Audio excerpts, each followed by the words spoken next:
ഇന്നലത്തെ ക്ലാസ് നിങ്ങൾക്ക് റെക്കോർഡഡ് ആയിട്ടും കിട്ടും. If you want to access that, എൻ്റെ വിശ്വാസത്തിൽ that also would be beneficial. Okay, അപ്പോൾ മാസ്റ്റർ സ്ട്രോക്കിന്റെ ഒരു സ്പെഷ്യാലിറ്റി എന്ന് പറഞ്ഞാൽ കറണ്ട് അഫയർ നമ്മൾ ഫുള്ളി കവർ ചെയ്യും. ഓക്കെ, ഒരു 1.5 ഇയേഴ്സിന്റെ കറണ്ട് അഫയർ എൻറ്റയർലി കംപ്ലീറ്റ് ചെയ്യും. അത് മാക്സിമം സോഴ്സ് കൺസോൾഡേറ്റ് ചെയ്തിട്ടായിരിക്കും നമ്മൾ കംപ്ലീറ്റ് ചെയ്യുന്നത്. അപ്പോൾ ന്യൂസ് പേപ്പർ വായിക്കേണ്ടതൊക്കെ ആവശ്യമാണെങ്കിലും നിങ്ങൾക്കൊരു ടെൻഷൻ ഇല്ലാതെ ഈ ഒരു കോഴ്സ് ഫോളോ ചെയ്ത് കഴിഞ്ഞാൽ കറണ്ട് അഫയർ നമുക്ക് സോൾവബിൾ ആണ്. Okay, over the past year ഒരു 85 to 90% ഹിറ്റ് റേറ്റ് നോർമലി നമ്മുടെ കറണ്ട് അഫയർ ക്ലാസ്സിന് ഉണ്ടാവാറുണ്ട്, എക്സ്പെഷ്യലി കഴിഞ്ഞ വർഷം അതിന്റെ മുമ്പത്തെ വർഷം. ഓക്കെ, അപ്പൊ നമുക്ക് സമയം കളയാതെ വിൽ സ്റ്റാർട്ട്. ബാക്കി കുട്ടികൾ ജോയിൻ ചെയ്യട്ടെ. അപ്പോൾ ഇന്ന് നമ്മൾ സ്റ്റാർട്ട് ചെയ്യുന്നത് ഇന്റർനാഷണൽ റിലേഷൻസ് ആണ്. ഓക്കെ, ഇന്റർനാഷണൽ റിലേഷൻസ് കഴിഞ്ഞ കുറച്ച് വർഷങ്ങളായിട്ട് it has been more important. അതിന്റെ കാരണം വേറെ ഒന്നുമല്ല, it is because of the changing geo political order. Okay, കുറെ കാര്യങ്ങൾ ലോകത്ത് നടക്കുന്നുണ്ട്. ഇപ്പം യുക്രൈൻ എടുത്താലും മിഡിൽ ഈസ്റ്റ് എടുത്താലും ആഫ്രിക്ക എടുത്താലും വേൾഡ് ഇസ് വെരി വോളട്ടൈൽ. അതുപോലെ ട്രംപിനെ പോലുള്ള ഒരു പ്രസിഡന്റ് വരുമ്പോൾ വേൾഡ് ബിക്കംസ് മോർ വോളട്ടൈൽ. അത് മാത്രമല്ല, ആഫ്റ്റർ 2014 നിങ്ങൾ ഫോറിൻ പോളിസി പഠിച്ചിട്ടുണ്ടെങ്കിൽ ആഫ്റ്റർ ദ മോഡി എറ ഫോറിൻ പോളിസി കുറേയധികം പ്രൊആക്റ്റീവ് ആണ്, ഇന്ററാക്ഷൻസ് കൂടുതലാണ്, ഹാപ്പനിങ്സ് കൂടുതലാണ്. അപ്പം നമുക്ക് ഇന്റർനാഷണൽ റിലേഷൻസ് എന്നുള്ള ചോദ്യങ്ങളും അതുപോലെ തന്നെ കൂടിയിട്ടുണ്ട്. ഇനി ഞാൻ ചോദിക്കുന്ന ഒരു കാര്യം, നിങ്ങൾ കുറച്ച് പേര് വെറ്ററൻസ് ആണെന്ന് എനിക്കറിയാം. അതുകൊണ്ട് ഞാൻ ചോദിക്കുന്ന കാര്യം, ഇന്റർനാഷണൽ റിലേഷൻസിൽ ഏത് ഭാഗത്തു നിന്നാണ് ക്വസ്റ്റ്യൻ വരുന്നതെന്ന് നിങ്ങൾക്ക് ഒരു ധാരണയുണ്ടോ? From which area questions come? കാരണം നമ്മൾ എല്ലാം പഠിക്കണമെന്ന് പറഞ്ഞാലും പ്രിലിംസിന് നമ്മൾ പഠിക്കുമ്പോൾ നമ്മൾ ചില ഏരിയാസ് കൂടുതൽ ഫോക്കസ് ചെയ്യണം. ഗ്രൂപ്പിംഗ്സ് ഗ്രൂപ്പിംഗ്സ് ഗ്രൂപ്പിംഗ്സ് ഓർഗനൈസേഷൻ ഇന്നലെ ഞാൻ പറഞ്ഞിരുന്നു. അപ്പം നമ്മൾ നമ്മുടെ കോഴ്സ് നമ്മൾ ഷെഡ്യൂൾ ചെയ്ത് വെച്ചിരിക്കുന്ന രീതി ഞാൻ നിങ്ങളെ കാണിച്ചു തരാം. അപ്പം നമുക്ക് ഏറ്റവും കൂടുതൽ ക്വസ്റ്റ്യൻസ് UPSC ഷൂട്ട് ചെയ്യുന്നത് രണ്ട് ഏരിയയിൽ നിന്നാണ്. Military exercise that comes in security part, internal security part, അത് നമ്മൾ IR കൂടെ തന്നെ കവർ ചെയ്ത് പോകും. എന്നാലും ഏറ്റവും കൂടുതൽ ചോദ്യങ്ങൾ കഴിഞ്ഞ കുറച്ച് വർഷങ്ങളായിട്ട് നിങ്ങൾ നോക്കിയാൽ നമുക്ക് വരുന്നത് ഈ രണ്ട് ഭാഗത്തിൽ നിന്നാണ്. Okay, organisations and places in news. Organisations and places in ന്യൂസിൽ നിന്നാണ് ഏറ്റവും കൂടുതൽ ചോദ്യം വരുന്നത്. ഇപ്പോൾ organisations can be multilateral international organisations, അല്ലെങ്കിൽ റീജിയണൽ ഗ്രൂപ്പ്സ് ആവാം, അല്ലെങ്കിൽ ഏതെങ്കിലും റീജിയണൽ ഗ്രൂപ്പോ ഇന്റർനാഷണൽ ഓർഗനൈസേഷനോ ഇടപെട്ട ട്രീറ്റീസ് എന്ന് ചോദ്യം. ഇതെല്ലാം നമ്മൾ ഒരു ഹെഡിൽ തന്നെ നമ്മൾ ക്ലബ് ചെയ്യും. അപ്പൊ ഈ മൾട്ടിലാറ്ററൽ ഓർഗനൈസേഷൻ അല്ലെങ്കിൽ ഇന്റർനാഷണൽ ഓർഗനൈസേഷൻ എന്ന് പറയുമ്പോൾ നിങ്ങളുടെ മനസ്സിലേക്ക് ആദ്യം വരുന്ന ഓർഗനൈസേഷൻ ഏതാണ്? വിച്ച് ഇസ് ഇട്ട് UN ആണ്. അപ്പൊ UN അതിന്റെ അസോസിയേറ്റഡ് ആയിട്ടുള്ള ബോഡീസും, ദാറ്റ് ഇസ് ഇമ്പോർട്ടൻറ്റ്. അതല്ലാതെ എത്രത്തോളം മൾട്ടിലാറ്ററൽ ഓർഗനൈസേഷൻസ് ഉണ്ട് ലോകത്ത്? ബ്രിക്സ് എടുക്കാം, നമുക്ക് SCO എടുക്കാം, അതുപോലെ കുറെ കോയലേഷൻസ് നമുക്ക് കാണാം. ക്വാഡ് എടുക്കാം. അപ്പൊ ക്വാഡിനെ നമുക്ക് എക്സ്റ്റെൻഡ് ചെയ്ത് വേണമെങ്കിൽ ക്വാഡ് പ്ലസ് എന്നുള്ള യൂസേജ് ഉണ്ട്. ബിംസ്റ്റെക് ഉണ്ട്, സാർക്ക് ഉണ്ട്. സാർക്കിന്റെ റെലവൻസ് ഇപ്പൊ കുറഞ്ഞു, പക്ഷേ ചോദ്യം വരാം. ASEAN ഉണ്ട്. പിന്നെ കുറെ ട്രീറ്റീസ് ഉണ്ട്. നമുക്ക് റീജിയണൽ കോപ്പറേഷൻ എക്കണോമിക് പാർട്ണർഷിപ്പ് ഉണ്ട്. ഓക്കെ, റീജിയണൽ എക്കണോമിക് പാർട്ണർഷിപ്പ് ഉണ്ട്. അങ്ങനെ ഇഷ്ടം പോലെ റീജിയണൽ ഓർഗനൈസേഷൻസും ട്രീറ്റീസും ഉണ്ട്. All these becomes important. Okay, ഇതിൽ ചിലതിൽ ഇന്ത്യ ഭാഗമാണ്, ചിലതിൽ ഇന്ത്യ ഭാഗമല്ല. ഓക്കെ, ഗ്രൂപ്പിംഗ്സ് നമുക്ക് G7 എടുക്കാം, G20 എടുക്കാം. ഓക്കെ, അപ്പൊ ഈ കാര്യങ്ങളെല്ലാം വരാം. പിന്നെ ഓർഗനൈസേഷനിൽ FATF ഞാൻ ജസ്റ്റ് പറയുന്നതായിട്ട് ഇതെല്ലാം നമ്മൾ കവർ ചെയ്യും. ഇനിയും ഈ ഇന്റർനാഷണൽ ഓർഗനൈസേഷൻസ് വരുമ്പോൾ നമുക്ക് എക്കണോമിക്സുമായിട്ട് ഓവർലാപ്പ് ചെയ്ത് ചില ബാങ്കുകൾ പഠിക്കേണ്ടി വരും. ഞാൻ ഇന്ന് കുറച്ച് കാര്യങ്ങൾ നിങ്ങൾക്ക് പറഞ്ഞു തരും. എക്കണോമിക്സിലായിരിക്കും നമ്മൾ കൂടുതൽ ഡീൽ ചെയ്യുന്നത്. ഓക്കെ, അപ്പൊ ഈ മൾട്ടിലാറ്ററൽ ഓർഗനൈസേഷൻ അല്ലെങ്കിൽ international organisation, even regional organisations വരെ ചോദിക്കാം. കാരണം ഇന്ത്യയുടെ ഒരു പ്രത്യേകതയുണ്ട്. ഇന്ത്യയുടെ ഡിപ്ലോമസി നമ്മൾ പഠിക്കുമ്പോൾ നമ്മൾ പറയും ഇന്ത്യ ഡിപ്ലോമാറ്റിക് ജഗ്ലിംഗിൽ ഏർപ്പെടും.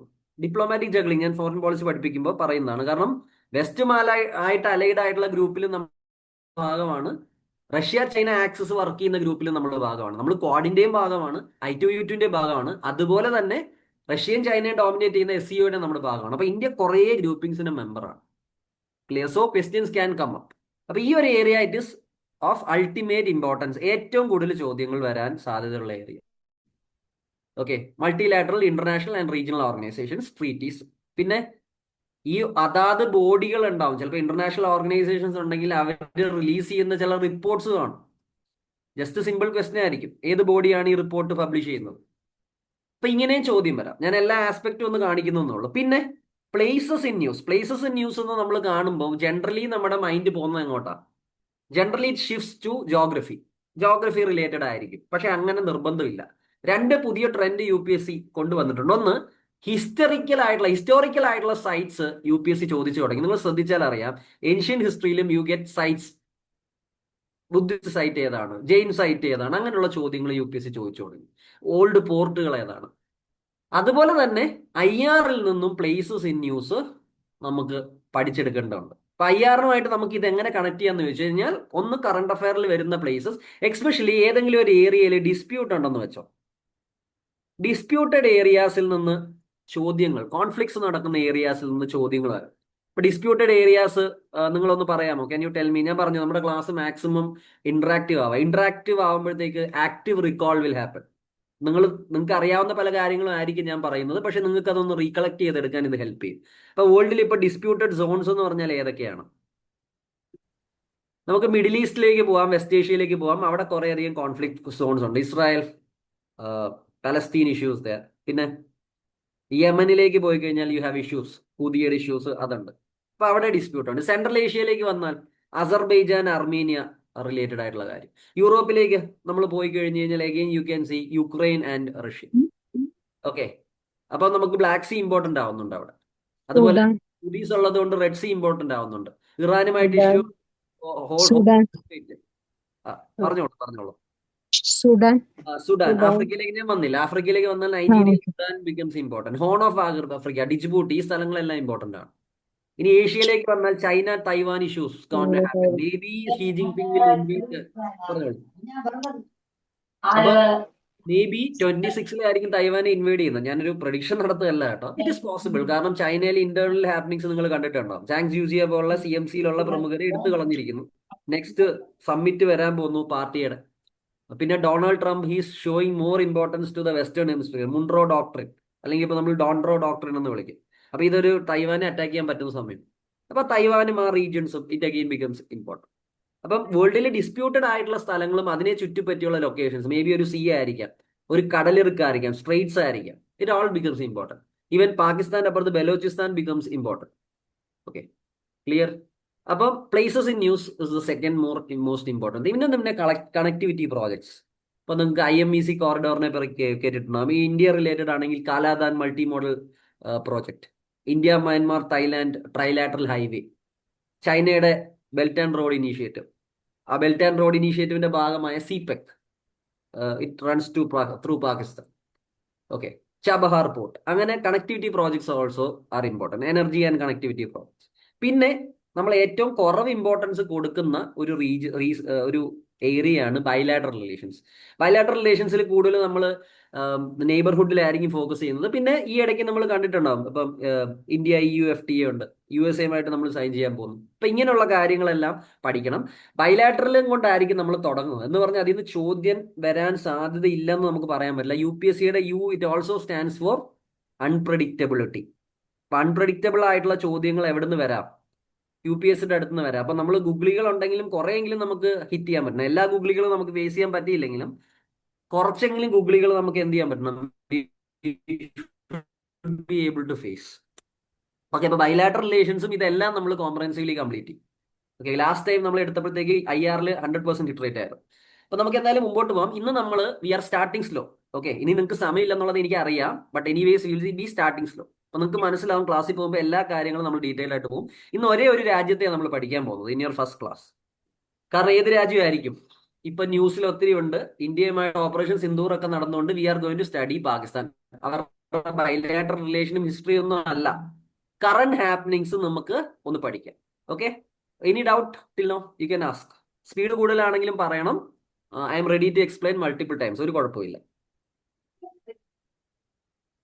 ഇതുവരെ എന്തെങ്കിലും ഡൗട്ട് ഉണ്ടോ? Okay, sir. So let's move forward. അപ്പൊ നമുക്ക് ഇന്ത്യ പാകിസ്ഥാൻ റിലേഷൻസ് സ്റ്റാർട്ട് ചെയ്യാം. നമ്മുടെ സ്ലൈഡ്സിൽ കുറെ കണ്ടന്റ് കാണും. ഓക്കെ, പിന്നെ എക്സ്ട്രാ കുറെ കാര്യങ്ങൾ ഞാൻ പറയും. ആ പറയുന്ന കാര്യങ്ങൾ you are suppose to note down. Okay, അല്ലെങ്കിൽ നിങ്ങൾ വീഡിയോ റെക്കോർഡിംഗ് കിട്ടുമ്പോൾ വാച്ച് ഇറ്റ് അഗെയിൻ. ഓക്കെ, പിന്നെ സ്ലൈഡിലുള്ള എല്ലാ കാര്യങ്ങളും ഒരേപോലെ ഇമ്പോർട്ടന്റ് ആണോ എന്ന് ചോദിച്ചാൽ ഞാൻ പറയും അല്ല. ഓക്കെ, അപ്പം ഞാൻ സ്ലൈഡിലെ ചില കാര്യങ്ങൾ വായിക്കും, ചിലത് എക്സ്പ്ലെയിൻ ചെയ്യും. പക്ഷേ നിങ്ങൾ ഏറ്റവും ഇമ്പോർട്ടന്റ് ആയ കാര്യങ്ങൾ സ്റ്റാർ മാർക്ക് ചെയ്യുക. ഓക്കെ, ഓക്കെ, അത് നിങ്ങൾ ചെയ്യണം. കാരണം ഞാൻ ഇന്നലെ ക്ലാസ് എടുത്തപ്പോഴും പറഞ്ഞിരുന്നു, there's an art of prioritisation. Okay, ഏറ്റവും ഇമ്പോർട്ടൻസ് കുറഞ്ഞത്. അത് പല രീതിയിൽ അപ്ലൈ ചെയ്യാം. നമ്മൾ പഠിക്കുമ്പോൾ ഏറ്റവും ഇമ്പോർട്ടന്റ് ആയ ടോപ്പിക്സ് ആദ്യം കവർ ചെയ്യണം, സബ്ജക്ട്സ്. അതിന് കൂടുതൽ സമയം കൊടുക്കും. ആ പ്രയോറിറ്റി ഇല്ല, നിങ്ങൾ പ്രയോറിറ്റി കുറഞ്ഞ സബ്ജക്റ്റിന് ഒത്തിരി സമയം കൊടുത്താൽ യു വിൽ ഫെയിൽ. പിന്നെ നിങ്ങൾ പഠിക്കുമ്പോഴും അതുപോലെ ചെയ്യണം. കറണ്ട് അഫയറിന്റെ കേസിലും there is an art of prioritisation. പിന്നെ നിങ്ങൾ ശരിക്കും പറഞ്ഞാൽ പല ടീച്ചേഴ്സും പറഞ്ഞു തരാത്തൊരു കാര്യമുണ്ട്. നിങ്ങളൊരു ആൻസർ എഴുതുമ്പോൾ മെനി ടൈംസ്, ഓക്കെ, പ്രിലിംസിന്റെ ക്ലാസ് ആണിത്, ഐ നോ, എന്നാലും പറയാണ്, ആൻസർ എഴുതുമ്പോൾ ഏറ്റവും ഇമ്പോർട്ടന്റ് പോയിന്റ് നിങ്ങൾ ആദ്യം സ്ട്രെസ് ചെയ്യണം. അതാണ് ഇവാലുവേറ്ററിന്റെ മുമ്പിൽ നിങ്ങൾക്കൊരു എന്താ പറയുക എഡ്ജ് തരുന്നത്. ഏറ്റവും ഇമ്പോർട്ടൻസ് കുറഞ്ഞ പോയിന്റ് നിങ്ങൾ ആദ്യം എഴുതി കഴിഞ്ഞാൽ പ്രശ്നമാണ്. അപ്പം ലൈഫിലും UPSC എക്സാമിലും there should be an art of prioritisation. അപ്പൊ നമ്മൾ ക്ലാസ് തുടങ്ങുമ്പോഴും ചില കാര്യങ്ങൾ കൂടുതൽ പ്രയോറിറ്റി ആണ്, ഞാനത് എന്ത് പറയും, നിങ്ങളോട് ടിക്ക് ചെയ്യാൻ പറയും. So you are suppose to star mark and write it. അപ്പൊ നമുക്കറിയാം പഹൽഗാം എക്സസിനെതിരെ എന്ത് സംഭവിച്ചു? India reacted. Okay, India reacted and we conducted strikes deep into Pakistan. Pakistan അകത്ത് കയറി നമ്മൾ അടിച്ചു. ഓപ്പറേഷന്റെ പേരാണ് ഓപ്പറേഷൻ സിന്ദൂർ. പക്ഷെ ഓപ്പറേഷൻ സിന്ദൂർ നടക്കുമ്പോൾ നമുക്കൊരു ജസ്റ്റിഫിക്കേഷൻ കൊടുക്കണ്ടേ? അപ്പം എന്തായാലും എല്ലാവർക്കും അറിയാം പാകിസ്ഥാനാണ് പഹൽഗാം അറ്റാക്ക് നടത്തിയത്. പക്ഷെ അത് ആ ഒരു കാര്യം നമുക്ക് ഇന്റർനാഷണൽ കമ്മ്യൂണിറ്റിയെ കൺവിൻസ് ചെയ്യേണ്ടത് ഒരു ആവശ്യമായിരുന്നു. അപ്പൊ നമുക്ക് പണ്ട് 1970s Indira Gandhi Bangladesh വാറിന് പുറപ്പെട്ടപ്പോൾ she also did the same thing. Diplomatically എല്ലാ രാജ്യങ്ങളും കൺവിൻസ് ചെയ്യാനൊരു ശ്രമം ഇന്ദിരാഗാന്ധി നടത്തിയിരുന്നു യുദ്ധത്തിന് മുമ്പ്. ഇവിടെയും നമ്മളത് ചെയ്തിരുന്നു. പല ആൾക്കാരെ നമ്മൾ അയച്ചിരുന്നു, പല ഡെലിഗേഷൻസിനെ നമ്മൾ രാജ്യങ്ങളിലേക്ക് അയച്ചു. അതുപോലെ തന്നെ നമ്മൾ ഉപയോഗിച്ച ഒരു ഒരു എക്സ്ക്യൂസ് അല്ലെങ്കിൽ ഒരു justification for striking in Pakistan is article 51 of UN charter. Okay, അതെന്താണ് article 51 of UN charter? Unwilling or unable doctrine. ആർക്കെങ്കിലും ഇത് അറിയാമോ? Does anyone know this? നിങ്ങളോട് ചോദിക്കാം, ആർട്ടിക്കിൾ 51 ഇന്ത്യ ഓപ്പറേഷൻ സിന്ദൂറിൽ ഉപയോഗിച്ച ആർട്ടിക്കിൾ 51 എന്ത് റിലേറ്റഡ് ആണ്? അല്ലെങ്കിൽ സിമ്പിൾ ആയിട്ട് ആർട്ടിക്കിൾ 51 ഓഫ് UN ചാർട്ടർ എന്ത് റിലേറ്റഡ് ആണ്? 4 ഓപ്ഷൻ തരാം. ഓക്കെ, ഇത് പറയുന്നത് അൺവില്ലിംഗ് ഓർ അണേലബിൾ ഡോക്ട്രിനെ പറ്റിയാണ്. അതായത് ഇപ്പൊ ഇന്ത്യ ഇവിടെ നിൽക്കുകയാണ്. ഇപ്പൊ example country A country B എന്ന് എടുത്താൽ മതി. കൺട്രി എയിൽ ഇരുന്നുകൊണ്ട് ഏതെങ്കിലും ഒരു പ്രോക്സി ഗ്രൂപ്പ് കൺട്രി ബിയെ അറ്റാക്ക് ചെയ്യും. ഓക്കെ, അപ്പൊ കൺട്രി ബി എന്ത് ചെയ്യും? ആദ്യം തിരിച്ചുടനെ കൺട്രി എയിൽ കയറി അറ്റാക്ക് ചെയ്യല്ല ചെയ്യുന്നത്. ആദ്യം കൺട്രി ബി കൺട്രി എയോടെ പറയും, നിങ്ങളുടെ രാജ്യത്തിനകത്തിരുന്ന ഏതോ ഒരു ഫോഴ്സ് ഞങ്ങളെ അറ്റാക്ക് ചെയ്യുന്നുണ്ട്, you take care of them. Okay, അപ്പൊ ആ രാജ്യം ഒന്നും ചെയ്യുന്നില്ല. അപ്പൊ കൺട്രി എക്ക് അകത്തുനിന്നാണ് നമ്മുടെ രാജ്യത്തിലേക്ക് അറ്റാക്ക് വന്നിരുന്നത്. ആ രാജ്യം ഒന്നും ചെയ്യുന്നില്ല, റെസ്പോണ്ട് ചെയ്യുന്നില്ല. So it is unwilling to do. അല്ലെങ്കിൽ ഈ കൺട്രി എയിലുള്ള ആ രാജ്യത്തിന് ഈ പറയുന്ന പ്രോക്സി ഗ്രൂപ്പിനെയോ ടെററിസ്റ്റ് ഗ്രൂപ്പിനെയോ കൺട്രോൾ ചെയ്യാനുള്ള കേപ്പബിലിറ്റി ഇല്ല. അങ്ങനെ വരുമ്പോൾ എന്ത് ചെയ്യും? കൺട്രി ബി കൺട്രി എക്കകത്ത് കയറി ഈ പ്രോക്സിസിനെ അടിക്കും. ഓക്കെ, ഇതാണ് UN 51 ചാർട്ടർ പറയുന്നത്. അതായത് നിങ്ങളുടെ രാജ്യത്തെ പുറത്തിരുന്ന ഒരു രാജ്യത്തിൽ നിന്ന് ഏതെങ്കിലും ഒരു ഗ്രൂപ്പ് അറ്റാക്ക് ചെയ്യുന്നു, അല്ലെങ്കിൽ അവിടെ നിന്ന് നിങ്ങളുടെ എതിരെ അറ്റാക്ക് ചെയ്യുന്നു, നിങ്ങൾ ആ രാജ്യത്തിനോട് പറഞ്ഞിട്ടും ആ രാജ്യം ഒന്നും ചെയ്തില്ലെങ്കിൽ, അല്ലെങ്കിൽ ആ രാജ്യത്തിന് ഒന്നും ചെയ്യാൻ കേപ്പബിലിറ്റി ഇല്ലെങ്കിൽ, നിങ്ങൾ കയറി എന്ത് ചെയ്യും? ആ രാജ്യത്തിനകത്ത് കയറി അടിക്കും. ഈ ആർട്ടിക്കിൾ 51 ക്ലിയർ ആണോ students? Any doubt in this? Clear ആണോ? What is article 51? നമ്മുടെ രാജ്യത്തേക്ക് വേറൊരു രാജ്യത്തിൽ നിന്ന് ഒരു അറ്റാക്ക് വരുന്നു, by some non state or state sponsored actor. നിങ്ങൾ ആ രാജ്യത്തിനോട് അതിന്റെ കാര്യങ്ങൾ നോക്കാൻ പറഞ്ഞിട്ട് അവരൊന്നും ചെയ്യുന്നില്ലെങ്കിൽ നിങ്ങൾ കയറി അറ്റാക്ക് ചെയ്യും, നമുക്ക് രക്ഷയില്ല. ഈ എക്സ്ക്യൂസ് ഉപയോഗിച്ചിട്ടാണ് പലപ്പോഴും കുർദുകളെ ടർക്കി അടിക്കാറുള്ളത്. ക്ലിയർ? USA അഫ്ഗാനിസ്ഥാനിൽ പോയ സമയത്തും ഈ ഒരു എക്സ്ക്യൂസ് പിന്നെ അവർ ആഡ് ചെയ്തിരുന്നു. അണ്ടർസ്റ്റുഡ്? ആർട്ടിക്കിൾ 51 ക്ലിയർ ആയോ? Unwilling or unable doctrine. ഇത് ആരാ അൺവില്ലിംഗ് അണേബിളും? നമ്മുടെ കേസിൽ നമ്മൾ പറയും പാകിസ്ഥാൻ അൺവില്ലിംഗ് ആൻഡ് അണേബിൾ ആണ്. നമ്മൾ എത്ര പറഞ്ഞിട്ടും അവര് ഒരു ആക്ഷനും ഈ ടെററിസ്റ്റ് ക്യാമ്പുകളുടെ എതിരെ എടുക്കുന്നില്ല. അതുകൊണ്ട് നമുക്ക് അടിക്കേണ്ടി വന്നു. Clear this? This is clear?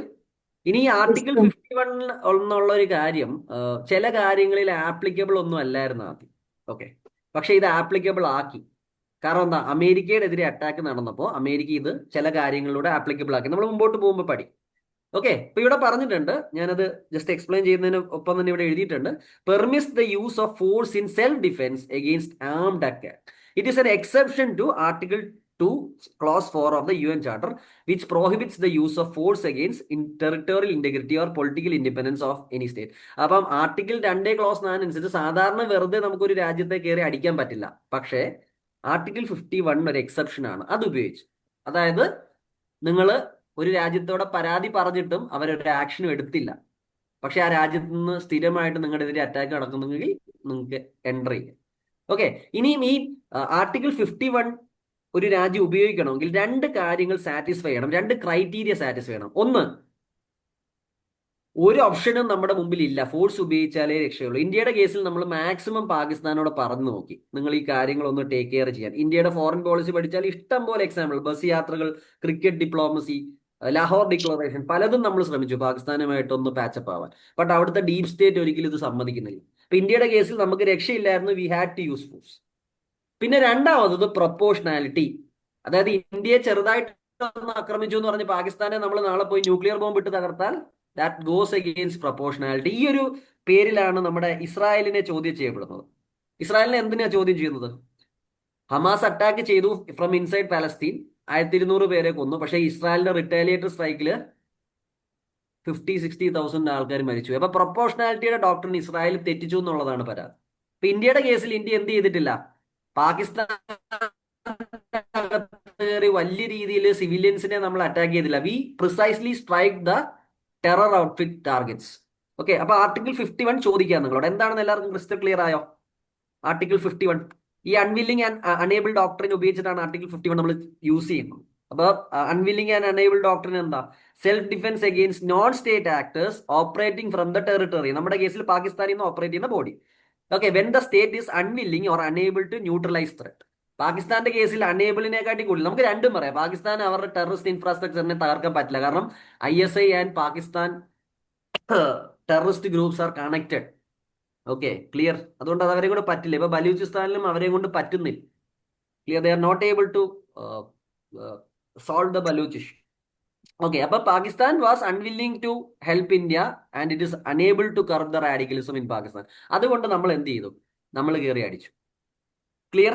ആദ്യകാലത്ത് ഇത് സ്റ്റേറ്റ്സിനെതിരെ മാത്രമായിരുന്നു ബാധകം, പക്ഷെ പിന്നീട് ഇത് നോൺ സ്റ്റേറ്റ് ആക്ടേഴ്സിനെതിരെ ബാധകമായി. കാരണം എന്താ? അമേരിക്കയിൽ ട്വിൻ ടവറിൽ അറ്റാക്ക് ചെയ്തപ്പോൾ അവർ ഈ ഡോക്ടറിനോട് ആഡ് ചെയ്തു. അപ്പൊ ഇന്ത്യക്ക് എന്ത് ചെയ്യാം? ഏത് രാജ്യത്തിനും വേറൊരു രാജ്യത്ത് കയറി നോൺ സ്റ്റേറ്റ് ആക്ടേഴ്സിനെ അടിക്കാം. ഓക്കെ. എപ്പോ നമ്മൾ ആ രാജ്യത്തിനോട് പരാതി പറഞ്ഞിട്ടും ആ രാജ്യം ഒന്നും ചെയ്തില്ലെങ്കിൽ we can enter their land and strike. ഇത് ഉപയോഗിച്ചിട്ടാണ് ടർക്കി അയൽ രാജ്യങ്ങളിൽ കയറി കുർദുകളെ അടിക്കുന്നത്. Okay. Article 51 clear students? Yes, sir. ഇനി നമുക്കൊരു കൗണ്ടർ ടെററിസത്തിന് ഇന്റർനാഷണൽ ലോയ്ക്കും ഒരു ഗ്രൂപ്പ് ഓഫ് റെക്കമെൻഡേഷൻ ഉണ്ട്. ഇതിനാണ് നമ്മൾ ലൈഡൻ പോളിസി റെക്കമെൻഡേഷൻ എന്ന് പറയുന്നത്. ഇത് മാത്രം പഠിച്ചാൽ മതി. Okay. Emphasise that military operations against host states armed forces or facilities are permissible only in exceptional circumstances. Exceptional സർക്കംസ്റ്റാൻസസിൽ മാത്രമേ വേറൊരു രാജ്യത്തിൽ കയറി എന്ത് ചെയ്യാൻ പറ്റൂ? നമുക്ക് അറ്റാക്ക് ചെയ്യാൻ പറ്റും. ഇതാണ് ലൈഡൻ പ്രിൻസിപ്പിൾ. ഇതൊന്ന് പഠിച്ചു വെക്കുക. ഇതിന്റെ ഒന്നും ഡീറ്റെയിൽസ് പഠിക്കേണ്ട. ഒരു സിംഗിൾ ഓപ്ഷൻ ആയിട്ട് വന്നാൽ നിങ്ങൾക്ക് എലിമിനേറ്റ് ചെയ്യാൻ പറ്റണം. അപ്പൊ നമ്മൾ ഇത്രയും നേരം എന്ത് പഠിച്ചു? 3 കാര്യങ്ങളാണ്. Article 51 of the UN charter, പിന്നെ അതനുസരിച്ചുള്ള അൺവില്ലിംഗ് ആൻഡ് അണേബിൾ ഡോക്ടറിൻ എന്താണെന്ന് നോക്കി, പിന്നെ ലൈഡൻ പോളിസി എന്താണെന്ന് നോക്കി. Can I move to the next topic? ഇനി നമ്മൾ പാകിസ്ഥാന്റെ എതിരെ നമ്മൾ എന്തൊക്കെ ചെയ്തു എന്നുള്ളതാണ്. ഓപ്പറേഷൻ സിന്ദൂറിന് ശേഷം നമ്മൾ എന്ത് ചെയ്തു? പാകിസ്ഥാനിൽ നിന്നുള്ള direct and indirect import of goods stop ചെയ്തു. ഐദർ ഒറിജിനേറ്റിംഗ് ഓർ ഇതൊക്കെ അറിഞ്ഞിരുന്നാൽ മതി, കാണാതെ പഠിച്ചിട്ട് ഒരു കാര്യമില്ല. ഞാൻ സ്റ്റാർ മാർക്ക് ചെയ്ത് പറയാമല്ലോ. നിങ്ങൾ എന്താണ് കഴിഞ്ഞ ഇത്രയും നേരം ഡിസ്കഷനിൽ പഠിക്കേണ്ടത്? ആർട്ടിക്കിൾ 51 എന്താണ്, അതുപോലെ തന്നെ അൺവില്ലിംഗ് ആൻഡ് അണേബിലിറ്റി ഡോക്ടറിൻ എന്താണ്, പിന്നെ ലൈഡൻ പോളിസി. ഇത് 3 എന്താണെന്ന് മാത്രം അറിഞ്ഞാൽ ബാക്കി ഞാൻ ഡിസ്കസ് ചെയ്ത് എന്തെങ്കിലും ഉണ്ടെങ്കിൽ വിട്ടുകളയാം, നോ പ്രോബ്ലം. ഇനി പാകിസ്ഥാനെതിരെ ഇന്ത്യ എന്തൊക്കെ ചെയ്തു? പോസ്റ്റൽ ലിങ്കുകളെല്ലാം നമ്മൾ സസ്പെൻഡ് ചെയ്തു. പിന്നെ പാകിസ്ഥാന്റെ ഫ്ലാഗ് വെച്ചുകൊണ്ട് വരിക്കുന്ന ഫ്ലാഗ്ഡ് ഷിപ്സ് നമ്മൾ നമ്മുടെ ഇന്ത്യൻ പോർട്സിൽ ഡോക്ക് ചെയ്യാൻ സമ്മതിച്ചില്ല. പാകിസ്ഥാന്റെ വിസാസ് നമ്മൾ റിവോക്ക് ചെയ്തു. ഇനി ഒരു കാര്യം ഞാൻ ഇന്നലെ ക്ലാസ് പറഞ്ഞപ്പോഴും പറഞ്ഞു, നമ്മുടെ ക്ലാസിന്റെ ഒരു രീതി എന്ന് പറഞ്ഞു കഴിഞ്ഞാൽ ചില കാര്യങ്ങൾ ഞാൻ നിങ്ങളോട് ഹോംവർക്ക് ആയിട്ട് തരും. ആ ഹോംവർക്ക് എന്തിനാണ് തരുന്നത്? നിങ്ങൾ സ്വയമായിട്ട് എന്തെങ്കിലും കാര്യം കണ്ടുപിടിച്ചു കഴിഞ്ഞാൽ അത് നിങ്ങൾ മറക്കില്ല. അത് കോമൺ ആയിട്ടുള്ള ഒരു സൈക്കിയാണ് ഹ്യൂമൻ ബീങ്സ്. അപ്പൊ നമ്മൾ പാകിസ്ഥാന്റെ വിസാസ് റിവോക്ക് ചെയ്തെന്ന് പറഞ്ഞു. അപ്പൊ അതിനുള്ളിൽ എന്തും വരും. സാർക്കിന്റെ ഒരു സ്പെഷ്യൽ വിസ ഉണ്ടായിരുന്നു. ഓക്കെ. ഇത് വേറെ ഒന്നുമല്ല. അതിനെപ്പറ്റി ഒരു ഒരു ഒരു അര പേജ് നിങ്ങളൊന്ന് വായിച്ചു, അല്ലെങ്കിൽ ഒരു 5-6 ലൈനെങ്കിലും ഒന്ന് ഗൂഗിൾ ചെയ്ത് വായിക്കുക. കാരണം സാർക്കിലുള്ള ഹൈ ലെവൽ ചില ഡിപ്ലോമാറ്റ്സിലൊക്കെ ഇന്ത്യയിലേക്ക് വരാൻ വിസ കൊടുത്തിരുന്നു. പാകിസ്ഥാനും സാർക്കിന്റെ ഭാഗമാണ്. ഈ സാർക്ക് റിലേറ്റഡ് ആയിട്ടുള്ള സ്പെഷ്യൽ വിസയും നമ്മൾ റിവോക്ക് ചെയ്തു. പിന്നെ പേഴ്സോണ നോൺ ഗ്രാഷ്യ, ആരെങ്കിലും കേട്ടിട്ടുണ്ടോ? പേഴ്സോണ നോൺ ഗ്രാഷ്യ എന്ന് പറഞ്ഞുള്ള വാക്ക്. ഈ ലാറ്റിൻ വേർഡ്സും അതുപോലെ ഗ്രീക്ക് വേർഡ്സും ഒക്കെ UPSC എടുത്ത് അതിന്റെ അർത്ഥം ചോദിക്കാറുണ്ട്. You are not welcome. അതായത് നമുക്ക് ഈ ഡിപ്ലോമാറ്റ്സിനെ അറസ്റ്റ് ചെയ്യാൻ പറ്റില്ല വേറൊരു രാജ്യത്തിന്, കാരണം അവർക്ക് വിയന കൺവെൻഷൻ അണ്ടറിൽ they are having diplomatic immunity. അപ്പം അയൽ രാജ്യത്തെ ഒരു രാജ്യമായിട്ട് നമുക്ക് പ്രശ്നം ഉണ്ടെങ്കിൽ ആ രാജ്യത്തെ ഡിപ്ലോമാറ്റിന് നമുക്ക് എന്ത്, നിങ്ങൾ ഇവിടെ നിൽക്കുമല്ല, യു ക്യാൻ ഗോ ബാക്ക്. അപ്പൊ ഇന്ത്യയിൽ നിന്ന് ഇന്ത്യ പോകാൻ പറഞ്ഞവർ. അതുപോലെ തന്നെ ഇന്ത്യയിൽ നിന്ന് നമ്മൾ അവരെ പിൻവലിക്കുകയും ചെയ്തു. പാകിസ്ഥാനും നമ്മുടെ കുറച്ച് ഡിപ്ലോമാറ്റ്സിനെ പുറത്താക്കി. ഇത് റെസിപ്രോക്കൽ ആയിട്ട് നടക്കുന്നത്. അപ്പൊ ഈ വാക്കിന്റെ അർത്ഥം ഒന്ന് പഠിച്ചു. പെർസോണ നോൺ ഗ്രാഷ്യ, അറസ്റ്റിന്റെ എക്സെപ്ഷൻസ് ഉണ്ട്. നിങ്ങൾ പോളിറ്റിയിൽ അറസ്റ്റ് ചെയ്യാനുള്ളത് എക്സെപ്ഷൻസ്, എക്സെപ്ഷൻ, അതിനകത്ത് ഒരെണ്ണമാണ് ഡിപ്ലോമാറ്റ്സ്. പിന്നെ പ്രസിഡന്റിനും ഗവർണറിനും ചില ഇമ്മ്യൂണിറ്റീസ് ഉണ്ട് ക്രിമിനൽ കേസുകളും. Civil was shut down. ഇതെന്താ നമ്മൾ മുമ്പോട്ട് പോകുമ്പോൾ പഠിക്കും. ഇതൊക്കെയാണ് ഇന്ത്യ എടുത്ത സ്റ്റെപ്പ്. അപ്പൊ ഈ വാക്ക് നിങ്ങൾ പഠിക്കണം. What is persona non grata. Okay, അപ്പൊ നമ്മൾ ഓപ്പറേഷൻ സിന്ദൂർ നടത്തി, 24ഓളം പ്രിസിഷൻ സ്ട്രൈക്ക് നടത്തി, ഡീപ്പായിട്ട് നമ്മൾ പോയി, 1000ഓളം ടെററിസ്റ്റുകളെ ന്യൂട്രലൈസ് ചെയ്തു നമ്മൾ പറയുന്നു. പാകിസ്ഥാന്റെ ചില എയർ ബേസുകളെ നമ്മൾ അറ്റാക്ക് ചെയ്തു. സ്കർദു, സർഗോദ, ജാക്കോബാദ്, ബോലാരി. ഒന്ന് പഠിച്ചു വെച്ചേക്കണേ. ജസ്റ്റ് നിങ്ങൾ ഒന്ന് ഒന്ന് നോക്കി വെച്ചേക്കണം, ചോദിക്കാം, ചെറിയൊരു ചാൻസ് ഉണ്ട്. ഈ സർഗോ ആണ് നമ്മുടെ ന്യൂസ് ഒക്കെ പറയുന്നത് അവരുടെ എന്തോ ന്യൂക്ലിയർ ഫെസിലിറ്റി ഉണ്ടായി, നമ്മൾ അതിനെ അടിച്ചപ്പോൾ അതിന്റെ കവാടം പൊളിഞ്ഞു പോയി, അങ്ങനെയുള്ള കാര്യങ്ങൾ. എയർബേസ് വേറെ ഒരെണ്ണം. ഓക്കെ, ഇപ്പൊ ഇമ്പോർട്ടന്റ് ആയിട്ടുള്ള സൈറ്റുകൾ നിങ്ങളെ ഒന്ന് ഓർമ്മിപ്പിക്കാൻ വേണ്ടി ഞാൻ ഒന്ന് മാർക്ക് ചെയ്യാണ്. ഓക്കെ, ഒന്ന് മിയാർ ഖാൻ, ജാക്കോബ, ബുലാരി, ഇവിടെ എല്ലാം നമ്മൾ അടിച്ചിട്ടുണ്ട്. അപ്പൊ ഈ ലൊക്കേഷൻസ് എല്ലാം ഒന്ന് നോക്കി പോവാ. Okay, this will be available. Okay, അപ്പൊ ഇമ്പോർട്ടന്റ് ആയ ഏതൊക്കെ ടെറർ ക്യാമ്പുകൾ അടിച്ചെന്നുള്ളതും ഇവിടെ ഞാൻ എഴുതിയിട്ടുണ്ട്. ഇതിൽ ഏറ്റവും ഇമ്പോർട്ടന്റ് പറഞ്ഞ ഇതാണ്, ബഹവൽപൂരിലുള്ള ജെയ്ഷെ മുഹമ്മദിന്റെ ടെറർ ക്യാമ്പ്. ഓക്കെ, അത് നമ്മൾ അടിച്ചിട്ടുണ്ട്. പിന്നെ മുരിദ് ലൊക്കേഷൻസ് എല്ലാം ഒന്ന് നോക്കുക. ഓക്കെ, ഞാൻ ഇവിടെ ഇരുന്ന് വായിച്ചു വിട്ടിട്ട് കാര്യമില്ല. ഈ ഒരു മെറ്റീരിയലിനകത്ത് ഐ ഹാവ് പുട്ടിട്ട് അപ്പൊ ലൊക്കേഷൻസ് ഒക്കെ നോക്കുക. പിന്നെ ഡ്രോണുകൾ, ഇത് ഇമ്പോർട്ടന്റ് ആണ്. ഇത് സയൻസ് ആൻഡ് ടെക്കിലും വരുന്നതാണ്, ബട്ട് ഓവർലാപ്പ് വരുന്നതുകൊണ്ട് ഞാൻ പഠിപ്പിക്കും. ചെറിയൊരു പോസിബിലിറ്റി ഉണ്ട്. കഴിഞ്ഞ വർഷവും ഇതുപോലെ ഡ്രോൺസ് റിലേറ്റഡ് ആയിട്ടുള്ള ചോദ്യങ്ങളൊക്കെ നമ്മൾ കണ്ടിട്ടുണ്ട്. അപ്പൊ പാകിസ്ഥാൻ നമ്മുടെ എതിരെ ഉപയോഗിച്ച ഡ്രോൺ ഏതാണ്? ഈ ബൈക്കറിന്റെ E-3 എന്ന് പറയുന്ന ഡ്രോൺ ഉപയോഗിച്ചു. ഇത് ഏത് രാജ്യമാണ് പാകിസ്ഥാന് കൊടുത്തത്? Can anyone tell me which country provided biker drone? ഈ കാമിക്കാസെ എന്ന് പറഞ്ഞ ഒരു, പറഞ്ഞോളൂ. Turkey. Turkey. ടർക്കിയാണ് കൊടുത്തത്. ടർക്കിയാണ് കൊടുത്തത്. നിങ്ങൾ ഈ ഈ യുദ്ധത്തിൽ ഡ്രോൺസ് എല്ലാം ഒന്ന് ഒന്ന്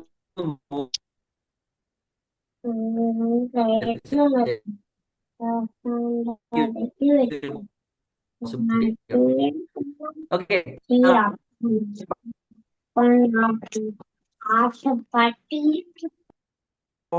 ഡ്രോൺസ്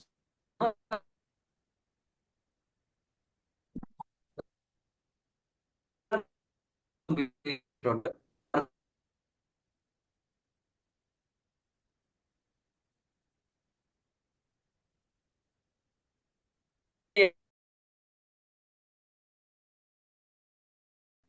ഉപയോഗിക്കുന്നു പറഞ്ഞാൽ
സ്റ്റുഡൻസ് നെറ്റ് ഇടയ്ക്കൊന്ന് കട്ടായിരുന്നു.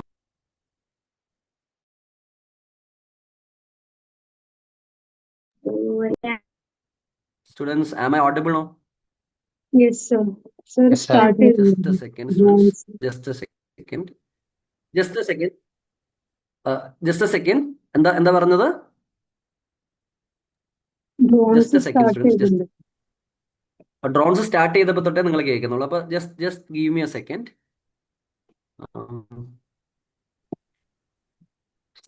Just second students.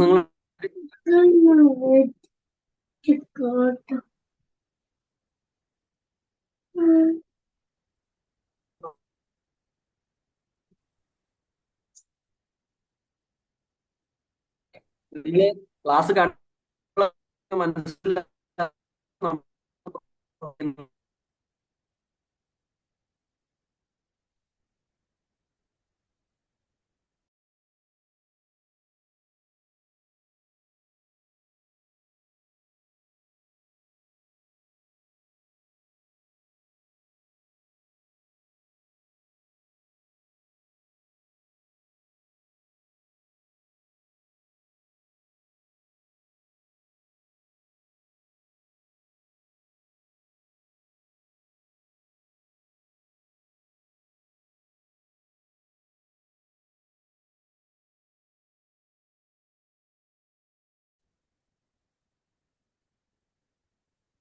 Just a second, students. I will be back.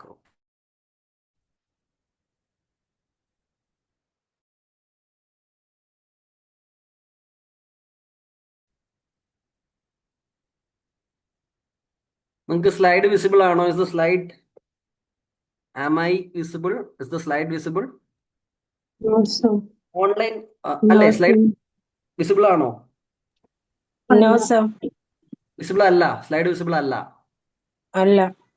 Just a second. Just a second, students.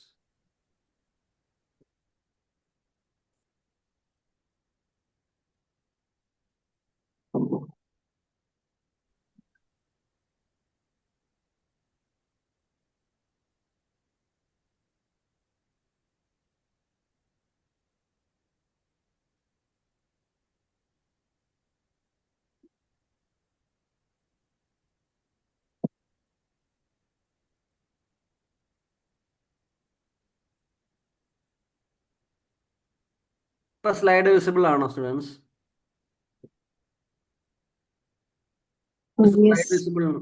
ഞാൻ ഒരു കാര്യം ചോദിച്ചോട്ടെ, is the session getting recorded? ആരെങ്കിലും റെക്കോർഡിംഗ് ഓൺ ആണോ എന്ന് ആർക്കെങ്കിലും അറിയാൻ പറ്റുന്നുണ്ടോ? Recording കാണിക്കുന്നുണ്ട്. കാണിക്കുന്നുണ്ടോ? Illa. Okay, wait.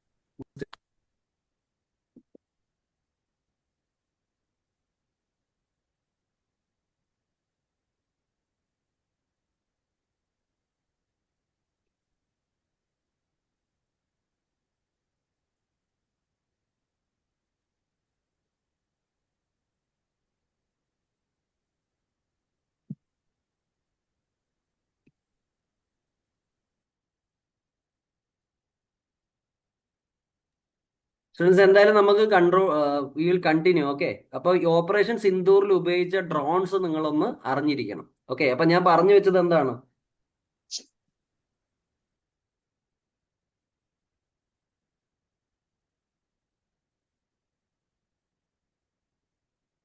അപ്പൊ ഞാൻ പറഞ്ഞത് ഓപ്പറേഷൻ സിന്ദൂറിൽ യൂസ് ചെയ്ത ഡ്രോൺസിൽ നിന്ന് ചോദ്യങ്ങൾ വരാൻ സാധ്യതയുണ്ട്. അപ്പൊ ഇവിടെ ഞാൻ മെൻഷൻ ചെയ്ത ഒരു ഡ്രോൺ ഉണ്ട്, Baykar drone. Okay, Baykar drone ആരാണ് കൊടുത്തത്? It is given by Turkey. Okay, operation സിന്ദൂറിൽ പാകിസ്ഥാനെ ഒത്തിരി ഹെൽപ്പ് ചെയ്ത രാജ്യമാണ് ടർക്കി. അപ്പൊ ടർക്കി കൊടുത്ത ഡ്രോൺ ആണ് ബൈക്കർ ഈഹ 3. അതുപോലെ സോങ്കർ ഡ്രോൺസ് എന്ന് പറഞ്ഞ ഡ്രോൺസ് ഉണ്ട്. നിങ്ങൾ എവിടെയെങ്കിലും എഴുതി വെക്കുക, സോങ്കർ ഡ്രോൺസ് ആര് തന്നെ കൊടുത്തത്? ടർക്കി തന്നെ കൊടുത്തത്. അതുപോലെ ബെറിക്റ്റിയ ഡ്രോൺസ് എന്ന് പറഞ്ഞ ഡ്രോൺസ് ഉണ്ട്. ഇതും ആരാ കൊടുത്തത്? ടർക്കി കൊടുത്തതാണ്. ഓക്കെ. അപ്പൊ Turkish made drones were used by Pakistan. അതുപോലെ ഇന്ത്യ യൂസ് ചെയ്ത ഡ്രോൺസ് ആരുടെയാണ്? ഇസ്രായേലി ഡ്രോൺസ് ആണ്. ഹെറോൺ ഡ്രോൺസ് ഉപയോഗിച്ചു. ഹാർപി ഡ്രോൺസ് നമ്മൾ ഉപയോഗിച്ചു. ഓക്കെ, ഹരൂബ് ഡ്രോൺസ് ഉപയോഗിച്ചു. ഇതിൽ പല ഡ്രോണുകളുണ്ട്. ഈ ഡ്രോൺസിന്റെ പല ടൈപ്പ് ഉണ്ട്. ഡ്രോൺസിനെ നമ്മൾ പലപ്പോഴും ലോയിറ്ററിംഗ് മ്യൂണിഷൻ എന്ന് പറയും. അതായത് റഡാർ ഒക്കെ ജാം ചെയ്യാൻ വേണ്ടി ഡ്രോൺസ് ഇങ്ങനെ ചുറ്റും ഒരു സ്ഥലം നോക്കി വെച്ചിട്ട് it will attack, it will suppress the radars. Okay. അതുപോലെ കാമിക്കാസെ ഡ്രോൺസ് ഉണ്ട്. They are A kind of suicide drones. അപ്പൊ ഇതെല്ലാം ഒന്ന് അറിഞ്ഞിരിക്കണം, ഈ ടെർമിനോളജി. കാമിക്കാസെ എന്താണ്, ലോയിറ്ററിംഗ് മ്യൂണിഷൻ എന്താണ്. അപ്പൊ ഞാൻ പറഞ്ഞു ടർക്കി ഉപയോഗിച്ച ഡ്രോണുകൾ ടർക്കി കൊടുത്ത ഡ്രോണുകളാണ് ഈ സോങ്കർ ഡ്രോൺസ്, ഈഹ ഡ്രോൺസ്, ബറക്തിയാർ ഡ്രോൺസ്. ഓക്കെ, ഇന്ത്യക്ക് ഇസ്രായേൽ സപ്ലൈ ചെയ്ത ഡ്രോൺസ് ആണ് ഹെറോപ്പ്, ഹാർപ്പി, ഹെറോപ്പ് ഡ്രോൺസ്. Okay, clear. ഇനി ചൈനയും ചില ഡ്രോൺസ് ആർക്ക് കൊടുത്തിട്ടുണ്ട്? പാകിസ്ഥാന് കൊടുത്തിട്ടുണ്ട്. ഇനി ഇന്ത്യ യൂസ് ചെയ്ത ഇൻഡിജീനിയസ് ആയിട്ടുള്ള ഡ്രോൺസ് ഉണ്ട്, അതും നമ്മളൊന്ന് പഠിക്കണം. നാഗാസ്ത്ര എന്ന് പറഞ്ഞ ഡ്രോൺ നമ്മൾ ഉപയോഗിച്ചിട്ടുണ്ട്. നാഗാസ്ത്ര, സ്കൈ സ്ട്രൈക്കർ എന്ന് പറയുന്ന ഡ്രോൺ നമ്മൾ ഉപയോഗിച്ചിട്ടുണ്ട്. അപ്പൊ ഇതൊക്കെ ചെറിയ ചെറിയ മൈന്യൂട്ട് പോയിന്റുകളാണ്.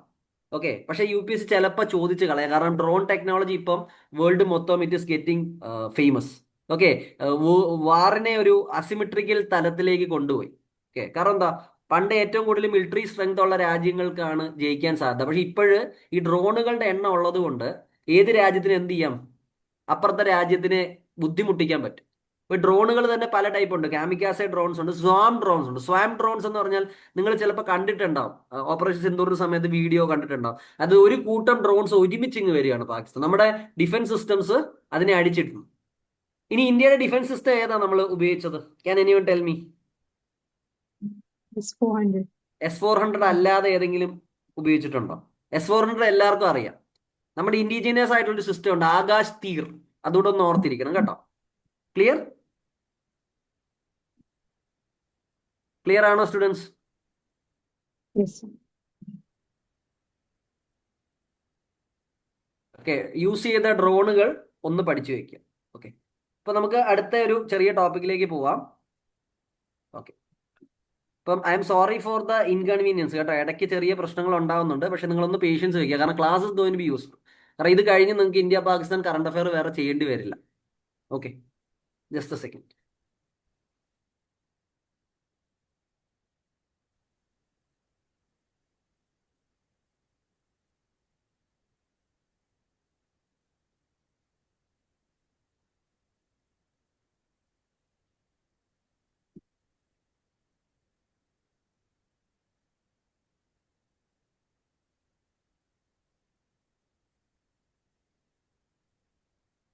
ഓക്കെ, അപ്പൊ നമുക്ക് മുമ്പോട്ട് പോവാം. അപ്പൊ ഈ കാര്യങ്ങൾ ക്ലിയർ ആണ്. അപ്പൊ ഇത്രയും നേരം കൊണ്ട് നമ്മൾ എന്തൊക്കെയാ സ്റ്റുഡൻസ് പഠിച്ചത്? എന്റെ ഒരു നേച്ചർ ഓഫ് ടീച്ചിങ് ആണ് കേട്ടോ. നമ്മൾ ഇത്രയും നേരം കൊണ്ട് എന്തൊക്കെ കവർ ചെയ്തു? What did we study till now? First ടോപ്പിക്കിൽ നമ്മൾ എന്താ പഠിച്ചത്? UN charter article 51. ഓക്കെ, പിന്നെ 2 ഡോക്ട്രിൻ നമ്മൾ പഠിച്ചു. ഓക്കെ, ഇത് റിലേറ്റഡ് ആയിട്ടുള്ള UNU ഡോക്ട്രിൻ പഠിച്ചു. പിന്നെ ലീഡ് ആൻഡ് റെക്കമെൻഡേഷൻ എന്താന്ന് പറഞ്ഞു. ക്ലിയർ? പിന്നെ പാകിസ്ഥാനിൽ എവിടെയൊക്കെയാണ് സ്ട്രൈക്സ് നടന്നതെന്ന് പറഞ്ഞു. പിന്നെ ഡ്രോൺസിനെ പറ്റി നോക്കി. അപ്പൊ ഇത്ര ഇൻഫർമേഷൻ ആണ് ഞാൻ ഇത്രയും നേരം കൊണ്ട് നിങ്ങളെ പഠിപ്പിച്ചത്. ഇനി നമുക്ക് മുമ്പോട്ട് പോവാം. ഇത് ചില പാകിസ്ഥാൻ ഇന്ത്യ പഴയ വാറുകളുടെ ഒരു ഇതാണ്, അതൊന്നും നമുക്ക് ആവശ്യമില്ല. ഇനി നമുക്ക് എക്സ്ട്രാ ആയിട്ട് പിന്നെ നമ്മൾ പേഴ്സണോണ നോൺ ഗ്രാഷ്യ എന്താന്ന് പഠിച്ചു. ഇനിയും നമ്മുടെ കറണ്ട് അഫയർ നമ്മൾ ഫോക്കസ് ചെയ്യുന്നത് ഓപ്പറേഷൻ സിന്ദൂറിന് ശേഷം പാകിസ്ഥാനെതിരെ ഇന്ത്യ എന്തൊക്കെ സ്റ്റെപ്പ് എടുത്തു. ഡയറക്റ്റ് അറ്റാക്ക് നമ്മൾ കണ്ടു. അത് കഴിഞ്ഞ് നമ്മൾ എന്ത് ചെയ്തു? ഇൻഡസ് വാട്ടർ ട്രീറ്റി നമ്മൾ എന്ത് ചെയ്തു? സസ്പെൻഡ് ചെയ്തു. ഈ സസ്പെൻഷന് വേറൊരു വാക്കുണ്ട്. ഓക്കെ, പിന്നെ അട്ടാരി വാഗ ബോർഡർ ക്ലോസ് ചെയ്തു. കർത്താർപൂർ കോറിഡോർ നമ്മൾ ക്ലോസ് ചെയ്തു. സാർക്ക് വിസ എക്സെപ്ഷൻ സ്കീം ഇത് നോക്കാനാണ് ഞാൻ നിങ്ങളോട് ഹോംവർക്ക് പറഞ്ഞത്. ഇത് ഇന്ത്യ റിവോക്ക് ചെയ്തു. പാകിസ്ഥാനി മിലിറ്ററി അഡ്വൈസേഴ്സിന് നമ്മൾ പുറത്ത് കളഞ്ഞു. നമ്മുടെ ഡിപ്ലോമാറ്റിക് ഒഫീഷ്യൽസിനെ പാകിസ്ഥാനിൽ അവരുടെ എണ്ണം നമ്മൾ കുറഞ്ഞു, കാരണം നമ്മുടെ ഒഫീഷ്യൽസിനെ നമ്മൾ തിരിച്ചു വിളിച്ചു. പാകിസ്ഥാനും റിട്ടാലിയേറ്ററി മെഷർ എടുത്തു. ഇന്ത്യയുടെ air space Pakistan air space നമ്മുടെ ഫ്ലൈറ്റ്സിന് വേണ്ടി അവർ ക്ലോസ് ചെയ്തു. നമുക്ക് വലിയ നഷ്ടം കേട്ടോ, കാരണം പാകിസ്ഥാൻ ഇതും കൊണ്ട് വലിയ നഷ്ടമില്ല, കാരണം അവർ ഓപ്പറേറ്റ് ചെയ്യുന്ന ഫ്ലൈറ്റ്സിന്റെ എണ്ണം വളരെ കുറവാണ്. പക്ഷെ ഇന്ത്യ ഓപ്പറേറ്റ് ചെയ്യുന്ന ഫ്ലൈറ്റ്സിന്റെ വളരെ എണ്ണം കൂടുതൽ. നമ്മുടെ ചില പ്രൈവറ്റ് ജെറ്റ്സിന് അവരുടെ നാഷണൽ എയർവേസിനെക്കാട്ടി കൂടുതൽ ജെറ്റ്സ് ഉണ്ട്. അപ്പൊ അവർ എയർ സ്പേസ് ക്ലോസ് ചെയ്തുകൊണ്ട് നമ്മുടെ ഫ്ലൈറ്റ്സ് എന്ത് ചെയ്യേണ്ടി വരും? കുറച്ച് ചുറ്റി വേണം ഇപ്പൊ സഞ്ചരിക്കും. പിന്നെ ട്രേഡ് അവരും സസ്പെൻഷൻ ചെയ്തിട്ടുണ്ട്. പിന്നെ അവരും നമ്മുടെ എതിരെ കുറച്ച് ഡിപ്ലോമാറ്റിക് മാനുവറിങ് ചെയ്തിട്ടുണ്ട്. നമ്മുടെ കുറെ ഒഫീഷ്യൽസിനെ അവർ പുറത്താക്കി. പിന്നെ വിസ റെസ്ട്രിക്ഷൻ വെച്ചിട്ടുണ്ട്, എക്സെപ്റ്റ് ഫോർ സിൽക്ക് പിൽഗ്രിമേജ്. കർത്താർപൂരിലേക്ക് വരുന്നവർക്ക് എതിരെ പാകിസ്ഥാൻ എന്ത് ചെയ്തിട്ടില്ല? വിസ റെസ്ട്രിക്ഷൻ എടുത്തിട്ടില്ല. പക്ഷെ അതിനകത്തും അവരുടെ ഒരു ഗെയിമാണ്, കാരണം ഖലിസ്ഥാനി പ്രൊപ്പഗണ്ട അവർക്ക് പ്രൊമോട്ട് ചെയ്യാം. ക്ലിയർ? പിന്നെ India suppose Indus water treaty ഫുള്ളായിട്ട് നമ്മൾ മാറ്റി കഴിഞ്ഞാൽ അതിനെ ഒരു ആക്ട് ഓഫ് വാർ ആയിട്ട് അവർ പറയുന്നത്, യുദ്ധമായിട്ട്. അതിനെ ഈ പാകിസ്ഥാന്റെ ന്യൂക്ലിയർ ഡോക്ട്രിനുമായിട്ട് നമുക്ക് കണക്ട് ചെയ്യണം. പാകിസ്ഥാൻ ന്യൂക്ലിയർ ഡോക്ട്രിൻ ഒരിക്കലും നോ ഫസ്റ്റ് യൂസ് അല്ല. അവരെ എക്കണോമിക്കലി ബുദ്ധിമുട്ടിച്ചാൽ തന്നെ അവർക്ക് ന്യൂക്ലിയർ ഉപയോഗിക്കാവുന്ന ഒരു ഐഡിയ പാകിസ്ഥാനുണ്ട്. അത് അവരുടെ ന്യൂക്ലിയർ ബ്ലഫാണ്. അങ്ങനെ ചെയ്യാനുള്ള ധൈര്യമൊന്നും പാകിസ്ഥാൻകാർക്ക് ഇല്ല. കാരണം ഇന്ത്യയുടെ പോളിസി നിങ്ങൾ നോക്കിയാൽ നമ്മുടെ മിനിമം ക്രെഡിബിൾ ഡെറ്ററൻസും നോ ഫസ്റ്റ് യൂസും ആണ് നമ്മുടെ പോളിസി. പാകിസ്ഥാന്റെ പോളിസി NFU അല്ല. ഓക്കെ, നമുക്ക് മുമ്പോട്ട് പോകാം. ഇനി ഓരോന്ന് പഠിക്കാം. നമുക്ക് ആദ്യം നമുക്ക് ഇൻഡസ് വാട്ടർ ട്രീറ്റിയെ പറ്റി പഠിക്കാം. ഈ ടെററിസ്റ്റ് അറ്റാക്കിന് ശേഷം നമ്മൾ എന്ത് ചെയ്തു? നമ്മൾ ക്യാബിനറ്റ് മീറ്റിംഗ് കൂടി, ക്യാബിനറ്റ് കമ്മിറ്റി ഓൺ സെക്യൂരിറ്റി. അത് കഴിഞ്ഞ് നമ്മൾ എന്ത് തീരുമാനിച്ചു? നമ്മൾ ഇൻഡസ് വാട്ടർ ട്രീറ്റിയിൽ നിന്ന് ഇറങ്ങിപ്പോവാൻ തീരുമാനിച്ചു. തൽക്കാലം നമ്മൾ എന്ത് ചെയ്തു?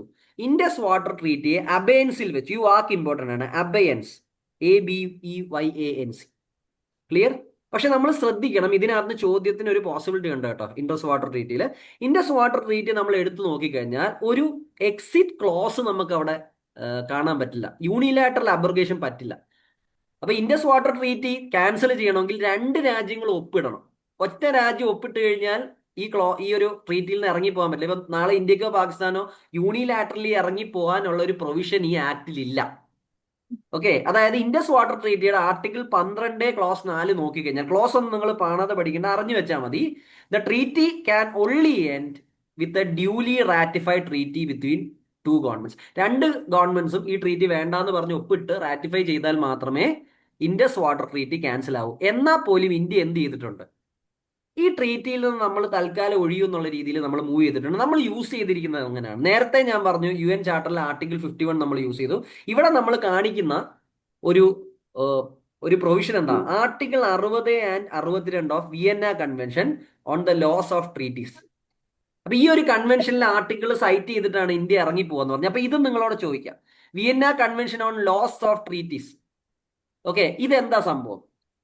നമ്മൾ ഇത് മനസ്സിലാക്കുക. ഏതെങ്കിലും ഒരു 2 രാജ്യങ്ങൾ തമ്മിൽ ഒരു ട്രീറ്റി സൈൻ ചെയ്തു, കാര്യങ്ങളൊക്കെ നോർമലായിട്ട് പോകുന്നു. പക്ഷേ ഏതെങ്കിലും എക്സെപ്ഷണൽ സർക്കംസ്റ്റാൻസ് വന്നു, ട്രീറ്റി ഉള്ള സമയത്തെ പോലെ അല്ല ഇപ്പൊ കാര്യങ്ങൾ, വളരെ വലിയ ചേഞ്ചസ് വന്നു. അങ്ങനെയാണെങ്കിൽ ഈ ആർട്ടിക്കിൾ 60ഉം 62ഉം ഉപയോഗിച്ച് എന്ത് ചെയ്യാം? ഒരു രാജ്യത്തിന്റെ ട്രീറ്റിയിൽ നിന്ന് പിന്മാറാം. പക്ഷെ ഇതിനകത്തൊരു വൈരുദ്ധ്യം കിടക്കുന്നതെന്ന് India Vienna convention on laws of ട്രീറ്റീസിൽ ഭാഗമല്ല. അണ്ടർസ്റ്റുഡ്? ബട്ട് എന്തായാലും ഇന്ത്യ അത് ഉപയോഗിക്കുന്നുണ്ട്. ഓക്കെ, അപ്പൊ ഈ ഒരു കൺവെൻഷൻ ഉപയോഗിച്ചിട്ടാണ് ഇന്ത്യ എന്ത് ചെയ്യുന്നത്? IBC ഇൻഡസ് വാട്ടർ ട്രീറ്റിയിൽ നമ്മൾ അബേൻസ് പ്രഖ്യാപിക്കുന്നു. ഇനി അബേൻസ് എന്ന് പറഞ്ഞ വാക്കിന്റെ അർത്ഥം ടെമ്പററി ആയിട്ട്, താൽക്കാലികമായിട്ട് നമ്മൾ എന്ത് ചെയ്തിരിക്കുന്നു? ഇൻഡസ് വാട്ടർ ട്രീറ്റിയിലെ കാര്യങ്ങൾ നമ്മൾ ഫോളോ ചെയ്യുന്നില്ല, നമ്മൾ അതിനെ അബേൻസിൽ ഇട്ടിരിക്കുന്നു. വാക്ക് ഇമ്പോർട്ടൻ്റ് ആണ്. നമ്മൾ ഇൻഡസ് വാട്ടർ ട്രീറ്റിയിൽ നിന്ന് പൂർണ്ണമായിട്ട് ഇറങ്ങിപ്പോയിട്ടില്ല, അങ്ങനെ പറ്റില്ല സാധാരണ. പക്ഷെ നമ്മൾ ആ ട്രീറ്റി അബേൻസിൽ ഇട്ടിരിക്കുന്നു. അതിന്റെ പ്രൊവിഷൻസിനെ ഒന്നും ഇനി നമ്മൾ ആക്റ്റീവായിട്ട് ഫോളോ ചെയ്യുന്നില്ല. ക്ലിയർ? അപ്പം ആർട്ടിക്കിൾ 62 ഓഫ് VSLT, ഇത് നിങ്ങൾക്ക് ചോദ്യം വരാം. എന്താണ്? Permit suspension of any treaty if there is A fundamental change of circumstances. India പറയുന്നത് ശരിയാണ്. നമ്മളൊരു ഗുഡ് വിൽ ജസ്റ്റർ ആയിട്ടാണ് ഇൻഡസിലെ വെള്ളം പാകിസ്ഥാന് കൊടുത്തത്. ശരിക്കും നമ്മളാണ് അപ്പർ റൈപ്പേറിയൻ സ്റ്റേറ്റ്. എന്നിട്ട് പോലും നമ്മൾ എന്ത് ചെയ്തു? ഒരു ഗുഡ് വിൽ ജസ്റ്ററിന്റെ പേരിലും ബന്ധം നല്ലതാവാനും വേണ്ടി പാകിസ്ഥാന് റിവേഴ്സിന്റെ ആക്സസ് കുറെ കൊടുത്തു. പക്ഷെ പാകിസ്ഥാൻ അപ്പം തൊട്ട് ഇന്ത്യയോട് ചെയ്യുന്നത് എന്താണ്? Bleed India by 1000 cuts and proxy wars ആണ്. അപ്പൊ അത് സഹിക്കാൻ പറ്റാത്തതുകൊണ്ട് ഇന്ത്യ എന്ത് പറഞ്ഞു? ഇനി നമ്മൾ ഇൻഡസ് വാട്ടർ ട്രീറ്റിയിലെ പ്രൊവിഷൻസിനെ നമ്മൾ എന്ത് ചെയ്യുന്നില്ല? ആക്ടിവേറ്റ് ആക്കി വെക്കുന്നില്ല. We are temporarily putting it on suspension. ഇതിനെയാണ് അബേൻസ് എന്ന് പറയുന്നത്. ഇതിനകത്ത് എന്തെങ്കിലും ഡൗട്ട് ഉണ്ടോ students? Are we crystal clear on this? അപ്പൊ ഇൻഡസ് വാട്ടർ ട്രീറ്റിൽ നിന്ന് പൂർണ്ണമായിട്ട് ഇന്ത്യ വിഡ്രോ ചെയ്തിട്ടില്ല, നമ്മൾ അതിനെ അബേൻസി വെച്ചിരിക്കുന്നു, ടെമ്പററി സസ്പെൻഷനിൽ വെക്കുന്നു. അതിന്റെ പ്രൊവിഷൻസ് ഇപ്പൊ നമ്മൾ പാലിക്കുന്നില്ല. നമ്മൾ അതിന് ഉപയോഗിക്കുന്ന ജസ്റ്റിഫിക്കേഷൻ ഈ പറയുന്ന Vienna convention on laws of ട്രീറ്റീസിന്റെ ആർട്ടിക്കിൾ 62. അത് പറയുന്നത് എന്താ? 2 രാജ്യങ്ങൾ നമ്മൾ ട്രീറ്റി ഉണ്ട്, പക്ഷെ സർക്കംസ്റ്റാൻസസ് ഒത്തിരി മാറിയിട്ടുണ്ടെങ്കിൽ ആ ട്രീറ്റിയിൽ നിന്ന് രാജ്യത്തിന് എന്ത് ചെയ്യാൻ പറ്റും? സസ്പെൻഡ് ചെയ്യാൻ, ട്രീറ്റി സസ്പെൻഡ് ചെയ്യാൻ പറ്റും. ക്ലിയർ? എനി ഡൗട്ടിൽ now? Are we crystal clear? അപ്പൊ ആർട്ടിക്കിൾ 51 നമ്മൾ ഉപയോഗിച്ചിട്ടുണ്ട് പാകിസ്ഥാനെ അടിക്കാൻ, UN-ന്റെ ചാർട്ടറിന്റെ ആർട്ടിക്കിൾ 51 ജസ്റ്റിഫിക്കേഷൻ ആയിട്ട്. പിന്നെ ഇൻഡസ് വാട്ടർ ട്രീറ്റിയിൽ നിന്ന് ഇറങ്ങിപ്പോകാൻ നമ്മൾ ജസ്റ്റിഫിക്കേഷൻ, അല്ലെങ്കിൽ അതിനെ സസ്പെൻഡ് ചെയ്യാൻ നമ്മൾ ജസ്റ്റിഫിക്കേഷൻ ഉപയോഗിക്കുന്നത് Vienna convention on laws of ട്രീറ്റീസിന്റെ ക്ലോസ് 62, ആർട്ടിക്കിൾ 62. എനി ഡൗട്ടിൽ നോ? അബേൻസ് എന്നുള്ള വാക്കും ക്ലിയർ അല്ലേ? മാക്സിമം നിങ്ങളൊന്ന് ഇന്ററാക്റ്റീവ് ആവാൻ നോക്കുക കേട്ടോ. കാരണം എന്താണെന്നറിയോ, ഓൺലൈൻ സെഷൻ ആണ്. നമുക്ക് ഈ സെഷൻസ് എല്ലാം ഓഫ്ലൈൻ ഉണ്ട് കേട്ടോ. Offline, if you are coming, offline sessions will be totally free. നിങ്ങൾക്ക് ക്ലാസ്സിൽ ഇരുന്ന് പഠിക്കാം. നമ്മുടെ ഡീറ്റെയിൽസ് എല്ലാം നിങ്ങൾക്ക് കളക്ട് ചെയ്യാവുന്നതാണ്. ക്ലാസ്സിൽ ഇരുന്ന് പഠിക്കാൻ പറ്റും. ടെസ്റ്റ് സീരീസ് ക്ലാസ്സിൽ ഫ്രീ ആണ്. ടെസ്റ്റ് ഡിസ്കഷൻ ഫ്രീ ആണ്. Mentorship 1-on-1 it is available. എല്ലാം ഫ്രീ ആണ്. 3 months ഒരു പ്രിലിംസിന്റെ ഗ്യാരണ്ടി ചെയ്യുന്ന കാര്യമാണ്. ഓക്കെ, ഇനി ഇൻഡസ് വാട്ടർ ട്രീറ്റി എന്താണ് സ്റ്റുഡൻസ്? ഈ നമ്മൾ പറയുന്ന ഒരു കാര്യമുണ്ട്, rivers sometimes they do not maintain physical boundaries. ഒരു രാജ്യം നമുക്ക് രണ്ടായിട്ട് മുറിക്കാമെങ്കിലും രാജ്യത്തിനകത്തൂടെ വേറെ രാജ്യത്തേക്ക് ഒഴുകുന്ന വെള്ളത്തെ നമുക്ക് രണ്ടായിട്ട് മുറിക്കാൻ പാടാം. ഇപ്പൊ ബംഗ്ലാദേശുമായിട്ട് ഇതുണ്ട് 54 ട്രാൻസ് ബൗണ്ടറി റിവേഴ്സ്, പാകിസ്ഥാനുമായിട്ടുണ്ടായിരുന്നു. അപ്പൊ വാട്ടർ ബേസ് ആയിട്ടുള്ള പ്രശ്നങ്ങൾ പാകിസ്ഥാനും ഇന്ത്യയായിട്ടുണ്ടായിരുന്നു. അത് പരിഹരിക്കാൻ വേണ്ടി എന്ത് ചെയ്തു? കുറെ ശ്രമങ്ങൾ നടന്നു. അവസാനം വേൾഡ് ബാങ്കിന്റെ മീഡിയേഷനിൽ ഇന്ത്യയും പാകിസ്ഥാനും ചേർന്ന് ഇൻഡസ് വാട്ടർ ട്രീറ്റി സൈൻ ചെയ്തു. അന്ന് നമുക്ക് ഈ വേൾഡ് ബാങ്കിന്റെ IBRD എന്ന് പറയാം. Okay, international board for reconstruction. ആ ഒരു IBRDയുടെ ഇതിനകത്താണ്. നമുക്ക് വേൾഡ് ബാങ്ക് എന്ന് പറയാൻ നോ പ്രോബ്ലം, അത് ഞാൻ ടെക്നിക്കലി പഠിപ്പിച്ചു തരാം. പക്ഷെ വേൾഡ് ബാങ്കിന്റെ മീഡിയേഷനിലാണ് ഈ ട്രീറ്റി സൈൻ ചെയ്തത്. ഇതനുസരിച്ച് എന്താ പറ്റുന്നത്? നമുക്ക് ഇൻഡസ് നദിയുടെ ട്രിബ്യൂട്ടേഴ്സിനെ വെസ്റ്റ് ട്രിബ്യൂട്ടറി ആയിട്ടും ഈസ്റ്റ് ട്രിബ്യൂട്ടറി ആയിട്ടും നമുക്ക് ക്ലാസിഫൈ ചെയ്യാം. ഈ വെസ്റ്റേൺ ട്രിബ്യൂട്ടറീസ് ഉണ്ടല്ലോ, നമുക്ക് ഇവിടെ കാണാൻ പറ്റുന്നു എന്നാണ് ഞാൻ വിശ്വസിക്കുന്നത്. I hope the picture is clear. Chenab, Jhelum, Indus, ഇത് മൂന്നും വെസ്റ്റേൺ ട്രിബ്യൂട്ടറീസ് ആണ്. ഇതിനെ നമ്മൾ വിളിക്കുന്നത് എന്താണെന്നറിയാം? നമുക്ക് നിമോണിക്സ് ഉപയോഗിച്ച് പഠിക്കാൻ ആഗ്രഹമുള്ളവർ ചീഫ് ജസ്റ്റിസ് ഓഫ് ഇന്ത്യ എന്നങ്ങ് പഠിച്ചു വെച്ചാൽ മതി. Jhelum, Chenab and Indus. Okay okay, അപ്പൊ ഈ നദികൾ ജേലം, ചെനാബ്, ഇൻഡസ്. Okay, clear? ഇതിന്റെ ഒരുമാതിരി ഒരു വലിയ ശതമാനം യൂസേജ് റൈറ്റ്സും നമ്മൾ ആർക്ക് കൊടുത്തു? പാകിസ്ഥാന് കൊടുത്തു. ആ സമയത്ത് നെഹ്റുവിന്റെ ഡിപ്ലോമസിയാണ്, idealist phase of Indian foreign policy. അപ്പൊ ഇന്ത്യക്ക് ഈ പറയുന്ന വെസ്റ്റേൺ റിവേഴ്സിൽ ലിമിറ്റഡ് അധികാരങ്ങളേ ഉള്ളൂ. നമുക്ക് ഇറിഗേഷന് വേണ്ടി ഉപയോഗിക്കാം, അതുപോലെ run of the river power plants നമുക്ക് സ്ഥാപിക്കാം. എന്താണ് സ്റ്റുഡൻസ്, ആരെങ്കിലും പറയാമോ? Run of the river power plants. നമുക്ക് വെള്ളത്തിന്റെ ഗതി തടഞ്ഞ്, പൂർണ്ണമായിട്ട് തടഞ്ഞ് പവർ പ്രോജക്ട്സ് നമുക്ക് അവിടെ സ്ഥാപിക്കാൻ പറ്റില്ല. പക്ഷെ ഒഴുകുന്ന വെള്ളത്തിൽ നിന്ന് നമുക്ക് എന്ത് ചെയ്യാൻ വേണമെങ്കിൽ പവർ ഉൽപ്പാദിപ്പിക്കാം. വെള്ളത്തെ തടഞ്ഞു നിർത്താൻ പാടാണ്, ഇറ്റ് ഇസ് നോട്ട് അവൈലബിൾ. പിന്നെ ഡൊമസ്റ്റിക്കും നോൺ കൺസെപ്റ്റീവ് യൂസിനും നമുക്ക് എന്ത് ചെയ്യാം? വെള്ളം ഈ വെസ്റ്റേൺ റിവേഴ്സിൽ ഉപയോഗിക്കും. Clear?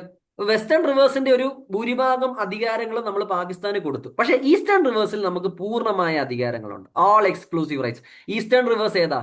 Sutlej, Beas and Ravi. Sutlej, Beas and Ravi. ഇതിനെ നിങ്ങളൊരു ബാങ്ക് കേട്ടിട്ടുണ്ടാവും, റോയൽ ബാങ്ക് ഓഫ് സ്കോട്ട്ലാൻഡ്. അങ്ങനെ നിങ്ങൾക്ക് പഠിച്ചു വയ്ക്കും. അപ്പൊ ഈ ട്രീറ്റിയുടെ ഒരു സമ്മറി എന്താ? വേൾഡ് ബാങ്ക് മീഡിയേറ്റ് ചെയ്ത് ഈ ട്രീറ്റി നടത്തി. വെസ്റ്റേൺ റിവേഴ്സിൽ ഭൂരിഭാഗം അധികാരങ്ങളും പാകിസ്ഥാന് കൊടുത്തു, ഈസ്റ്റേൺ റിവേഴ്സിൽ എക്സ്ക്ലൂസീവ് റൈറ്റ്സ് നമുക്ക് കിട്ടി. പക്ഷെ ഇത് കൊടുക്കണ്ടായിരുന്നു എന്ന് ഇപ്പോൾ പല സ്ട്രാറ്റജിക് തിങ്കേഴ്സ് പറയുന്നു. കാരണം നമ്മൾ പലർക്കും വേണ്ടി പല കാര്യങ്ങളും ചെയ്തിട്ടുണ്ട്. ചൈനയ്ക്ക് യുണൈറ്റഡ് നേഷൻസിൽ പെർമനന്റ് മെമ്പർഷിപ്പ് വേണമെന്ന് പറഞ്ഞ് നമ്മൾ വാദിച്ചു. ചൈന നമ്മളെ 62 വന്ന് അടിച്ചിട്ട് പോയി. ഓക്കെ, ഇനി ഇത് വൺ സൈഡഡ് ആയിട്ട് ചിന്തിക്കരുത് കേട്ടോ. ഞാൻ അറിയാതെ ഇടയ്ക്ക് മെയിൻസിലേക്ക് ഒഴുകിപ്പോവും. ഇപ്പൊ നെഹ്റു എടുത്ത ഓരോ കാര്യങ്ങൾക്കും അതിന്റെ ഫ്ലോസും ഉണ്ട്, അതിന്റെ ജസ്റ്റിഫിക്കേഷനും ഉണ്ട്. ഫോറിൻ പോളിസി പഠിക്കുമ്പോഴാണ് ഇത് ക്ലിയർ ആവുന്നത്. അപ്പൊ നമുക്ക് പ്രിലിംസിലേക്ക് തിരിച്ചു വരാം. ഇടയ്ക്ക് അറിയാതെ ഞാൻ അങ്ങോട്ട് പോയി. അപ്പൊ ഇത് 1960 കറാച്ചിയിൽ ഇന്ത്യൻ പ്രൈം മിനിസ്റ്റർ ജവഹർലാൽ നെഹ്റുവും അവരുടെ പ്രസിഡന്റ് മുഹമ്മദ് അയൂബ് ഖാനുമാണ് ഇത് സൈൻ ചെയ്തത്. ഇതിനെ ബ്രോക്കർ ചെയ്തത്, മീഡിയേറ്റ് ചെയ്തത് വേൾഡ് ബാങ്ക് ആണ്. ഓക്കെ, അപ്പൊ ബേസിക്കലി നമ്മൾ പറഞ്ഞു കഴിഞ്ഞാൽ ഇന്ത്യ 3 ഈസ്റ്റേൺ റിവേഴ്സ് ആണ് കൺട്രോൾ ചെയ്യുന്നത്, Ravi, Beas and Sutlej. Pakistan western rivers control ചെയ്യും, ഇൻഡസ്, ജേലം, ചെനാബ്. പക്ഷെ ഇൻഡസ്, ജേലം, ചെനാബിലും നമുക്ക് എന്തുണ്ട്? ലിമിറ്റഡ് യൂസേജിന്റെ അധികാരം നമുക്കുണ്ട് വെസ്റ്റേൺ റിവേഴ്സ്. ഓക്കെ, അപ്പൊ ഇതിന്റെ മൊത്തത്തിൽ നിങ്ങൾ നോക്കിയാൽ 80% of water volume is allocated to Pakistan and 20% to India. ഈ ഫിഗേഴ്സ് എല്ലാം ഓർത്തിരിക്കും. ക്ലിയർ? ക്ലിയർ? അപ്പൊ ഇന്ത്യക്ക് ഞാൻ പറഞ്ഞല്ലേ, വെസ്റ്റേൺ റിവേഴ്സിന്റെ മേളിൽ നമുക്ക് ചെറിയ റൈറ്റ്സ് ഉണ്ട്. ഞാൻ പറഞ്ഞു ഇറിഗേഷന്റെ റൈറ്റ് ഉണ്ട്, നോൺ കൺസെപ്റ്റീവ് യൂസിന്റെ റൈറ്റ് ഉണ്ട്, run of the river hydro power അവിടെ അലൗഡ് ആണ്. ഓക്കെ, വെള്ളം തടഞ്ഞു നിർത്താതെ നമുക്ക് വേണമെങ്കിൽ ഹൈഡ്രോ പവർ നമുക്ക് സ്ഥാപിക്കാം. ക്ലിയർ? പിന്നെ ഇന്ത്യയും പാകിസ്ഥാനും തമ്മിൽ എന്തെങ്കിലുമൊക്കെ തർക്കം ഈ വെള്ളത്തിന്റെ കേസിൽ ഉടലെടുത്താൽ അത് സോൾവ് ചെയ്യാൻ വേണ്ടി നമ്മളൊരു പെർമനന്റ് ഇൻഡസ് കമ്മീഷനെ സ്ഥാപിച്ചു. Okay, with representatives of both countries. പിന്നെ രണ്ട് രാജ്യങ്ങളും റിവറിന്റെ ഡേറ്റയും റുട്ടീൻസും എല്ലാം എക്സ്ചേഞ്ച് ചെയ്യാറുണ്ട്. ഇനി ഡിസ്പ്യൂട്ട് വന്നാൽ ഒരു 3 ടയർ മെക്കാനിസം ആണ്. ഇതും പ്രിലിംസിൽ ചോദിക്കാം, ഇമ്പോർട്ടന്റ് ആണ്. ഇപ്പൊ ഇൻഡസ് വാട്ടറിന്റെ ബേസിൽ പാകിസ്ഥാനും ഇന്ത്യയും തമ്മിൽ എന്തെങ്കിലും പ്രശ്നം ഉണ്ടെങ്കിൽ ആദ്യം നമ്മൾ എന്ത് ചെയ്യും? കമ്മീഷനെ സമീപിക്കും, ഈ പെർമനന്റ് കമ്മീഷൻ ഇത് തീർക്കാൻ പറ്റിയില്ലെങ്കിൽ നമ്മളൊരു ന്യൂട്രൽ എക്സ്പേർട്ടിനെ നിയമിക്കും. രണ്ട് രാജ്യങ്ങൾക്ക് പ്രശ്നമില്ലാത്ത ഒരു ന്യൂട്രൽ എക്സ്പേർട്ട്. ഇനി ന്യൂട്രൽ എക്സ്പേർട്ടിനെ കൊണ്ട് നടന്നില്ലെങ്കിൽ കോർട്ട് ഓഫ് ആർബിട്രേഷനിലേക്ക് പോകും. ഇതാണ് 3 സ്റ്റെപ്പ്. Okay, clear? ഇതുകൂടെ ഒന്ന് പഠിച്ചു വയ്ക്കുക. ഓക്കെ, പ്രശ്നങ്ങൾ ആദ്യം പരിഹരിക്കാൻ കമ്മീഷൻ ലെവലിൽ ശ്രമിക്കും. അതല്ലെങ്കിൽ രണ്ട് രാജ്യങ്ങൾക്കും പ്രശ്നമില്ലാത്ത ഒരു ന്യൂട്രൽ എക്സ്പേർട്ടിനെ നിയമിക്കാം. അത് പറ്റിയില്ലെങ്കിൽ പെർമനന്റ് കോർട്ട് ഓഫ് ആർബിട്രേഷനിലേക്ക് പോകും. ക്ലിയർ? ക്രിസ്റ്റൽ ക്ലിയർ അല്ലേ? വെസ്റ്റേൺ റിവേഴ്സ്, ഈസ്റ്റേൺ റിവേഴ്സ്, രണ്ട് സ്ഥലത്തും നമുക്ക് എന്തോ ഒരു അധികാരമുണ്ട്. അതുപോലെ തന്നെ പ്രീവിയസ് സ്ലൈഡ് കാണിക്കണം. ഓക്കെ, ഇതാണോ this one? We have to finish the class by 5:30. 5:30 ആകുമ്പോൾ നമ്മൾ തീർക്കും. അധികം ലോങ് അല്ല, ബട്ട് ഞാൻ പറയുന്ന പോലെ ഒരു നവംബർ ഡിസംബർ വരെ പാകിസ്ഥാൻ റിലേറ്റഡ് ആയിട്ടുള്ള ഒരു കറണ്ട് അഫയർ നിങ്ങൾ പുറയുന്നു നോക്കണ്ട. ക്ലിയർ? ഓക്കെ. ഇനിയും ഇന്ത്യക്ക് എന്തൊക്കെ ചെയ്യാൻ പറ്റും? നമ്മൾ പറഞ്ഞു ടെമ്പറലി നമ്മൾ ഇത് എന്ത് ചെയ്തിട്ടുണ്ട്, ഈ ട്രീറ്റ് നമ്മൾ അബേൻസിൽ വെച്ചിരിക്കുന്നു, ടെമ്പററി സസ്പെൻഷനിൽ വെക്കുക. നമ്മൾ എന്ത് ചെയ്യും? നമ്മൾ വാട്ടർ ഫ്ലോയുടെ ഡേറ്റ നമ്മൾ കൊടുക്കില്ല. ഫ്ലഷ് റിസർവോയർസ് ഫ്ലഷിങ് നടത്തും. റിസർവോയർസ് നമ്മൾ ഫ്ലഷ് ചെയ്യും. എന്തിനാണ്? സിൽറ്റേഷൻ കുറയ്ക്കാൻ വേണ്ടി. വെള്ളം പെട്ടെന്ന് അങ്ങ് തുറന്നു വിടും. അപ്പൊ ഇപ്പൊ നമ്മൾ എന്താ ചെയ്യുന്നത് പറഞ്ഞു കഴിഞ്ഞാൽ, പാകിസ്ഥാന് നമ്മൾ വെള്ളം തുറന്നു വിടുന്നതിന് മുമ്പ് എന്ത് കൊടുക്കില്ല? ഇന്റിമേഷൻ ഒന്നും കൊടുക്കില്ല. അപ്പൊ പെട്ടെന്ന് വെള്ളം വരും. പാകിസ്ഥാനിലെ ചില സ്ഥലങ്ങളിൽ പ്രശ്നമാവും. Okay, clear? അപ്പൊ നമുക്ക് വേണം ഹൈഡ്രോ പവറിന്റെ ഓപ്പറേഷൻസ് നമുക്ക് ഓൾട്ടർ ചെയ്യാം, കാരണം ഈ ട്രീറ്റ് നമ്മളിപ്പോ അംഗീകരിക്കുന്നത്. പിന്നെ ഇന്ത്യ വെസ്റ്റേൺ റിവേഴ്സിൽ നമുക്ക് ശരിക്കും പറഞ്ഞാൽ 3.6 MAF, ഈ ഡേറ്റ ഒന്നും പഠിക്കട്ടെ കേട്ടോ, ഐഡിയ കിട്ടിയാൽ മതി, ഉപയോഗിക്കാം. പക്ഷെ നമ്മൾ എത്രയും സ്റ്റോർ ചെയ്യുന്നുള്ളൂ? വെറും 1 MAF. ഓക്കെ, ഏക്കറേജിന്റെ കണക്കാട്ടെ ഈ MAF, അതൊന്നും നിങ്ങൾ നോക്കണ്ട. Okay, clear? അപ്പൊ ഈസ്റ്റേൺ റിവേഴ്സ്, നമ്മുടെ കയ്യിലിരിക്കുന്ന റിവേഴ്സ് നമ്മൾ 90% ഉപയോഗിക്കുന്നുണ്ട്. ഓക്കെ, നമ്മൾ ചില സെന്റേഴ്സ് ഉണ്ടാക്കിയിട്ട് ബക്ര ഡാം, പോങ്ക്, രഞ്ജിത് സാഗർ ഡാം ഒക്കെ ഉപയോഗിക്കുന്നുണ്ട്. വെസ്റ്റേൺ റിവേഴ്സിൽ നമ്മൾ അധികം ഒന്നും ചെയ്യുന്നില്ല. ഓക്കെ, ഇന്ത്യ ഇപ്പൊ പറയുന്നത് എന്താ? നമ്മൾ ഇൻഡസ് വാട്ടർ ട്രീറ്റി ഒറ്റയടിക്ക് ഈ ട്രീറ്റി നിർത്താനോ അതൊക്കെ ഡിഫിക്കൽട്ട് ആയിരിക്കും. പക്ഷേ നമുക്ക് ചെയ്യാവുന്നത്, ആദ്യം നമ്മൾ ചെയ്യേണ്ട കാര്യം എന്ന് പറഞ്ഞാൽ, വെസ്റ്റേൺ റിവേഴ്സിൽ കുറച്ചുകൂടി ഉപയോഗിക്കാനുള്ള അധികാരം ഉണ്ട്, അത് നമ്മൾ മാക്സ് ഉപയോഗിക്കുക. ഇത് പ്രിലിംസ് ചോദ്യമായിട്ടും വരും. വെസ്റ്റേൺ റിവേഴ്സിൽ നമുക്ക് നോൺ കൺസംപ്റ്റീവ് യൂസ് പറ്റും, run of the river power projects നമുക്ക് സ്ഥാപിക്കാം. അപ്പം ഇന്ത്യയുടെ മേജർ ആയിട്ടുള്ള hydro power projects in the western rivers, ഇത് നിങ്ങൾക്ക് പ്രിലിംസിൽ മാച്ച് ദ ഫോളോയിങ് ആയിട്ട് വരാം. കിഷൻ ഗംഗ ജേലത്തിലാണ്, റാറ്റ്ലെ ചെനാബിലാണ്, Salal dam it is in Chenab, Baglihar it is in Chenab. പിന്നെ അപ്കമിങ് ചില പ്രോജക്ട്സ് ഉണ്ട്, കിറു, പക്കുൽദുൾ, റട്ട്ലയിൽ നമ്മൾ കുറച്ചുകൂടെ ഡെവലപ്മെന്റ് നമ്മൾ ശ്രമിക്കുന്നുണ്ട്. ഇനി നമ്മൾ സപ്പോസ് ഒന്നുകിൽ ഫുള്ളായിട്ട് വെസ്റ്റേൺ റിവേഴ്സിനെ നമ്മൾ കട്ട് ഡൗൺ ചെയ്യാൻ നോക്കിയാലോ, നമ്മുടെ ഉള്ള യൂസേജ് നമ്മൾ കൂട്ടിയാലോ പാകിസ്ഥാൻ ഇത് യൂസ് ചെയ്യും. കാരണം പാകിസ്ഥാനിലെ ഖരീഫ് സീസണിനെ ആശ്രയിച്ചിരിക്കുന്ന കർഷകർ, അവർക്കിത് പ്രശ്നമാവും. പിന്നെ നിങ്ങൾക്കറിയാം, നമ്മുടെ ഇവിടെ പ്രളയം വന്ന സമയത്ത് തന്നെ ഡാമിന്റെ പേര് കുറെ പരാതികളുണ്ട്. അതുപോലെ പെട്ടെന്ന് പറയാതെ വെള്ളം തുറന്നു വിട്ടു കഴിഞ്ഞാൽ, അപ്പൊ വാട്ടറിനെ ഒരു എന്താ പറയുക, ഒരു ടൂളായിട്ട് ഇന്ത്യക്ക് വേണമെങ്കിൽ ഉപയോഗിക്കാം. ഓക്കെ, വാട്ടറിനെ ഒരു വെപ്പണൈസിങ് ഓഫ് വാട്ടർ ആണ് ഇവിടെ നടക്കുന്നത്. പക്ഷെ അതിന് നമുക്കൊരു ചെറിയ ടെൻഷനോട് വേണം. മെയിൻ സ്പെസിഫിക് ആയിട്ട് പറയാണ്, നമ്മൾ അപ്പർ റൈപ്പേറിയൻ സ്റ്റേറ്റും പാകിസ്ഥാൻ ലോവർ റൈപ്പേറിയൻ സ്റ്റേറ്റും. പക്ഷെ പ്രശ്നം, ഇന്ത്യയിലേക്ക് വരുന്ന പല നദികളുടെയും അപ്പർ റൈപ്പേറിയൻ സ്റ്റേറ്റ് ആരാ സ്റ്റുഡൻസ്? ചൈന. ഇന്ത്യയിലേക്ക് വരുന്ന പല നദികളുടെ അപ്പർ റൈപ്പേറിയൻ സ്റ്റേറ്റ് ആരാ? ചൈന. ചൈനയാണ്. അപ്പൊ ചൈന സെയിം തന്നെ നമ്മളോട് ചെയ്ത നമ്മൾ എന്ത് ചെയ്യും? ചൈന ഇടയ്ക്ക് ആ പ്രശ്നം ചെയ്യാറുണ്ട്. ബ്രഹ്മപുത്രയിലെ അങ്ങനെ പല നദികളുടെയും ഡേറ്റ ചൈന തരാതിരിക്കാറുണ്ട്. അപ്പൊ അങ്ങനെ വരുമ്പോൾ നമുക്ക് ഈ പ്രശ്നം നേരിടാം. കാരണം ശരിക്കും പല നദികളും ചൈനയുടെ അല്ല, ടിബറ്റിന്റെയാണ്. പക്ഷെ ഗതികേട് കൊണ്ട് ടിബറ്റ് ഇപ്പൊ ചൈനയുടെ കയ്യിലാണ്. ഓക്കെ, അപ്പൊ ഇന്ത്യ ഇങ്ങനൊരു കാര്യം പാകിസ്ഥാനോട് ചെയ്താൽ ഫ്യൂച്ചറിൽ ചൈന നമ്മളോട് ഈ സെയിം കാര്യം ചെയ്യുമെന്നുള്ളത് നമുക്ക് ടെൻഷനുള്ള ഒരു കാര്യം. ഓക്കെ, ഇപ്പൊ ചില ഡിസ്പ്യൂട്ടഡ് ആയിട്ടുള്ള ഹൈഡ്രോ പവർ പ്രോജക്ട്സ് ഉണ്ട്. അപ്പൊ നമ്മൾ ചേലത്തിൽ കിഷൻഗംഗ പണിതപ്പോഴും ചെനാബിൽ റാറ്റ്ലെ പറഞ്ഞപ്പോഴും പാകിസ്ഥാൻ എന്ത് ചെയ്തു? അതിനെ ഒബ്ജക്ട് ചെയ്തിരുന്നു. ഇത് കോർട്ട് ഓഫ് ആർബിട്രേഷനിലേക്ക് പോയി. അപ്പൊ കോർട്ട് ഓഫ് ആർബിട്രേഷൻ നമ്മളോട് എന്ത് പറഞ്ഞു? നിങ്ങൾ വെള്ളം ഉപയോഗിച്ചോ, പക്ഷേ പ്രോജക്റ്റ് കണ്ടിന്യൂ ചെയ്തോളൂ, പക്ഷെ ചില കാര്യങ്ങൾ, ചില മാനദണ്ഡങ്ങൾ പാലിക്കണമെന്ന് പറഞ്ഞു. പക്ഷെ ഇപ്പം നമ്മൾ ഇനിയിപ്പോൾ ആ മാനദണ്ഡങ്ങൾ പാലിക്കണമെന്നില്ല. ഈ റാറ്റ്ലേയിലെ കേസ് വരുമ്പോൾ, ചെനാബ് റിവറിലെ റാറ്റ്ലെ കേസ് വരുമ്പോൾ നമ്മൾ വേൾഡ് ബാങ്കും ആയിട്ടും കുറച്ചായിട്ട് നമ്മൾ ഉടക്കി. കാരണം എന്താ? ഇന്ത്യ ആദ്യം പെർമനന്റ് കമ്മീഷന്റെ മുമ്പിൽ ഈ പ്രശ്നം തകരാറിലായപ്പം ഇന്ത്യ പറഞ്ഞു, പെർമനന്റ് കമ്മീഷൻ കഴിഞ്ഞ അടുത്ത സ്റ്റേജ് എന്താ? ഡിസ്പ്യൂട്ട് റിഡ്രസലിന്റെ ന്യൂട്രൽ എക്സ്പേർട്ടിനെ വെക്കുക. ഇന്ത്യ അതാ പറഞ്ഞു. പാകിസ്ഥാൻ എന്ത് ചെയ്തു? പെർമനന്റ് കമ്മീഷനിൽ നിന്ന് ഡയറക്ട്ലി ചാടി അങ്ങോട്ട് പോയി, കോർട്ട് ഓഫ് ആർബിട്രേഷനിലേക്ക് പോയി. ഇന്ത്യ ഇതിനെ എതിർത്തു. കാരണം നമ്മൾ ട്രീറ്റിയിൽ ഒരു പ്രോസസ്സ് ഉണ്ടാക്കി വെച്ചിട്ടുണ്ട്. ആദ്യം പെർമനന്റ് കമ്മീഷൻ വെച്ച് പ്രശ്നം പരിഹരിക്കാൻ നോക്കുക. പെർമനന്റ് കമ്മീഷനെ കൊണ്ട് പരിഹരിക്കാൻ പറ്റിയില്ലെങ്കിൽ ന്യൂട്രൽ എക്സ്പേർട്ടിനെ വെക്കുക. ന്യൂട്രൽ എക്സ്പേർട്ടിനെ കൊണ്ട് പരിഹരിക്കാൻ പറ്റിയില്ലെങ്കിൽ കോർട്ട് ഓഫ് ആർബിട്രേഷനിലേക്ക് പോകും. പാകിസ്ഥാൻ എന്ത് ചെയ്തു? കോർട്ട് ഓഫ് ആർബിട്രേഷനിലേക്ക് നേരെ പോയി. അപ്പൊ വേൾഡ് ബാങ്ക് എന്താ ചെയ്തേ? ഇന്ത്യക്കും യെസ് കൊടുത്തു, പാകിസ്ഥാനും യെസ് കൊടുത്തു. ഇന്ത്യയോട് ഒരു ന്യൂട്രൽ എക്സ്പേർട്ടിനെ അപ്പോയിന്റ് ചെയ്യാനും പറഞ്ഞു, പാകിസ്ഥാനോട് കോർട്ട് ഓഫ് ആർബിട്രേഷനിലേക്ക് പോകാനും പറഞ്ഞു. ഇന്ത്യ ഇതിനെ എന്ത് ചെയ്തു? ഈ വേൾഡ് ബാങ്കിന്റെ പ്രൊസീജിയറിനെ ബോയ്ക്കോട്ട് ചെയ്തു. ഇനി നിങ്ങൾ മനസ്സിലാക്കേണ്ടത്, നമ്മൾ വളരെ റാഡിക്കലായിട്ട് എഴുതണ്ട, പക്ഷെ നമുക്ക് മനസ്സിലാവേണ്ടത്, പലപ്പോഴും international institutions they are very much tilted to Pakistan. അതിന്റെ കാരണം എന്ന് പറഞ്ഞാൽ, Pakistan is suppose to be a western അല്ലേ. It was the member of SEATO and CENTO. Okay, എപ്പോഴും വെസ്റ്റിന്റെ കൂടെ നിന്ന് അതിന്റെ ബെനിഫിറ്റ് പറ്റിയ ഒരു രാജ്യമാണ് പാകിസ്ഥാൻ. ഓക്കെ, അതിന്റെ ഒരു എക്സാമ്പിൾ നമ്മളിങ്ങനെ കറണ്ട് അഫയർ ഡിസ്കസ് ചെയ്യുമ്പോഴും നമ്മൾ പഠിക്കും. ഇനി ബഗ്ലിഹാർ ഡാമിനെ പറ്റി ഇവിടെ കുറച്ച് പറയുന്നുണ്ട്. നമ്മൾ ബഗ്ലിഹാറിലെ ഡാമിന്റെ ഷട്ടേഴ്സ് ഒക്കെ പെട്ടെന്ന് തുറന്ന് പാകിസ്ഥാന് പണി കൊടുത്തതായിട്ട് കാണാൻ പറ്റുന്നുണ്ട്. പിന്നെ ഈ സലാൽ ഡാം ഞാൻ നേരത്തെ കാണിച്ചു, കഴിഞ്ഞ സ്ലൈഡിൽ ഞാൻ സലാൽ ഡാം കാണിച്ചിരുന്നു. I have shown you the Salal dam. Salal ഡാമിനകത്ത് അത് എവിടാന്ന് ഞാൻ പറഞ്ഞിരുന്നു, ചേനാബിലാണ്. ഇതിനൊരു പ്രത്യേകതയുണ്ട്, അതൊന്ന് നോട്ട് ചെയ്യുക. സലാൽ ഡാം എന്താ? It is a run of the river project on Chenab in the Reasi district. Reasi ഡിസ്ട്രിക്റ്റിൽ ഒരു തീവ്രവാദ ആക്രമണം നടത്തിയിട്ടുണ്ട്. ഇതിന്റെ പ്രത്യേകത എന്താ? First hydro power project building Jammu Kashmir under the Indus water treaty. അപ്പം സലാൽ ഡാമിന് അങ്ങനെ ഒരു പ്രത്യേകതയുണ്ട്, ഹൈഡ്രോ പവർ പ്രോജക്റ്റിന് പ്രത്യേകതയുണ്ട്. ജമ്മു കാശ്മീരിലെ ഇൻഡസ് വാട്ടർ ട്രീറ്റിയുടെ അണ്ടറിലുള്ള ആദ്യത്തെ പ്രോജക്റ്റ് ആണ്. എനി ഡൗട്ടിൽ നമ്മൾ ഇന്ത്യ ഇൻഡസ് ട്രീറ്റിയെ അബേൻസിൽ വെച്ചു എന്നുള്ളത് പഠിച്ചു. അബേൻസിന്റെ വാക്കിന്റെ അർത്ഥം പഠിച്ചു. ഇൻഡസ് വാട്ടർ ട്രീറ്റി എന്താന്ന് പഠിച്ചു. ഇൻഡസ് വാട്ടർ ട്രീറ്റിയിൽ നിന്ന് നമ്മൾ അബേൻസിലേക്ക് പോകാൻ നമ്മൾ ഉപയോഗിച്ച ജസ്റ്റിഫിക്കേഷൻ അതെന്താണെന്ന് പഠിച്ചു. ഏതാണ് സ്റ്റുഡൻസ് ജസ്റ്റിഫിക്കേഷൻ? കഴിഞ്ഞ സ്ലൈഡിൽ പഠിച്ചത് ഈ സ്ലൈഡിലെങ്കിലും ഓർക്കണം, എന്നാലല്ലേ 3 മാസം കഴിഞ്ഞ് പരീക്ഷ വരുമ്പോൾ ഓർക്കാൻ പറ്റുള്ളൂ.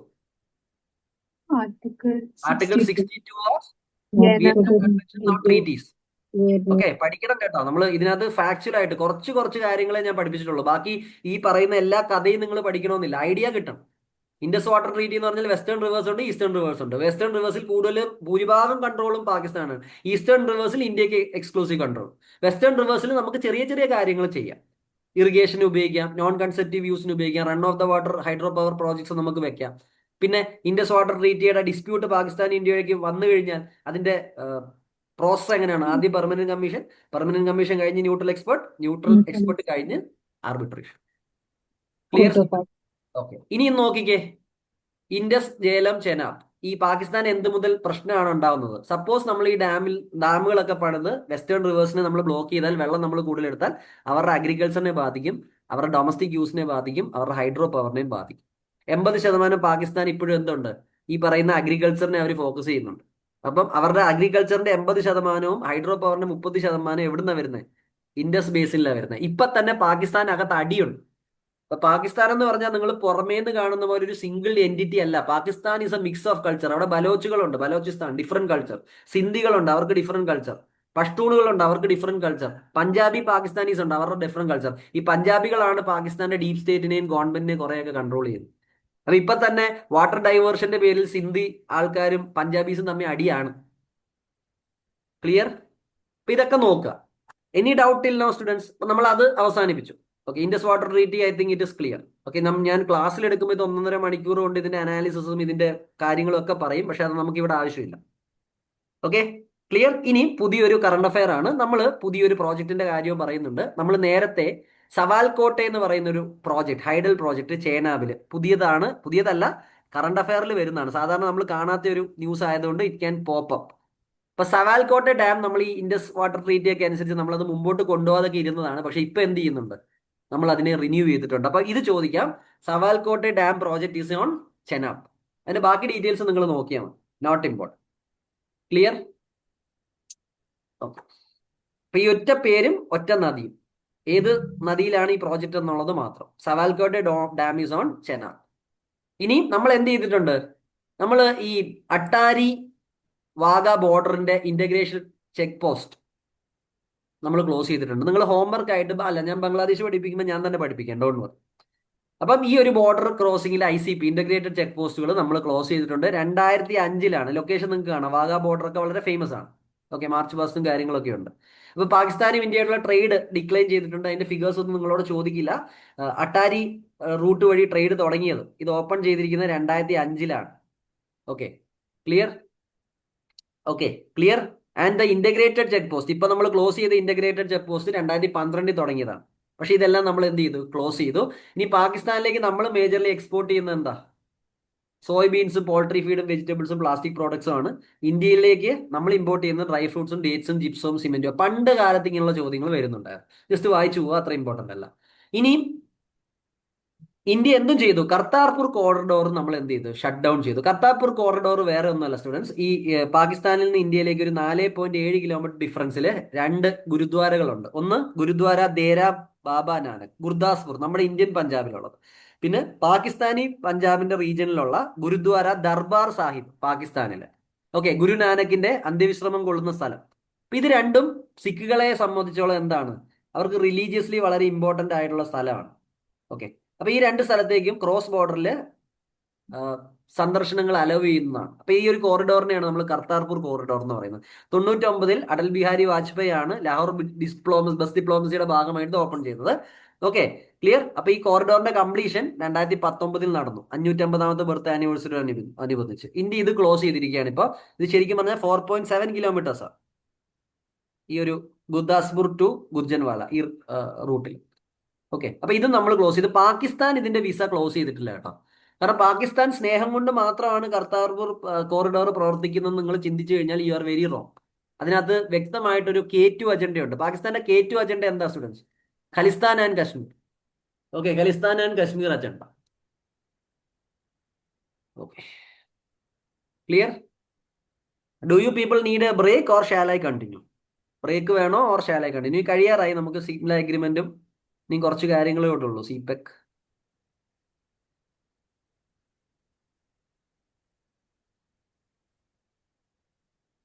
കണ്ടിന്യൂ ചെയ്യാനാണ് എല്ലാവരും പറയുന്നത്. So we will continue. Okay, will continue.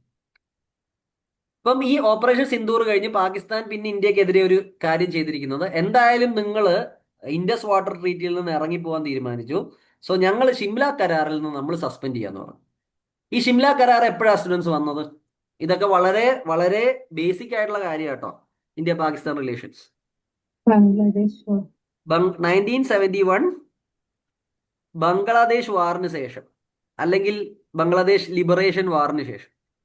Okay, അവിടെ പാകിസ്ഥാൻ നമ്മുടെ മുമ്പിൽ മുട്ടുമടക്കി 93,000 പ്രിസണേഴ്സ് ഓഫ് വാർസിനെ നമ്മൾ പിടിച്ചു. അതിനുശേഷം ഈ എഗ്രിമെന്റ് പാകിസ്ഥാനും ഇന്ത്യയും തമ്മിൽ സൈൻ ചെയ്തു. ക്ലിയർ? ക്ലിയർ.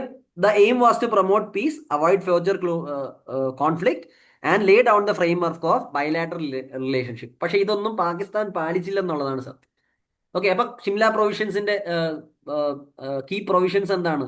ഇന്ത്യയും പാകിസ്ഥാനുമായിട്ടുള്ള ബന്ധം UN ചാർട്ടർ പ്രകാരം ജസ്റ്റ് ആയിട്ടുള്ള രീതിയിൽ പോവും. നമ്മളും പാകിസ്ഥാനും തമ്മിൽ എന്തെങ്കിലും പ്രശ്നം ഉണ്ടെങ്കിൽ ശ്രദ്ധിക്കുക, എന്തെങ്കിലും ടെറിട്ടോറിയൽ ഡിസ്പ്യൂട്ടും പ്രശ്നങ്ങളും എസ്പെഷ്യലി കാശ്മീർ റിലേറ്റഡ് ആയിട്ടോ അല്ലാതെ ഉണ്ടെങ്കിൽ അത് ബൈലാറ്ററലി തീർക്കും. അതിന്റെ അർത്ഥം എന്താ? പുറത്തുള്ള ആൾക്കാരെ നമ്മൾ വെൽക്കം ചെയ്യുന്നില്ല. ഇത് ഇന്ദിരാഗാന്ധിയുടെ ഫോറിൻ പോളിസിയിലും രാജീവിന്റെ ഫോറിൻ പോളിസിയിലും ഒക്കെ നമ്മൾ കണ്ടു. ഓക്കെ, PCM ഇരുന്ന പിള്ളേർക്ക് അറിയായിരിക്കും. ഓക്കെ, ഇന്ദിരാഗാന്ധിയുടെ റിയലിസ്റ്റ് ഡോക്ടറിൻ, ഓക്കെ, രാജീവ് ഗാന്ധിയുടെ ഇന്റർവെൻഷനിസ്റ്റ് ഡോക്ടറിൻ. അപ്പം ഞാൻ പറയുന്ന പോലെ there will be peaceful bilateral resolution. അതുകൊണ്ടാണ് ട്രംപ് പറഞ്ഞ് നിങ്ങളും പാകിസ്ഥാനുമായിട്ടുള്ള കശ്മീർ ഇഷ്യൂ ഞാൻ മീഡിയേറ്റ് ചെയ്യാമെന്ന് പറയുമ്പോൾ ഇന്ത്യ നോ താങ്ക്സ് എന്ന് പറയാൻ കാരണം. ഓക്കെ, നമുക്ക് ഓർഗനൈസേഷൻ ഓഫ് ഇസ്ലാമിക് കൗൺസിൽ ആയാലും നമുക്ക് ട്രംപ് ആയാലും ചൈനയാണെങ്കിലും ഈ പ്രശ്നം പാകിസ്ഥാനും ഇന്ത്യയും തമ്മിലാണെങ്കിൽ സ്വയം നമ്മൾ തമ്മിൽ തീർത്തോളാം എന്നൊരു ഐഡിയ ആണ്. ആ ഐഡിയ നമ്മൾ പേപ്പറിൽ എഴുതി വെച്ചത് എവിടെയാണ്? 1971 എഗ്രിമെന്റ്. പാകിസ്ഥാൻ അന്ന് ഇത് സമ്മതിച്ചു, കാരണം അവരുടെ 93,000 പേര് നമ്മുടെ കയ്യിലായതുകൊണ്ട് അവർ സമ്മതിച്ചു. പക്ഷേ പാകിസ്ഥാൻ ഒരു കാലഘട്ടത്തിൽ ഇത് പാലിച്ചിട്ടില്ല. കാരണം എപ്പം യുണൈറ്റഡ് നേഷൻസിൽ ഒരു കോൺഫറൻസ് എന്തെങ്കിലും നടന്നാൽ അവർ കശ്മീരിന്റെ ഇഷ്യൂ ഉയർത്താറുണ്ട്. പിന്നെ നടന്നത് ഇന്ത്യയും പാകിസ്ഥാനുമായിട്ട്, നിങ്ങൾക്ക് ഈ ബോർഡറിൽ ഈ പിക്ചർ അധികം ക്ലിയർ അല്ല, എന്നാലും ഞാൻ ലേസറും കൊണ്ട് ജസ്റ്റ് ഒന്ന് കാണിച്ചു തരാം. നിങ്ങൾക്ക് ഈ ബോർഡർ കാണാൻ പറ്റുന്നുണ്ടോ? ഇന്ത്യയുടെ തലയുടെ ഈ ഭാഗം, ദിസ് ഏരിയ, ഇത് പാകിസ്ഥാൻ ഒക്കുപൈഡ് കശ്മീർ ആണ്. പാകിസ്ഥാൻ ഒക്കുപൈഡ് കശ്മീർ 47-48 യുദ്ധത്തിൽ അവർ ഈ സ്ഥലം നമ്മുടെ കയ്യിൽ നിന്ന് പിടിച്ചെടുത്തു. ഇതിന്റെ കുറച്ച് ഭാഗം ബ്രിട്ടീഷുകാർ തന്നെ അവർക്ക് പിടിച്ചു കൊടുത്താട്ടോ. ബ്രിട്ടീഷുകാർ ഇന്ത്യയുടെ സ്ഥലം വെട്ടി പാകിസ്ഥാന് കൊടുത്ത ചരിത്രമുണ്ട്. Okay, clear. അത് IR പഠിപ്പിക്കുമ്പോൾ ഞാൻ പഠിപ്പിക്കാറുണ്ട്. അപ്പൊ ഈ സ്ഥലം പാകിസ്ഥാന്റെ കയ്യിലാണ്, മനസ്സിലായോ? ഇതിനെ നമ്മൾ പാക് ഒക്കുപൈഡ് കശ്മീർ എന്ന് വിളിക്കും. അവരിതിനെ വിളിക്കുന്ന പേരെന്താന്ന് ആർക്കെങ്കിലും പറയാമോ? ആസാദ് കശ്മീർ എന്നാണ്. അവർ പറയുന്നത് ഞങ്ങൾ കാശ്മീരിനെ ലിബറേറ്റ് ചെയ്തു. ഓക്കെ, അപ്പൊ 1947-48 യുദ്ധം കഴിഞ്ഞിട്ട് പാകിസ്ഥാനും ഇന്ത്യയും തമ്മിൽ ഈ ഒരു ബോർഡർ വന്നു. ഇതിനെ അന്ന് കാലത്ത് വിളിച്ചിരുന്നത് ലൈൻ ഓഫ് കൺട്രോൾ എന്നല്ല, സീസ് ഫയർ ലൈൻ എന്ന. അപ്പൊ 48 ആ യുദ്ധം കഴിഞ്ഞ് കറാച്ചി അഗ്രിമെന്റ് വഴി ആദ്യം വന്നത് CFL ആണ്, സീസ് ഫയർ ലൈൻ. രണ്ടുപേരും ഈ സീസ് ഫയർ വയലേറ്റ് ചെയ്യില്ല, വെടിവെക്കില്ല. അത് 1948. ഷിംല അഗ്രിമെന്റ് വന്നപ്പം ഈ CFLന്റെ പേര് നമ്മൾ മാറ്റി, നമ്മൾ എന്താക്കി കുട്ടികളെ? പാകിസ്ഥാൻ ഇന്ത്യ തമ്മിലുള്ള ഈ ബോർഡറിന്റെ ആ പേര് മാറ്റി, ഈ ലൈനിന്റെ പേര് നമ്മൾ CFL നിന്ന് മാറ്റി എന്താക്കി? ലൈൻ ഓഫ് കൺട്രോൾ എന്നാക്കി. ലൈൻ ഓഫ് കൺട്രോൾ ഒരു ഇന്റർനാഷണൽ ബോർഡർ ആണോ? അല്ല. ഓക്കെ, നിങ്ങൾ ഹോംവർക്കിൽ ചെയ്യണം. ഞാൻ പഠിപ്പിക്കുമ്പോൾ അത് വന്നു കഴിഞ്ഞാൽ ഐ വിൽ ടീച്ച്. LAC ഉണ്ട്, ലൈൻ ഓഫ് ആക്ച്വൽ കൺട്രോൾ ഉണ്ട്, ലൈൻ ഓഫ് കൺട്രോൾ ഉണ്ട്, ഇന്റർനാഷണൽ ബോർഡർ ഉണ്ട്. മൂന്ന് concept. When you study border management your teachers are suppose to teach. ഇനിയിപ്പോൾ ഇത് ജസ്റ്റ് ഞാൻ കാണിച്ചതാണ്. നമ്മൾ ഈ വളരെ സുന്ദരമായ ഇന്ത്യയുടെ മാപ്പ് കാണുമ്പോൾ ഇന്ത്യയുടെ തലയുടെ രണ്ട് ഭാഗങ്ങൾ ശരിക്കും ഇപ്പം നമ്മുടെ കയ്യിലല്ല. ഇത് പാകിസ്ഥാന്റെ കയ്യിലാണ്, ഇത് ചൈനയുടെ കയ്യിലാണ്. പിന്നെ ഈ ഇടയ്ക്ക് കാണുന്ന ഈ സ്ഥലം ഇത് ഷക്സ്ഗം വാലിയാണ്. ഇത് പാകിസ്ഥാൻ കൊണ്ടുപോയി ചൈനയ്ക്ക് ഗിഫ്റ്റ് കൊടുത്തു. അപ്പൊ ഇപ്പൊ ചൈനയുടെ കയ്യിലാണ്. ഇനി ഇന്ത്യയിലെ ഇപ്പൊ എസ്പെഷ്യലി റൈറ്റ് വിങ്ങേഴ്സും അല്ലെങ്കിൽ ജനറലി ആൾക്കാരും ഈ മൊത്തം സ്ഥലം നമ്മുടെയാണെന്ന് ക്ലെയിം ചെയ്യുന്നത്. Entirely claim by India. Akhand ഭാരതിന്റെ ഭാഗം കശ്മീർ എന്തായാലും ഇന്ത്യയുടെ ഭാഗമാണ്. ഇനി പാകിസ്ഥാന്റെ ക്ലെയിം നോക്കിക്കഴിഞ്ഞാൽ ഇന്ത്യയുടെ ഈ കശ്മീർ കൂടെ അവന്റെ ഭാഗമാണെന്ന് അവൻ വിശ്വസിക്കും. ചൈനയ്ക്ക് ഈ രണ്ട് ഭാഗത്താണ് ക്ലെയിം ഉള്ളത്. ആ ക്ലെയിം ഉള്ള സ്ഥലമൊക്കെ ഇപ്പോഴും ചൈനയുടെ കയ്യിലാണ്. 62-ലെ യുദ്ധത്തിന് ശേഷം ഈ ഒരു ഭാഗം അക്സൈ ചീൻ അവർ പിടിച്ചെടുത്തു. ഇത് പാകിസ്ഥാൻ ചൈനയ്ക്ക് ഗിഫ്റ്റും ചെയ്തു. ഇതാണ് ശരിക്കും ഓരോ രാജ്യങ്ങളുടെ ആഗ്രഹങ്ങൾ. ഇതാണ് ചൈനയുടെ ആഗ്രഹം. ഏകദേശം അവൻ സഫലീകരിച്ചു. എക്സെപ്റ്റ് ഫോർ അവർ എന്താ പറയാ സദേൺ ടിബറ്റ് എന്ന് അവർ പറയുന്ന നമ്മുടെ അരുണാചൽ പ്രദേശ് തവാങ് റീജിയനൂടെ വേണമെന്ന് അവൻ ആഗ്രഹമുണ്ട്. It is a part of Mao's 5 finger policy. Okay, ഞാൻ മെയിൻസിലേക്ക് പോകുന്നില്ല. ഇപ്പം നമ്മൾ പ്രിലിംസിന്റെ ഈ കാര്യങ്ങൾ ക്ലിയർ ആയോ? ഷിംല അഗ്രിമെന്റ് എന്താണെന്നും എപ്പോൾ വന്നെന്നും CFL മാറി LOC ആയെന്നും എല്ലാം ക്ലിയർ ആണോ? പിന്നെ ഏറ്റവും ഇമ്പോർട്ടന്റ്, പ്രശ്നങ്ങൾ ഉണ്ടെങ്കിൽ ബൈലാറ്ററലി പരിഹരിക്കും. ഇനിയും നിങ്ങൾ അറിയേണ്ട ഒരു കാര്യം, നമ്മൾ 71-ന് ശേഷം പാകിസ്ഥാന്റെ എല്ലാ ടെറിട്ടറികളും നമ്മൾ തിരിച്ചു കൊടുത്തിട്ടില്ല. ഈ ടുർട്ടുക്കും ചലുങ്കയിലും ചോർബാത് വാലിയിലെ ചില സ്ഥലങ്ങളൊക്കെ എന്ത് ചെയ്തിട്ടുണ്ട്, നമ്മൾ പിടിച്ചു വെച്ചിട്ടുണ്ട്, കൊടുത്തില്ല. ശരിക്കും ചിലർ പറയുന്നത്, ചില സ്ട്രാറ്റജിക് എക്സ്പേർട്സ് പറയുന്നത്, പാകിസ്ഥാന്റെ 93,000 സൈനികർ നമ്മുടെ കയ്യിൽ ഉണ്ടെങ്കിൽ വേണമെങ്കിൽ കശ്മീർ നമുക്ക് ഇങ്ങ് തിരിച്ചു വാങ്ങാം. പക്ഷെ നമ്മളത് ചെയ്തില്ല. ഓക്കെ, പിന്നെ ഈ ഷിംല അഗ്രിമെന്റ് വഴി തന്നെ പാകിസ്ഥാൻ എന്ത് ചെയ്യേണ്ടി വന്നു? ബംഗ്ലാദേശിനെ എന്ത് ചെയ്യേണ്ടി വന്നു? റെക്കഗ്നൈസ് ചെയ്യേണ്ടി വന്നു. ഇതാണ് ഷിംല അഗ്രിമെന്റ്. Any doubt? ഇപ്പൊ പാകിസ്ഥാനും ഇന്ത്യയുമുള്ള ബന്ധം UN ചാർട്ടർ വഴി പോവും. നമ്മൾ തമ്മിൽ എന്തെങ്കിലും പ്രശ്നം ഉണ്ടെങ്കിൽ അത് പീസ്ഫുൾ ആയിട്ട് ബൈലാറ്ററലി സോൾവ് ചെയ്യും. CFL മാറി ലൈൻ ഓഫ് കൺട്രോൾ ആയി. പിന്നെ ബംഗ്ലാദേശിനെ അവർ റെക്കഗ്നൈസ് ചെയ്യും. അതുപോലെ പരസ്പരം എന്തുണ്ടാവണം? പരസ്പരം ഇന്റേണൽ അഫയേഴ്സിലും ഇന്റർഫിയർ ചെയ്യരുത്. പിന്നെ പരസ്പരം റെസ്പെക്ട് ചെയ്യുക. അപ്പൊ ഇത് വേണമെങ്കിൽ ചോദിക്കാം ഈ ഷിംല കരാർ. ക്ലിയർ ആണോ students? Shimla agreement clear? Any doubt? ഇടയ്ക്കിടയ്ക്ക് ചോദിക്കുന്നത് എൻ്റെ ഒരു രീതിയാണ്. കാരണം ഓൺലൈനിൽ നിങ്ങളുടെ മുഖം എനിക്ക് കാണാം. മുഖം കാണുമ്പോൾ നമുക്ക് മനസ്സിലാവും കുട്ടികൾക്ക് ക്യാച്ച് ചെയ്യാൻ പറ്റുന്നുണ്ടോ ഇല്ലയോ എന്ന്. ഈ ഒരു കമ്പ്യൂട്ടറിന് മുമ്പ് ഇരിക്കുമ്പോൾ I cannot see you people. Clear? നമുക്ക് മുമ്പോട്ട് പോകാം. ഓക്കെ, ഇത് മെയിൻസ് ആണ്. ഇങ്ങനെ ഈ ഷിംല കരാറ് അവര് അംഗീകരിച്ചില്ലെങ്കിൽ സീസ് ഫയർ വയലേഷൻസ് കൂടാം. പിന്നെ നമ്മുടെ തമ്മിലുള്ള ബൈലാറ്ററൽ റിലേഷൻസ് അണ്ടർമൈൻഡ് ആയി പോകും. വിയന കൺവെൻഷൻ ഇതെതിരാണ്. പിന്നെ ഈ ട്രീറ്റുകളിൽ നിന്ന് ആൾക്കാർ യൂണിലാറ്ററലി ഇറങ്ങി പോകുന്ന സ്വഭാവം, ഇതൊരു വലിയ പ്രശ്നമാണ്. ഇതിന്റെ ശരിക്കും ഫോർ ഫാദർ എന്ന്, അല്ലെങ്കിൽ ഈ ഇപ്പം ഏറ്റവും വലിയ ഈ ഒരു ഇറങ്ങിപ്പോക്കുകാരൻ ആരാണ്? ഡൊണാൾഡ് ട്രംപ് ആണ്. ഓരോ ട്രീറ്റിൽ നിന്ന് ഇനി ഇല്ല, അമേരിക്ക ഇല്ല, ടാറ്റ. ഇപ്പൊ WHOയിൽ അമേരിക്ക ഇല്ല. Okay, human right council America ഇല്ലെന്ന് പറയാൻ പോവാണ്. അല്ലെങ്കിൽ ഇന്ത്യയുടെ ഇന്റർനാഷണൽ സോളാർ അലയൻസിന്റെ ഭാഗമായിരുന്നു US, ഇപ്പൊ അവിടുന്ന് ഇറങ്ങിപ്പോവാണ്. അപ്പൊ ട്രംപിന് ഇതൊരു ഒരു വിനോദമാണ്. ഇപ്പൊ ഇന്ത്യ ഇൻഡസ് വാട്ടർ ട്രീറ്റിൽ നിന്ന് ഇറങ്ങിപ്പോയി. പാകിസ്ഥാൻ ഷിംല അഗ്രിമെന്റിൽ നിന്ന് ഇറങ്ങിപ്പോയി. ഇനി വേറെ ഏതെങ്കിലും ഫേമസ് ആയിട്ട് നിങ്ങളുടെ റിക്കോളിന് വേണ്ടിയാണ് വേറെ ഏതെങ്കിലും വലിയ കരാർ ഇന്നലെ മെനഞ്ഞാന്നുമായിട്ട് സിഗ്നിഫിക്കന്റ് ആയിട്ടുള്ള ഒരു കരാർ ന്യൂസ് വരുന്നുണ്ട്? ഏതാണെന്ന് പറയാമോ? ഇന്റർനാഷണൽ റാമിഫിക്കേഷൻ ഉള്ള ഒരു കരാർ ന്യൂസിലുണ്ടായിരുന്നു 2 ദിവസമായിട്ട്. ന്യൂക്ലിയർ റിലേറ്റഡ് ആയിട്ടുള്ള കരാർ between USA and Russia. Russia ആ ന്യൂക്ലിയർ കരാറിൽ നിന്ന് ഇറങ്ങിപ്പോയി. മനസ്സിലായോ? അപ്പം റഷ്യക്ക് ഇനി എത്ര വേണമെങ്കിലും ന്യൂക്ലിയർ ടെസ്റ്റ് നടത്താം, എത്ര വേണമെങ്കിലും മിസൈൽ വിക്ഷേപിക്കാം. എവിടാണ് സ്വന്തം ന്യൂക്ലിയർ ആർസനൽ എന്ന് USA പറയേണ്ട ആവശ്യമില്ല. ഇതിനു മുമ്പ് അവർ തമ്മിൽ start treaty, new salt treaty ഒക്കെ ഉണ്ട്. ഓക്കെ, അപ്പൊ അത് പഠിക്കണം. ന്യൂക്ലിയർ കരാറുകൾ ബിറ്റ്വീൻ US ആൻഡ് എന്താ പറയാ USSR അല്ലെങ്കിൽ നോ റഷ്യ. അതിൽ നിന്ന് ഇപ്പൊ റഷ്യ ഇറങ്ങിപ്പോയി. അപ്പൊ വേൾഡ് ഒരു ന്യൂക്ലിയർ ആംസ് റേസിലേക്ക് പോവാണെന്നുള്ളൊരു കൺഫ്യൂഷൻ ഉണ്ട്. ഇത് നിങ്ങളുടെ മെയിൻസിൽ ഈ വർഷം വരാം. പക്ഷെ ആ ട്രീറ്റികളുടെ ബേസിക്സ് പ്രിലിംസിലും വരാം. ക്ലിയർ? എനി ഡൗട്ടിൽ?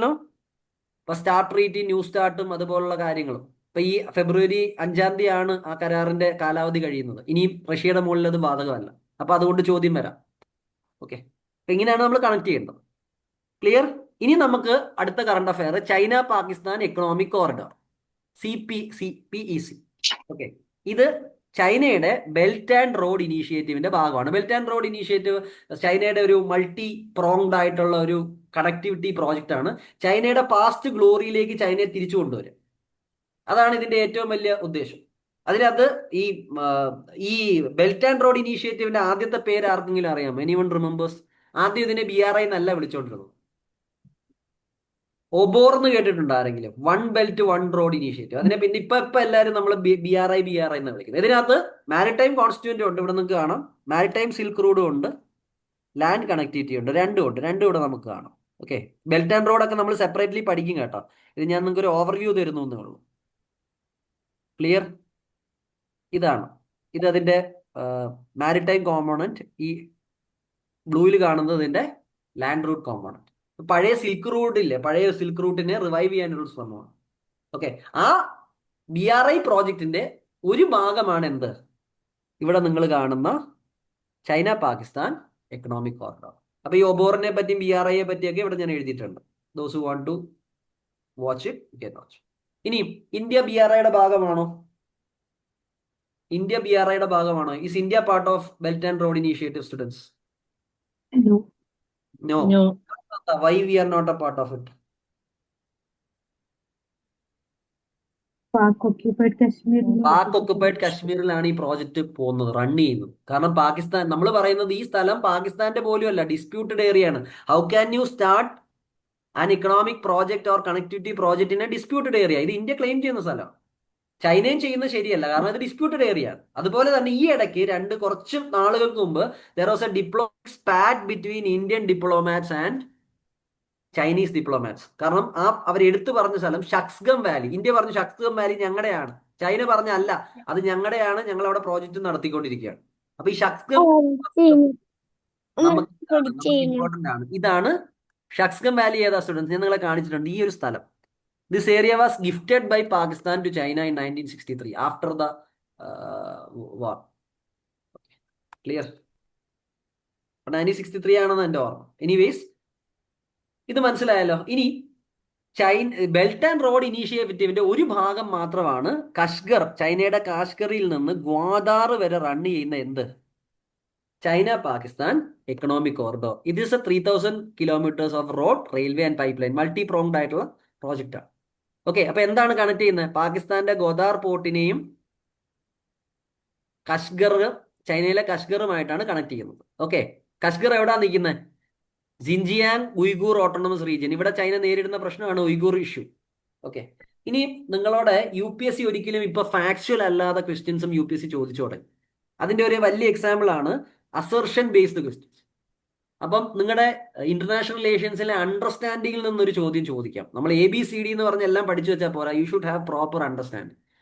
അപ്പൊ ഞാൻ ചോദിക്കുന്ന കാര്യം എന്ന് പറഞ്ഞു കഴിഞ്ഞാൽ, എന്തിനാണ് ചൈന CPEC-ൽ ഇൻവെസ്റ്റ് ചെയ്യുന്നത്? What is the logic? ഇങ്ങനെ ചോദ്യം വരാം. What is the goal of China behind CPEC?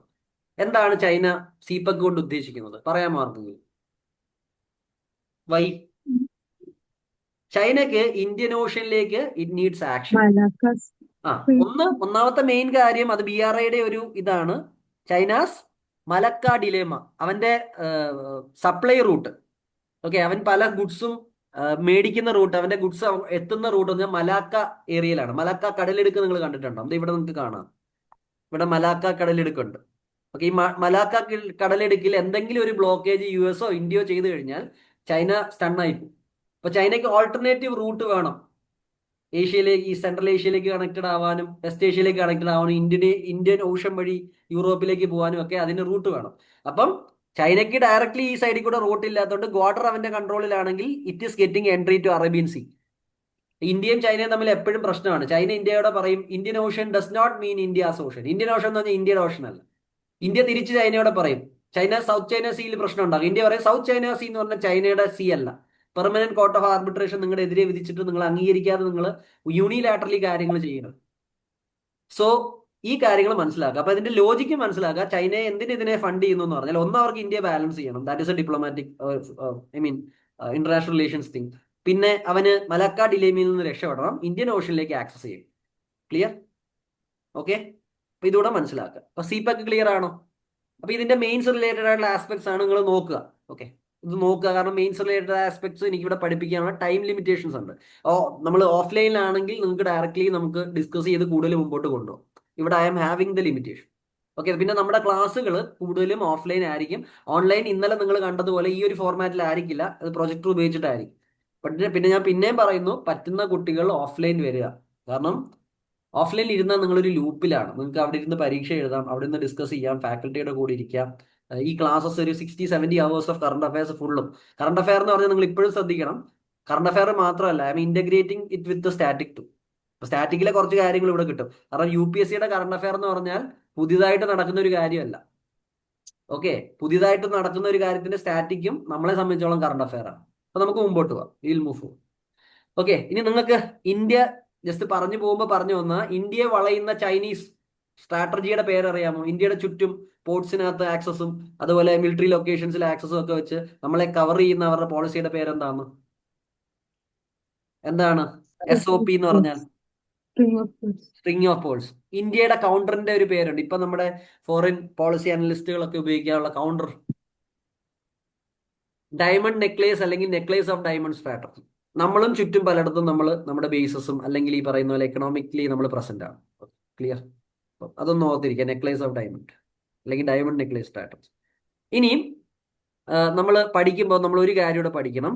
നമ്മൾ എന്തായാലും ഇൻഡസ്ട്രീറ്റി നമ്മൾ എന്താ പറയുക, നമ്മൾ അബേൻസിൽ വെച്ചിരിക്കുന്നു. അതിനെ ഒരു കൗണ്ടറായിട്ട് ചൈനയുടെ ഹെൽപ്പിലൂടെ പാകിസ്ഥാൻ ബിൽഡ് ചെയ്ത ഡാം ആണ് എന്ത്? മുഹമ്മദ് ഡാം. ഇത് ഓർത്തിരിക്കുക, പാകിസ്ഥാനിലെ ഖൈബർ പക്തുൺവായിൽ അവർ ബിൽഡ് ചെയ്ത ഡാമാണ്. ജസ്റ്റ് ഒന്ന് അറിഞ്ഞു വെച്ചാൽ, ഡീറ്റെയിൽസ് ഒന്നും പഠിക്കണ്ട. ഖൈബർ പക്തുൺവായിൽ അവർ സ്വാറ്റ് റിവറിൽ നിർമ്മിച്ച ഒരു ഡാമാണ് മുഹമ്മദ് ഡാം. ഓക്കെ, ഇനിയിപ്പോ നിങ്ങൾ അഫ്ഗാനിസ്ഥാനിൽ ഏത് ഡാമാണ് സ്റ്റുഡൻസ് ഉള്ളത്? ന്യൂസിൽ വരാം. അഫ്ഗാനിസ്ഥാനിൽ ഏതാ ഡാം? Tell me. ഇതൊക്കെ ചോദ്യമായിട്ട് വരാം കേട്ടോ. കാരണം ഇന്ത്യ ഒരു ഡാമിന്റെ കൺസ്ട്രക്ഷന് may be it will help Afghanistan. Homework ആയിട്ട് ചെയ്യാം. ഓക്കെ, ഏത് ഡാമാണ്? Salma. സൽമ ഡാം നമ്മൾ പണിത് കൊടുത്തതാണ്. ഫ്രണ്ട്ഷിപ്പ് ഡാം അതല്ല, വേറെ ഒരെണ്ണം ഇപ്പൊ പണിയാൻ ശ്രമിക്കുന്നുണ്ട്. അത് പാകിസ്ഥാന് വലിയ concern. Salma dam India Afghanistan friendship dam ആണ്, ദാറ്റ് ഇസ് ദയർ. അതല്ലാതെ പുതിയത്. ഓക്കെ, ഹോംവർക്ക് ആയിട്ട് ചെയ്യാം. ചിലത് ഞാൻ ഹോംവർക്ക് ചെയ്യും. പിന്നെ ഞാൻ ഇന്ത്യ അഫ്ഗാനിസ്ഥാൻ പഠിപ്പിക്കുമ്പോൾ I will teach you this, don't worry. അപ്പൊ ഈ മുഹമ്മദ് ഡാം പാകിസ്ഥാനിലാണെന്ന് ഓർക്കുക, ഇന്ത്യയിലല്ല. ഓക്കെ, പിന്നെ സവാൽകോട്ട് ഡാം ഓർത്തിരിക്കുക, ഇന്ത്യയുടെ പുതിയ നമ്മൾ പിന്നെ റീസ്റ്റാർട്ട് ചെയ്യുന്ന പ്രോജക്ട്. ഓക്കെ, ഇനി ചൈന പാകിസ്ഥാൻ എക്കണോമിക് കോറിഡോർ, അതിനെ കൗണ്ടർ ചെയ്യാൻ ഇന്ത്യ എടുത്തിരിക്കുന്നത്, നമ്മൾ ഇറാനിൽ ചാബഹാർ പോർട്ട് ഡെവലപ്പ് ചെയ്യുന്നുണ്ട്. INSTC-യുടെ ഭാഗമാണ് നമ്മൾ.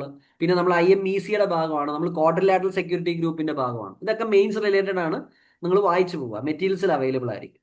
പിന്നെ ഇനി നമുക്ക് പുതിയൊരു ടോപ്പിക്കിലേക്ക് കടക്കാം. ഞാൻ നിങ്ങളോട് നേരത്തെയും പറഞ്ഞു, വെസ്റ്റ് പലപ്പോഴും പാകിസ്ഥാനുമായിട്ട് വളരെ ചായ്വ് കാണിക്കും. ഈ ഇൻസ്റ്റിറ്റ്യൂഷൻസ് തന്നെ നിങ്ങൾ നോക്കുക, ഇന്ത്യക്കെതിരെ ഇത്രയും വലിയൊരു ടെററിസ്റ്റ് അറ്റാക്ക് നടന്നു, TRF നടത്തി കഴിഞ്ഞിട്ട് പാകിസ്ഥാനെ ഒറ്റപ്പെടുത്തണമെന്ന് ഇന്ത്യ പറയുമ്പോൾ എല്ലാവരും പാകിസ്ഥാനെ വാരിക്കോരി സഹായിക്കുകയാണ്. ട്രംപ് പാകിസ്ഥാന് മിലിറ്ററി എയ്ഡ് പ്രഖ്യാപിക്കുന്നു, F-16 മോഡിഫിക്കേഷന് പൈസ കൊടുക്കുന്നു. ഇവിടെ നിങ്ങളെ ഞാൻ കാണിക്കുന്നത് എന്താ? IMF $1 ബില്യൺ ലോൺ കൊടുക്കുന്നു, 8,500 കോടി. അതും IMF-ന്റെ എക്സ്റ്റെൻഡഡ് ഫണ്ട് ഫെസിലിറ്റി ഉപയോഗിച്ച് പാകിസ്ഥാന് കിടക്കുന്ന ലോൺ. ഓക്കെ, അത് മാത്രമല്ല, പിന്നെ പാകിസ്ഥാന്റെ ഒരു റിക്വസ്റ്റ് അനുസരിച്ച് റെസിലിയൻസ് സസ്റ്റൈനബിലിറ്റി ഫെസിലിറ്റി ഉപയോഗിച്ച് എക്സ്ട്രാ ഒരു 1.4 ബില്യൺ, അപ്പൊ 2.4 ബില്യന്റെ ലോൺ കൊടുത്തിരിക്കുകയാണ്. എന്തിനാ? ടെററിസ്റ്റ് അറ്റാക്ക് ഇന്ത്യ നടത്തിയതിന് ഗിഫ്റ്റ് ആയിട്ടായിരിക്കും കൊടുത്തിരിക്കുന്നത്. ചില സമയത്ത് നമുക്ക് തമാശ രൂപേണ ഇത് പറയാൻ പറ്റും, ഇത് ചിന്തിക്കാൻ പറ്റുമോ? ക്ലിയർ? അപ്പൊ നമ്മൾ IMF-നെ പറ്റി പഠിക്കണം. പക്ഷെ അത് ഞാൻ എവിടെ കവർ ചെയ്യും students? I will cover this in international organisations. IMF ഒക്കെ നമ്മൾ ഡീറ്റെയിൽഡ് ആയിട്ട് പഠിക്കും. അപ്പൊ ഈ IMF-ന്റെ എക്സ്റ്റെൻഡഡ് ഫണ്ട് ഫെസിലിറ്റി എന്താ? ഏതെങ്കിലും രാജ്യം, ഇത് പ്രിലിംസിൽ ചോദ്യമായിട്ട് വരാട്ടോ. ഓക്കെ, ഏതെങ്കിലും ഒരു രാജ്യം സീരിയസ് ആയിട്ടുള്ള മീഡിയം ടേം, ശ്രദ്ധിക്കുക, മീഡിയം ടേം ഓർത്തിരിക്കണം, എക്സ്റ്റെൻഡഡ് ഫെസിലിറ്റിയുടെ കാര്യമാണ് പറയുന്നത്. ഏതെങ്കിലും രാജ്യത്തിന് സീരിയസ് ആയ mid term balance of payment ഒക്കെ നിങ്ങൾ എക്കണോമിയിൽ പഠിക്കേണ്ടതാണ്. ക്രൈസിസ് ഉണ്ടെങ്കിൽ because of their structural weaknesses. Okay, അപ്പൊ സ്ട്രക്ചറൽ വീക്ക്നെസ്സസ് കാരണം ഏതെങ്കിലും രാജ്യത്തിന് medium term balance of payment crisis ഉണ്ടെങ്കിൽ ആ രാജ്യങ്ങൾക്ക് IMF എന്ത് ചെയ്യും? ഈ ഒരു സഹായം ചെയ്യും. Understood students? ഇത് പഠിച്ചു വെക്കണം. This is an important point. Clear? Just a second students. ഇവരുടെ എഡ്യൂക്കേഷൻ പ്രോപ്പർ അല്ല, ഇവിടെ ഇൻഫ്രാസ്ട്രക്ചർ പ്രോപ്പർ അല്ല, അങ്ങനെയുള്ള കാര്യങ്ങളാട്ടോ നമ്മൾ സ്ട്രക്ചറൽ വീക്ക്നെസ്സസ് എന്ന് പറയുന്നത്. എഡ്യൂക്കേഷൻ വീക്കാണ്, ഇൻഫ്രാസ്ട്രക്ചർ വീക്കാണ്, അങ്ങനെയുള്ള ഒരു കാര്യത്തിൽ നമ്മൾ എന്ത് പറയും? സ്ട്രക്ചറൽ വീക്ക്നെസ് എന്ന് പറയും. ഓക്കെ, ഇപ്പോൾ അവരുടെ എഡ്യൂക്കേഷൻ വീക്കാണ്, അല്ലെങ്കിൽ ഇൻഫ്രാസ്ട്രക്ചർ വീക്കാണ്. Okay, clear. അവരുടെ ഫിനാൻസിങ് ആൻഡ് ബാങ്കിങ് സിസ്റ്റം വീക്കാണ്. Okay, clear. പിന്നെ ബിസിനസ്സിന് ആവശ്യത്തിന് ക്യാപിറ്റൽ ഇല്ല. ഇങ്ങനെയുള്ള കേസൊക്കെ ആണെങ്കിൽ നമ്മൾ എന്ത് പറയും? Structural weakness. അപ്പൊ ശരിക്കും പറഞ്ഞാൽ ചിലർ പറയില്ല, ഇന്ത്യയിൽ റിഫോംസ് കൊണ്ടുവരണമെങ്കിൽ ക്വിഡ് പ്രോക്കോ റിഫോംസ് അല്ല, സ്ട്രക്ചറൽ റിഫോംസ് വേണം. ഇപ്പൊ പണ്ട് നമുക്ക് ട്വിൻ ബാലൻസ് ഷീറ്റ് ഇഷ്യൂ ഉണ്ടായിരുന്നു, NPF ഇഷ്യൂ ഉണ്ടായിരുന്നു. അപ്പൊ സ്ട്രക്ചറൽ റിഫോംസ് ഇൻ ബാങ്കിങ് എന്ന് പറയും. അപ്പൊ ഇവിടെ സ്ട്രക്ചറൽ എന്ന് ഉദ്ദേശിക്കുന്നത് ഈ രാജ്യത്തിന് എഡ്യൂക്കേഷൻ ഇൻഫ്രാസ്ട്രക്ചറും ഈ പറയുന്ന ഫിനാൻഷ്യൽ ബാങ്കിങ്ങും ക്യാപിറ്റലും ഒക്കെ പ്രശ്നമാണ്. അതുകൊണ്ട് അവൻ എന്ത് പറ്റി? Medium term balance of payment crisis ഉണ്ടെങ്കിൽ ആര് സഹായിക്കും? IMF സഹായിക്കും. പക്ഷെ നിങ്ങൾ മനസ്സിലാക്കണം, ഇത് ഗ്രാൻഡും എയ്ഡും ഒന്നുമല്ല, ഇത് തിരിച്ചടയ്ക്കണം. അത് ഓർത്തിരിക്കും. ഇതും പ്രിലിംസിന് ഇമ്പോർട്ടൻ്റ് ആണ്. ഇത് is loan, it is to be paid back.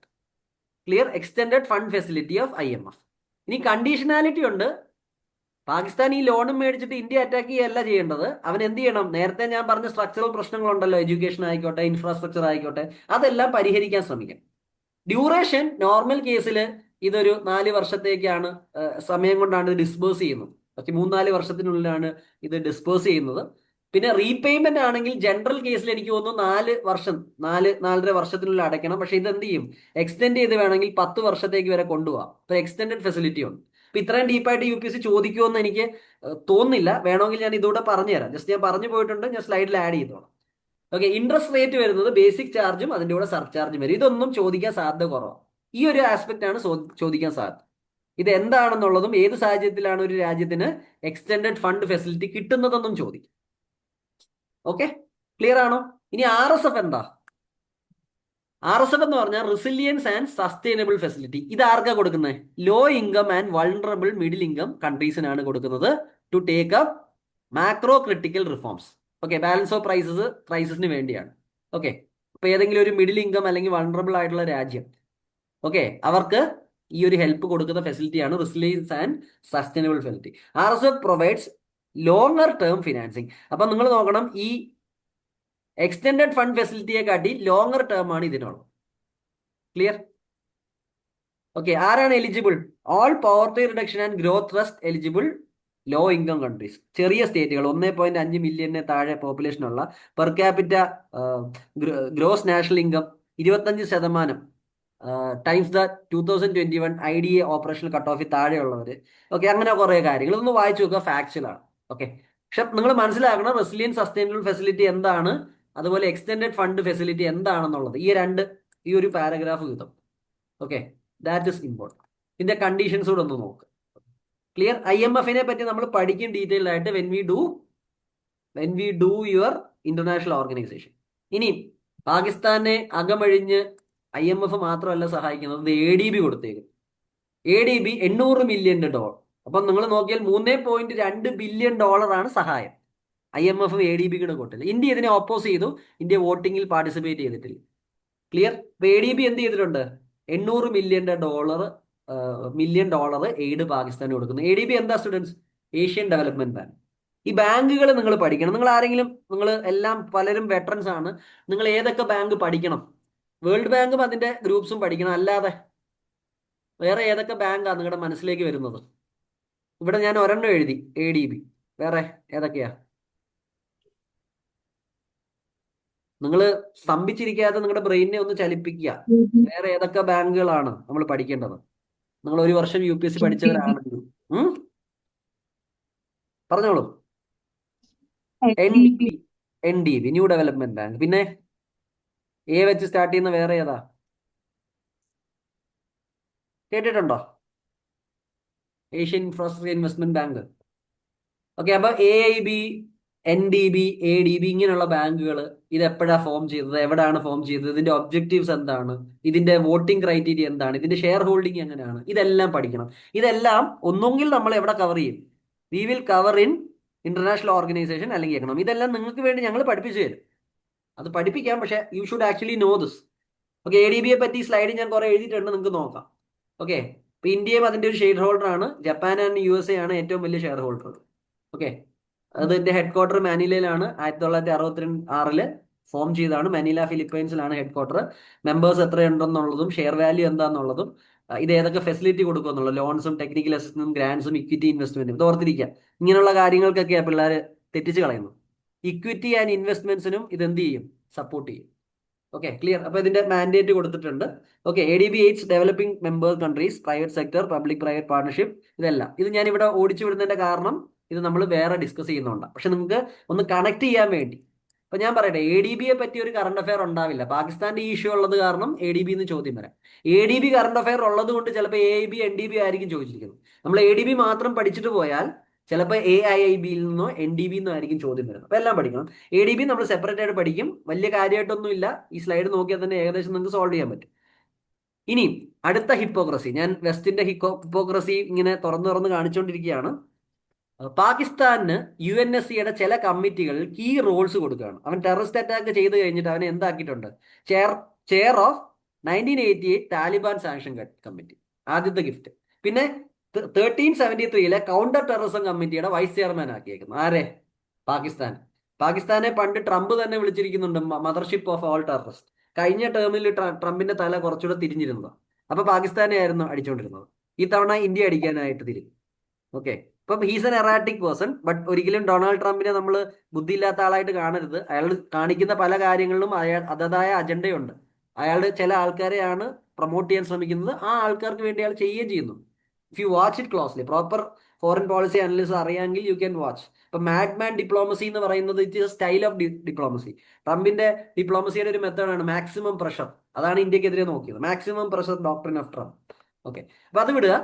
അപ്പം പാകിസ്ഥാനെ ഈ 1988 സാങ്ഷൻ കമ്മിറ്റിയുടെ, താലിബാൻ സാങ്ഷൻ കമ്മിറ്റിയുടെ ചെയർമാൻ ആക്കിയേക്കാണ്. ഈ സാങ്ഷൻ കമ്മിറ്റിയുടെ അധികാരങ്ങൾ എന്താ? ഇതിന് ടെററിസ്റ്റുകളുടെ അസറ്റ്സിനെ ഫ്രീസ് ചെയ്യാം, ചില ആൾക്കാർക്ക് ട്രാവൽ ബാൻ വിധിക്കാം, ഏതെങ്കിലും ഇൻഡിവിജ്വൽസിന് ആംസ് എംബാർഗോ വെക്കാം, ഗ്രൂപ്പ്സ് ആയിക്കോട്ടെ. Okay, it imposes assets freeze, travel ban and arms embargo. ഇൻഡിവിജ്വൽസിനെതിരെ ഇത് ചെയ്യാം, ഗ്രൂപ്പ്സിനെതിരെ ഇത് ചെയ്യാം. Undertakings and entities associated with Taliban. അപ്പൊ താലിബാനുമായിട്ടുള്ള കണക്റ്റഡ് ആയിട്ടുള്ള ആൾക്കാരോ ഗ്രൂപ്പുകളുടെ എതിരെയോ അസറ്റ് ഫ്രീസ്, അവരുടെ അസറ്റ്സ് ഫ്രീസ് ചെയ്ത് പിടിച്ചെടുക്കാം. അവർ ഇങ്ങനെയുള്ള ഓർഗനൈസേഷനിൽ പെട്ട ആൾക്കാർക്കോ ഇൻഡിവിജ്വൽസിനോ ട്രാവൽ ബാൻ വെക്കാം. ഈ പറയുന്ന റീജിയൻസിലേക്ക് ആംസ് ട്രേഡിങ്ങിനെ ലിമിറ്റ് ചെയ്യാം. ഇതൊക്കെയാണ് താലിബാൻ സാങ്ഷൻ കമ്മിറ്റിയുടെ പവർ. ഓക്കെ, നമുക്ക് ഓൾറെഡി ഇനി മുമ്പോട്ട് പോകുമ്പോൾ നമ്മൾ അഫ്ഗാനിസ്ഥാനൊക്കെ പഠിക്കും 1267 1267 1267 എന്നുള്ള പ്രയോഗം തെറ്റാണ്. 126 ഇത് റെസൊല്യൂഷൻ നമ്പറാണ്. 1267 എന്ന് പറഞ്ഞാൽ നമുക്കൊരു അൽഖ്വയ്ദ കമ്മിറ്റി ഉണ്ട്. ഓക്കെ, ടെററിസ്റ്റുകളെ സാങ്ഷൻ ചെയ്യാനുള്ളത്. ഇതല്ല, ഇതിനകത്തെ ചെയർ അല്ല പാകിസ്ഥാൻ താലിബാൻ സാങ്ഷൻ കമ്മിറ്റിയുടെ ചെയർമാൻ ആണ്. അപ്പൊ താലിബാൻ സാങ്ഷൻ കമ്മിറ്റിക്ക് എന്തൊക്കെ ചെയ്യാന്നുള്ളത് ഞാൻ പറഞ്ഞു. അസറ്റ് ഫ്രീസ് ചെയ്യാം, ട്രാവൽ ബാൻ ഇമ്പോസ് ചെയ്യാം, ആംസ് എംബാർഗോ ഇമ്പോസ് ചെയ്യാം. ചോദിക്കാം, കാരണം UPSC ഇതിനു മുമ്പ് ILOയുടെ കൺവെൻഷൻസിന്റെ നമ്പർ തന്നിട്ട് ഇത് എന്തിനെ കുറിച്ചാന്നുള്ള ചോദ്യം ചോദിക്കാറുണ്ട്. അപ്പൊ ഇതുപോലുള്ള ചോദ്യം വരാം. 1267 is related to Al-Qaeda, 1988 is related to Taliban Sanctions Committee. Clear? Any doubt? തിരിഞ്ഞു പോയത്. 1988 is related to Taliban, 1267 is related to Al-Qaeda. Clear? Okay, ഇനി പാകിസ്ഥാനെ എന്തിന്റെ വൈസ് ചെയർമാൻ ആക്കി വെച്ചിട്ടുണ്ട്? CTCയുടെ. ഓക്കെ, നമ്മുടെ 137 കൗണ്ടർ ടെററിസം കമ്മിറ്റിയുടെ വൈസ് ചെയർമാൻ ആക്കിയിട്ടുണ്ട്. അപ്പൊ അതിന്റെ ഒരു ഹിസ്റ്ററിയാണ്. നമ്മുടെ 11th സെപ്റ്റംബറിൽ ട്വിൻ ടവർ അറ്റാക്കിന് ശേഷം 2001 ദ സെക്യൂരിറ്റി കൗൺസിൽ, അതായത് പെർമനന്റ് മെമ്പേഴ്സ് എല്ലാം കൂടെ ചേർന്ന് ഒരു റെസൊല്യൂഷൻ പാസ്സാക്കി. ആ റെസൊല്യൂഷനാണ് 1373. അതനുസരിച്ചൊരു കൗണ്ടർ ടെററിസം കമ്മിറ്റി. അപ്പൊ 1373 അല്ലെങ്കിൽ 1373 റെസൊല്യൂഷൻ അനുസരിച്ച് വന്നതാണ് ഏത് കമ്മിറ്റി?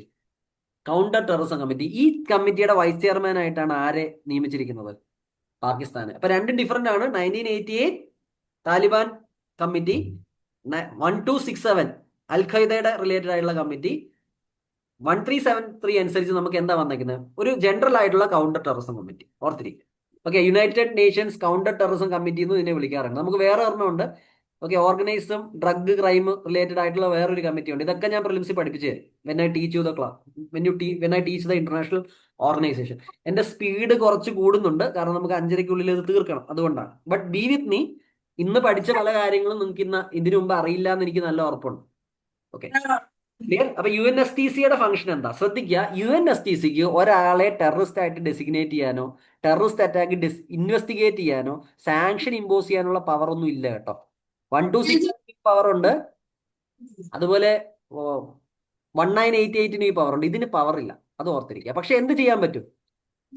വേറെ ചില കാര്യങ്ങൾ ചെയ്യാൻ പറ്റും. പാകിസ്ഥാൻസ് പാസ്റ്റ് നോൺ കംപ്ലയൻസ് വിത്ത് UNSR 1373. പാകിസ്ഥാൻ തന്നെ ഇതിന്റെ പ്രൊവിഷൻസിനെ ഫോളോ ചെയ്യുന്ന രാജ്യം. കാരണം ടെററിസ്റ്റുകൾക്ക് ആശ്രയം കൊടുത്താണ് ഒസാമ ബിൻ ലാദനെ അവിടുന്ന് പിടിച്ചത്. ക്ലിയർ? എന്നിട്ട് പോലും പാകിസ്ഥാൻ എന്താക്കിയേക്കാണ്? UNSCTCയുടെ വൈസ് ചെയർമാൻ ആക്കിയേക്കുക. കള്ളന്റെ കയ്യിൽ താക്കോൽ. ഓക്കെ, ഇനി വേറൊരു റെസൊല്യൂഷൻ ഉണ്ട്. The resolution 1624. It expands it scope to include criminalising incitement to terrorism and promoting inter cultural dialogue. ചോദിക്കാം. അപ്പൊ 188, 1373, 1267, അതുപോലെ ഇപ്പോൾ 1624. ഇതിൽ ഏറ്റവും ഇമ്പോർട്ടന്റ് ഞാൻ പറയുകയാണെങ്കിൽ ഈ 1267ഉം 1373 ആണ്. ക്ലിയർ? ഇനി അടുത്തത് പാകിസ്ഥാനെ FATFിലെ ലിസ്റ്റിലേക്ക്, ഗ്രേ ലിസ്റ്റിലേക്ക് റീ എൻട്രി ചെയ്യിപ്പിക്കാൻ ഇന്ത്യ ശ്രമിക്കുന്നു. ഓക്കെ, FATFും again I will teach you while I teach you international organisation. പക്ഷെ നിങ്ങൾ എന്നോട് പറഞ്ഞു നിങ്ങൾക്ക് FATFിനെ പറ്റി എന്തൊക്കെ അറിയാമെന്ന്. Can you tell me? FATF ഏതൊരു ഗ്രൂപ്പ്സിന്റെ ഇനീഷ്യേറ്റീവാ? ഏത് ഗ്രൂപ്പിന്റെ ഇനീഷ്യേറ്റീവാണ് FATF? Tell me. നിങ്ങൾ പറയാ. ഇത്രയും ഇത് ഏറ്റവും ബേസിക് ആയിട്ടുള്ള ഒരു ഇൻഫർമേഷൻ അല്ലേ? G7 ആണ് ഇതിന്റെ പുറകിൽ. Okay, clear? ആദ്യകാലത്ത് ഇത് ആന്റി മണി ലോണ്ടറിംഗിനെതിരെ മാത്രമാണ്. പിന്നെ ഇതിനകത്ത് എന്തുകൂടെ ആഡ് ചെയ്തു സ്റ്റുഡൻസ്? അത്രയെങ്കിലും പറയാ. ആദ്യം മണി ലോണ്ടറിംഗ് മാത്രമായിരുന്നു ഇതിന്റെ മാൻഡേറ്റ് എങ്കിൽ പിന്നെ എന്താ ആഡ് ചെയ്തു? ടെറർ ഫിനാൻസിങ് ആഡ് ചെയ്തു. ഇത് ആഡ് ചെയ്യണം. പിന്നെ ഇതിനകത്ത് എത്ര മെമ്പേഴ്സ് ഉണ്ടെന്ന് ഉള്ളത് അത് നിങ്ങൾ പഠിക്കണം. ഞാനിപ്പോൾ നമ്പർ പറയില്ല. This is homework. ഓക്കെ, 37 ആണോ 40 ആണോ? ഉള്ളവരെ ആരെങ്കിലും സസ്പെൻഡ് ചെയ്തിട്ടുണ്ടോ? ഓക്കെ, ഇനി കുറെ രാജ്യങ്ങളും ചില ഗ്രൂപ്പിംഗ്സും ഉണ്ട്. ഇതൊക്കെ നിങ്ങൾക്ക് അറിയായിരിക്കും. പക്ഷെ ഹോംവർക്ക് അത് ഈ മെമ്പർഷിപ്പ് എന്ന് പറഞ്ഞാൽ രാജ്യങ്ങളല്ല, ചില ഗ്രൂപ്പിംഗ്സും അതിന്റെ പാർട്ട്. ഓക്കെ, ചില അറബ് സ്റ്റേറ്റ്സ് ഉള്ള ഒരു ഗ്രൂപ്പിംഗ് ഇതിന്റെ പാർട്ടാണ്. പക്ഷേ FATFിലുള്ള ഒരേ ഒരു അറബ് രാജ്യം സൗദി അറേബ്യയാണ്. പക്ഷെ ആസ് എ ഗ്രൂപ്പിംഗ് പല അറബ് രാജ്യങ്ങളും ഇതിന്റെ ഭാഗം. ഇതൊക്കെ ചെറിയ ചെറിയ ചെറിയ ചെറിയ എന്താ പറയാ, നമ്മുടെ ഹുക്കുകളാണ് UPSC നിങ്ങളെ കൊടുക്കാൻ ഉപയോഗിക്കുന്നത്. ഓക്കെ, ഡയറക്ട്ലി സൗദി അറേബ്യ മാത്രമാണ് അറേബ്യൻ സ്റ്റേറ്റ്സിലെ മെമ്പർ. പിന്നെ പാകിസ്ഥാൻ FATFിന്റെ മെമ്പർ ആണോ? പാകിസ്ഥാൻ FATFിന്റെ മെമ്പർ ആണോ? ഇത് അറിഞ്ഞിരിക്കണം. പാകിസ്ഥാൻ FATFിന്റെ മെമ്പർ അല്ല. പക്ഷെ FATFിന് ആരെ വേണമെങ്കിലും ബ്ലാക്ക് ലിസ്റ്റിലോ ഗ്രേ ലിസ്റ്റിലോ അറിയാം. പിന്നെ FATF അനുസരിച്ച് 3 ലിസ്റ്റ് ഉണ്ട്. ക്ലിയർ? ബ്ലാക്ക് ലിസ്റ്റ് ഉണ്ട്, ഗ്രേ ലിസ്റ്റ് ഉണ്ട്. പിന്നെ കുഴപ്പമില്ലാത്ത രാജ്യങ്ങളെ ഒരു ഒരു ക്രൈറ്റീരിയയിലാണ് പെടുത്തുന്നത്. അത് ബ്ലാക്ക് ലിസ്റ്റ് വന്നാൽ എന്ത് പറ്റും, ഗ്രേ ലിസ്റ്റ് വന്നാൽ എന്ത് പറ്റുമോ എന്നൊക്കെ ഉള്ളത് അറിയണം. അപ്പൊ നോർത്ത് കൊറിയ ഒക്കെ ബ്ലാക്ക് ലിസ്റ്റ് കിടക്കുന്നതാണ്. Okay, clear? അപ്പൊ FATF ഞാൻ പിന്നെയും പഠിപ്പിക്കും. പക്ഷെ കുറച്ച് എന്താ പറയാ, ഒരു ഹുക്കുള്ള ഏരിയാസാണ് പറഞ്ഞത്. പാകിസ്ഥാൻ മെമ്പർ അല്ല. പിന്നെ ഞാൻ ഹോംവർക്കിൽ പറഞ്ഞു സൗദി അറേബ്യ ഡയറക്റ്റ് ആണ്. പക്ഷെ ആസ് എ ഗ്രൂപ്പിംഗ് ചില അറബ് സ്റ്റേറ്റ്സ് വരുന്നുണ്ട്. അത് ഏത് ഗ്രൂപ്പിംഗാണ് പഠിപ്പിച്ചു വയ്ക്കും. അണ്ടർസ്റ്റുഡ്? ഇനി ഏഷ്യ പസഫിക് ഗ്രൂപ്പ് എന്ന് പറഞ്ഞ സാധനം ഇതിനകത്ത് തന്നെ വരുന്നുണ്ട്. Asia Pacific group plena. ഇതിനകത്ത് പാകിസ്ഥാൻ മെമ്പറാണ്. ഹോംവർക്ക് ഇതെന്താണ്? ഏഷ്യ പസഫിക് ഗ്രൂപ്പ് എന്താണ്? ഹോംവർക്ക് ചെയ്യാം. Okay, clear? അപ്പം ഓപ്പറേഷൻ സിന്ദൂർ കഴിഞ്ഞ് IMF പാകിസ്ഥാനെ സഹായിക്കുന്നു, ADB സഹായിക്കുന്നു, USA സഹായിക്കുന്നു. ക്ലിയർ? ജസ്റ്റ് സെക്കൻഡ്, എന്തോരം ഉണ്ടെന്നുള്ളത് ഞാൻ നോക്കിയതാണ്. 5:30ക്ക് തീരുമെന്ന് അറിയാൻ വേണ്ടി. ഇത് തീരും. ഇല്ലെങ്കിൽ നമ്മൾ are you people okay with me extending lecture to 15 minutes? ഇത്രയേ ഉള്ളൂ, നമുക്ക് കഴിഞ്ഞു. ഇതൊന്നും പഠിപ്പിക്കില്ല, ഞാൻ പറഞ്ഞു തരത്തേ ഉള്ളൂ. ഒരു hardly 30 minutes more I will take. R you people okay? 5:30 കഴിഞ്ഞിരിക്കുന്നത് കുഴപ്പമുണ്ടോ? കാരണം ഇത് കഴിഞ്ഞ് പിന്നെ പാകിസ്ഥാൻ നിങ്ങൾ ഇതുവരെ ഈ വർഷത്തെ നോക്കണ്ട. ഇനി എന്തെങ്കിലും സംഭവിച്ചാൽ നോക്കിയാൽ മതി. Everything is cover. ഓക്കെ, ഇനി നമുക്ക് പെട്ടെന്ന് പോവാം. ഇന്ത്യ എന്ത് ചെയ്തിരുന്നു? പാകിസ്ഥാന്റെ അറ്റാക്കിന് ശേഷം, നമ്മുടെ കൗണ്ടർ അറ്റാക്കിന് ശേഷം നമ്മളൊരു സിവിൽ ഡിഫൻസ് മോക്ക് ഡ്രില്ലുകൾ ഇന്ത്യയിൽ നടത്തിയിരുന്നു. നമ്മുടെ ഇവിടെയും നടത്താറുണ്ട് പലപ്പോഴും മോക്ക് ഡ്രില്ലുകൾ. ഇതിന്റെ പേരാണ് ഓപ്പറേഷൻ അഭ്യാസ്. ഓർത്തിരിക്കും. അപ്പൊ ഈ ഓപ്പറേഷൻ, ഇത് UPSC ചോദിക്കാം. ഇന്ത്യയിൽ ഈ സിവിൽ ഡിഫൻസ് മോക്ക് ഡ്രില്ലുകൾ നടത്തുന്നത് ഏത് ആക്ടിന്റെ പരിധിയിൽ നിന്നുകൊണ്ടാണ്? ഏത് ആക്ടിന്റെ അണ്ടറിലാണ്? Civil defence act of 1988. ഇന്ത്യയിൽ സിവിൽ മോക്ക് ഡ്രില്ലുകൾ നടത്തുന്നുണ്ടെങ്കിൽ, ഡിഫൻസ് മോക്ക് ഡ്രില്ലുകൾ ആണെങ്കിൽ അത് എന്തിന്റെ പരിധിയിൽ നിന്നുകൊണ്ടാണ്? സിവിൽ ഡിഫൻസ് ആക്ടിന്റെ. സിവിൽ ഡിഫൻസ് ആക്ട് 1968 വന്നതാണ്. നിങ്ങൾ സ്ലൈഡിൽ നോക്കുക. സിവിൽ ഡിഫൻസ് ആക്ടിന്റെ മേജർ പ്രൊവിഷൻസ്. ഓക്കെ, ആൾക്കാരുടെ മൂവ്മെന്റ് റെസ്ട്രിക്ട് ചെയ്യാം, കർഫ്യൂസ് പ്രഖ്യാപിക്കാം, അസംബ്ലീസും ഗ്യാതറിംഗ്സും നമുക്ക് പ്രൊവൈഡ് ചെയ്യാം, റോഡുകൾ ക്ലോസ് ചെയ്യാം, പോർട്ടുകൾ ക്ലോസ് ചെയ്യാം, ഏതെങ്കിലും അറസ്റ്റ് വാറന്റ് ഇല്ലാത്ത താൽക്കാലികമായിട്ട് ആൾക്കാരെ പിടിക്കാം. ഓക്കെ, ആനിമൽസിനെ വേണമെങ്കിൽ കൊല്ലാനുള്ള ഓർഡർ കൊടുക്കാം. ഇതൊക്കെ ഒരു റയർ സംഭവമാണ്. ഓക്കെ, വേണമെങ്കിൽ പ്രോപ്പർട്ടി താൽക്കാലികമായിട്ട് പിടിച്ചു വെക്കാം, എന്തെങ്കിലും സർവീസ് നമ്മളോട് ചെയ്യാൻ പറയാം. ഓക്കെ, കമ്മ്യൂണിക്കേഷൻസിനെ സെൻസർ ചെയ്യാം. ഒന്ന് നോക്കിപ്പോ കേട്ടോ, ഇതെല്ലാം ഞാൻ വായിച്ചു വിട്ടിട്ട് കാര്യമില്ല. ഇത് ബേസിക് കാര്യം ഇതാണ്. ഇന്ത്യയിൽ സിവിൽ ഡിഫൻസ് മോക്ക് ഡ്രിൽ നടന്നിരുന്നു, operation Abhyas. Civil defence mock drill ഏത് ആക്ടിന്റെ പരിധിയിലാണ് വരുന്നത്? സിവിൽ ഡിഫൻസ് ആക്ടിന്റെ പരിധിയിലാണ്. ക്ലിയർ? ഇനി നമ്മൾ ഈ പഹൽഗാമില് പാർട്ടായ ചില ടെററിസ്റ്റുകളെ നമ്മൾ എവിടെ വെച്ച് കൊന്നു? നമ്മൾ ഈ പറയുന്ന ലിഡ്വാസ് ഏരിയയിൽ വെച്ച് കൊന്നു. ഓക്കെ, ആ ഓപ്പറേഷന്റെ പേരായിരുന്നു ഓപ്പറേഷൻ മഹാദേവ്. ചോദിക്കാൻ സാധ്യത കുറവാ, പക്ഷെ ഈ വർഷം ഒരു PCS എക്സാമിൽ ഇത് ചോദിച്ച് ഞാൻ കണ്ടു. അതുകൊണ്ട് എന്ത് ചെയ്യും, ഈ ചോദ്യം വരാം. ലിഡ്വാസ് എന്ന് പറഞ്ഞാൽ ഡച്ചിഗാം ഏരിയയിലാണ്. ഡച്ചിഗാമിൽ എന്താ ഉള്ള സ്റ്റുഡൻസ്? ഡച്ചിഗാം എന്ന സ്ഥലം വേറെ എന്തിനാ ഫേമസ് ആയിട്ടുള്ളത്? സ്റ്റുഡൻസ്, നിങ്ങൾ ഈ സമയത്ത് ഇങ്ങനെയുള്ള കാര്യങ്ങൾ ഓട്ടോമാറ്റിക്കലി പമ്പിൻ ചെയ്ത് വരണം കേട്ടോ. ഡച്ചിഗാമിൽ നാഷണൽ പാർക്ക് ഉണ്ട്, അതിൽ ഏത് ആനിമളാ ഫേമസ് എന്ന് പഠിച്ചു വെക്കുക. Okay, clear? You should be able to answer. Dachigam national park is important. അപ്പൊ അത് പഠിച്ചു. ഇനിയും ഇന്ത്യക്ക് എതിരെ പാകിസ്ഥാൻ എന്ത് ചെയ്തു? അവരുടെ എയർ സ്പേസ് ഷട്ട് ഡൗൺ ചെയ്തു. എല്ലാ രാജ്യത്തിനും അവരുടെ എയർസ്പേർട്ട് റെഗുലേറ്റ് ചെയ്യാനുള്ള അധികാരമുണ്ട്. ഇന്ത്യയിൽ ഈ അധികാരം നമ്മുടെ ഡയറക്ടറേറ്റ് ഓഫ് സിവിൽ ഏവിയേഷൻ ആണ്. എല്ലാ രാജ്യങ്ങൾക്കും വേണമെങ്കിൽ എന്ത് ചെയ്യാം? നോട്ടാം ഡിക്ലെയർ ചെയ്യാം. അപ്പം നോട്ടാം എന്ന് പറഞ്ഞാൽ നോട്ടീസ് ടു എയർമാൻ. ഇത് പലപ്പോഴും പാകിസ്ഥാനും ഇന്ത്യയും യുദ്ധത്തിന് മുമ്പും എക്സസൈസിന് മുമ്പും ഒക്കെ ഇങ്ങനെ ഡിക്ലെയർ ചെയ്യാറുണ്ട്. ഇതൊന്നും വലിയ ഇമ്പോർട്ടന്റ് അല്ല. പക്ഷേ ഈ എയർ സ്പേസ് സോവറിറ്റി ഡിക്റ്റേറ്റ് ചെയ്യുന്ന ഒരു കൺവെൻഷൻ ഉണ്ട്. ഈ കൺവെൻഷന്റെ പേരെന്താ? Chicago convention. ഓർത്തിരിക്കുക കേട്ടോ, ഇമ്പോർട്ടന്റ്. ആർട്ടിക്കിൾ 1 ഷിക്കാഗോ കൺവെൻഷന്റെ ആർട്ടിക്കിൾ 1 എന്താ പറയുന്നത്? Complete and exclusive sovereignty of nations over their air space. അതാത് രാജ്യങ്ങളുടെ എയർ സ്പേസിന്റെ മുകളിൽ പൂർണ്ണ അധികാരം ആ രാജ്യങ്ങൾക്ക് തന്നെ ആയിരിക്കും. ഓക്കെ, ഇതിനെയാണ് നമ്മൾ ഷിക്കാഗോ കൺവെൻഷന്റെ ആർട്ടിക്കിൾ 1 എന്ന് പറയുന്നത്. അപ്പൊ രണ്ട് കാര്യം, ഒറ്റ പോയിന്റർ ആയിരിക്കും UPSC ചോദ്യം. ഇനി TRFനെ എന്ത് ചെയ്തിട്ടുണ്ട്? TRFനെ യുണൈറ്റഡ് സ്റ്റേറ്റ്സ് അവരുടെ ഫോറിൻ ടെററിസ്റ്റ് ഓർഗനൈസേഷൻ ആയിട്ട് പ്രഖ്യാപിക്കുന്നുണ്ട്. നമ്മൾ ഇതിനെ 1267 കമ്മിറ്റിയിലൂടെ ആഡ് ചെയ്യണമെന്ന് പറയുന്നുണ്ട്. 1266 കമ്മിറ്റി ആർക്ക് വേണ്ടിയാ? ഐസിസിന് അൽഖയ്ദയ്ക്ക് എതിരെയുള്ള കമ്മിറ്റികളാണ്. അപ്പൊ ഇതൊന്ന് വായിച്ചു നോക്കാം. Okay, clear? അപ്പൊ നേരത്തെ പറഞ്ഞു 1988 Taliban, 1267 al Qaeda and ISIS. Okay, 1373 ആ റെസൊല്യൂഷൻ അനുസരിച്ചാണ് United Nation counter terrorism committee ഉണ്ടായത്. ഓക്കെ, 1624നെ പറ്റി നമ്മൾ നോക്കി. ഓക്കെ, കാണിക്കണോ? Okay, are you people finding the class useful? കാരണം നിങ്ങൾ മനസ്സിലാക്കേണ്ടത് this is an entirely free initiative. We are taking this much effort.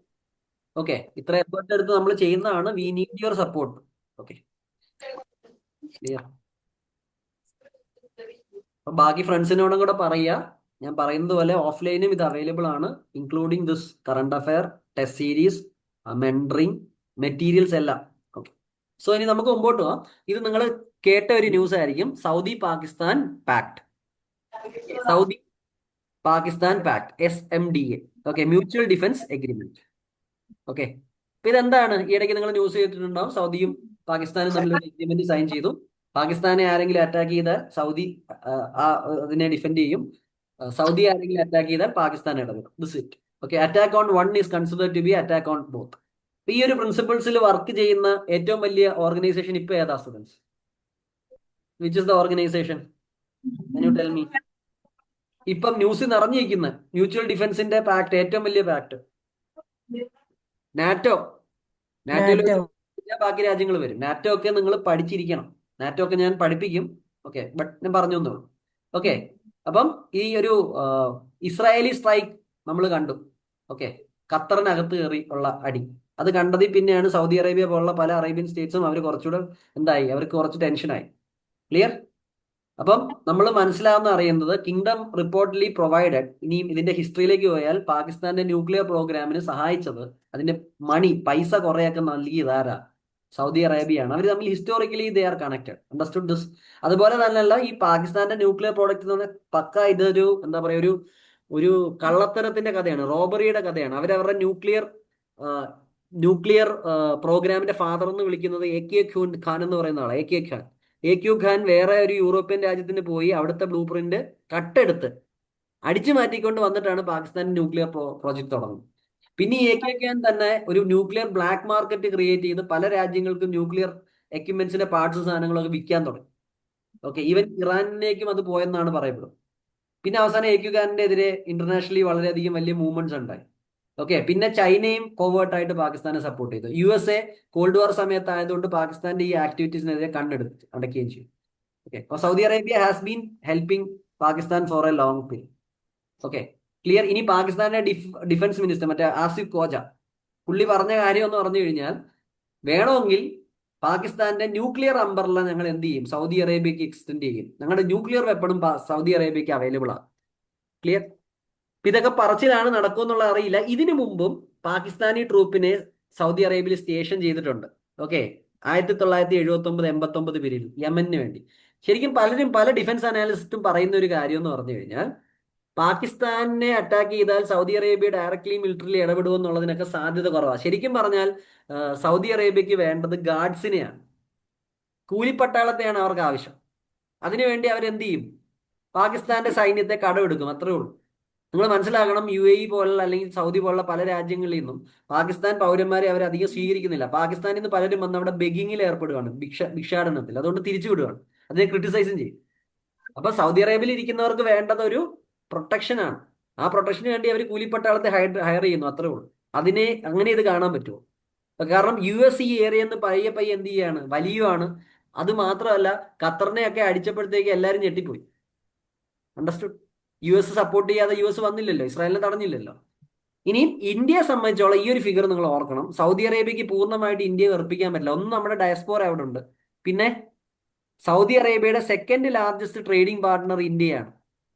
Okay, അപ്പം ഇന്ത്യയും പാകിസ്ഥാനും നാളെ ഒരു യുദ്ധം ഉണ്ടായാൽ സൗദി അറേബ്യ വന്ന് പാകിസ്ഥാനെ സപ്പോർട്ട് ചെയ്യുമെന്നൊക്കെ പറഞ്ഞാൽ അതിനുള്ള പോസിബിലിറ്റി കുറവാണ്.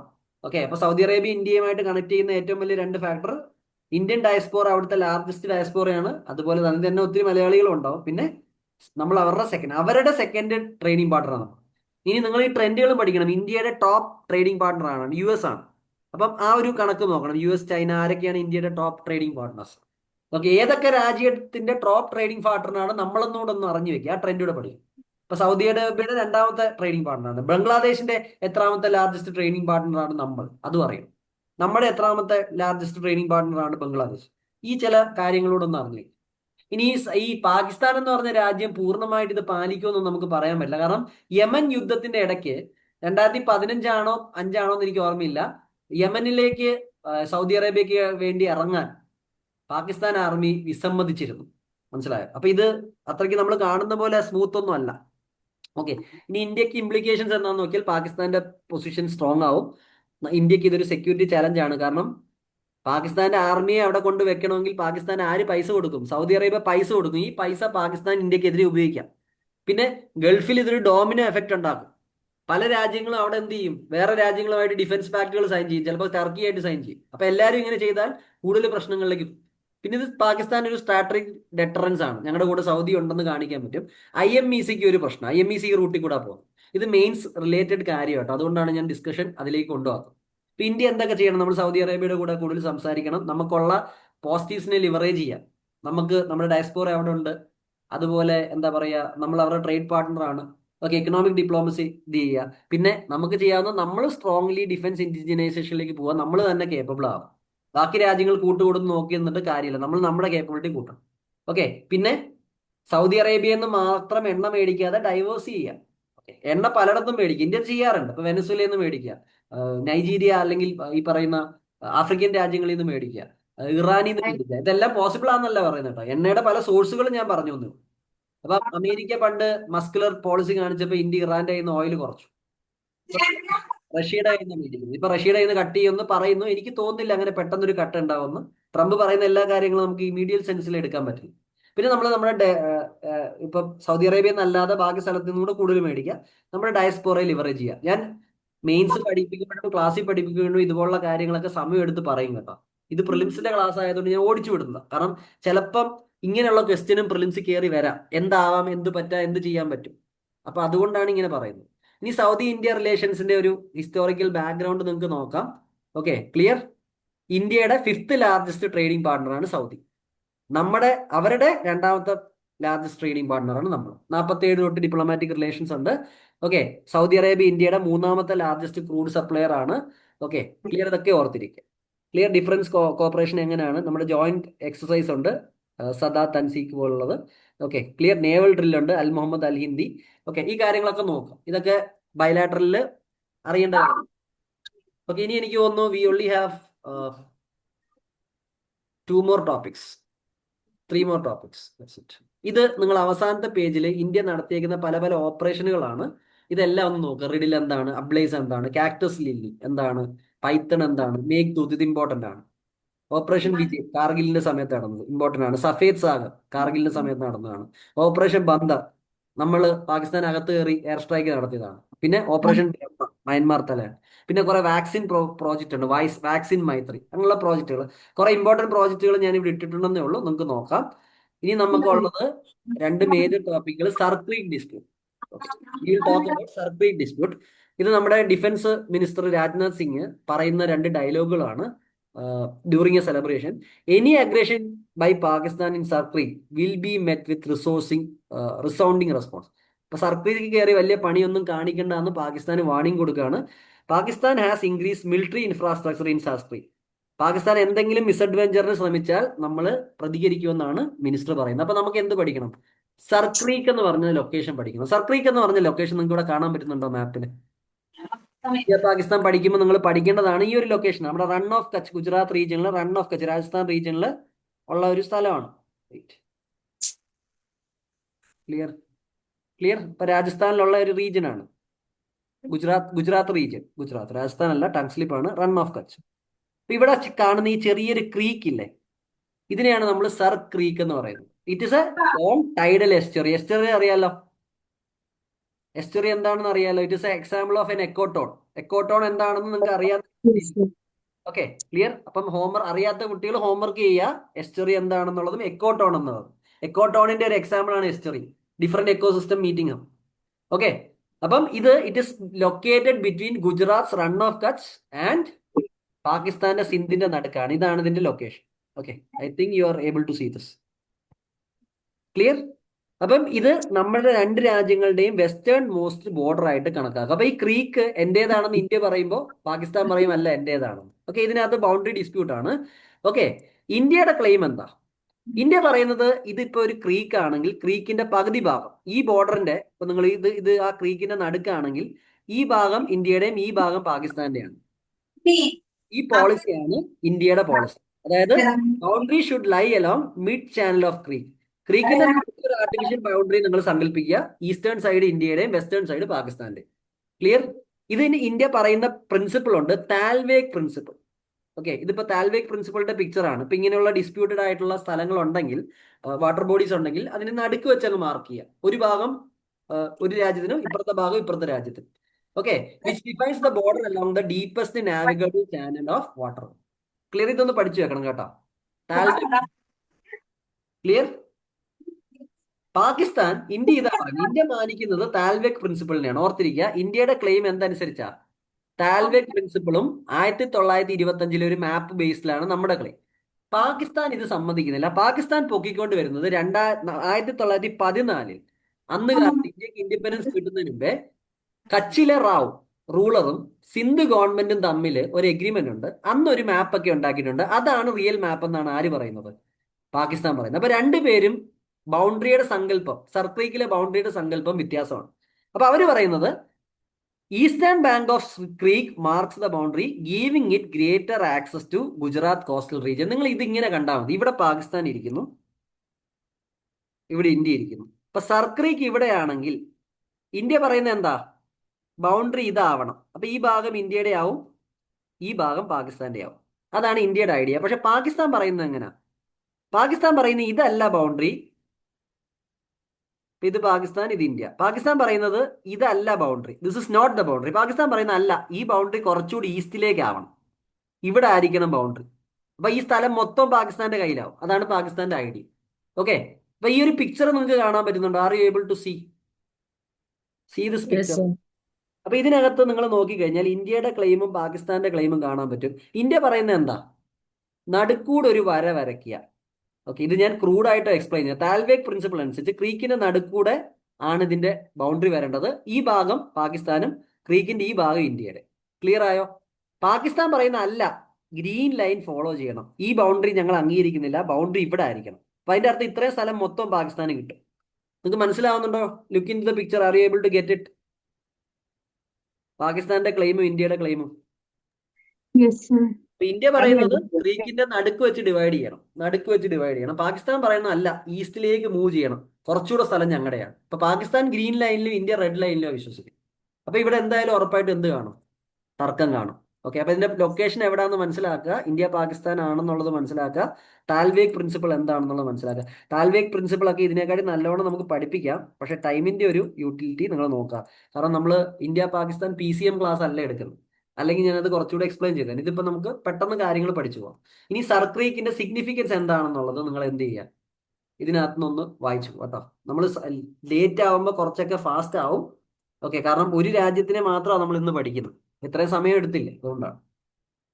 ഓക്കെ, ഇനി 2 ടോപ്പിക് കൂടെ ബാക്കിയുള്ളൂ. ഇത് ക്ലിയർ ആണല്ലോ സർക്രീക്ക്? Any doubt? ലൊക്കേഷൻ ഞാൻ പറഞ്ഞു തന്നു, റൺ ഓഫ് കച്ച്, പാകിസ്ഥാന്റെ സിന്ധ്, അതിന്റെ നടുക്കാണ് ഈ കോറി ക്രീക്ക്, അതൊരു എക്സ്റ്റോറിയാണ്, അതും പറഞ്ഞു.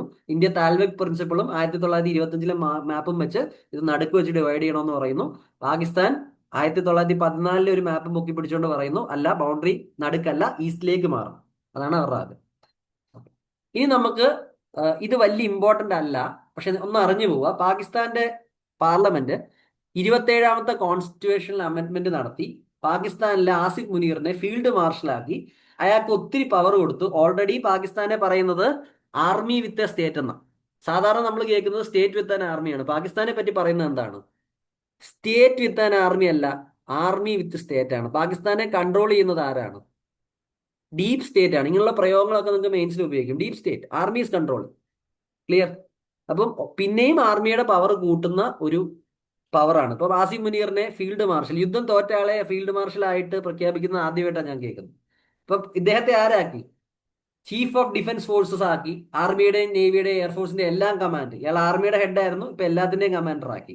പിന്നെ ഒരു commander of national strategic command എന്ന് പറഞ്ഞൊരു പൊസിഷനെ ക്രിയേറ്റ് ചെയ്തു.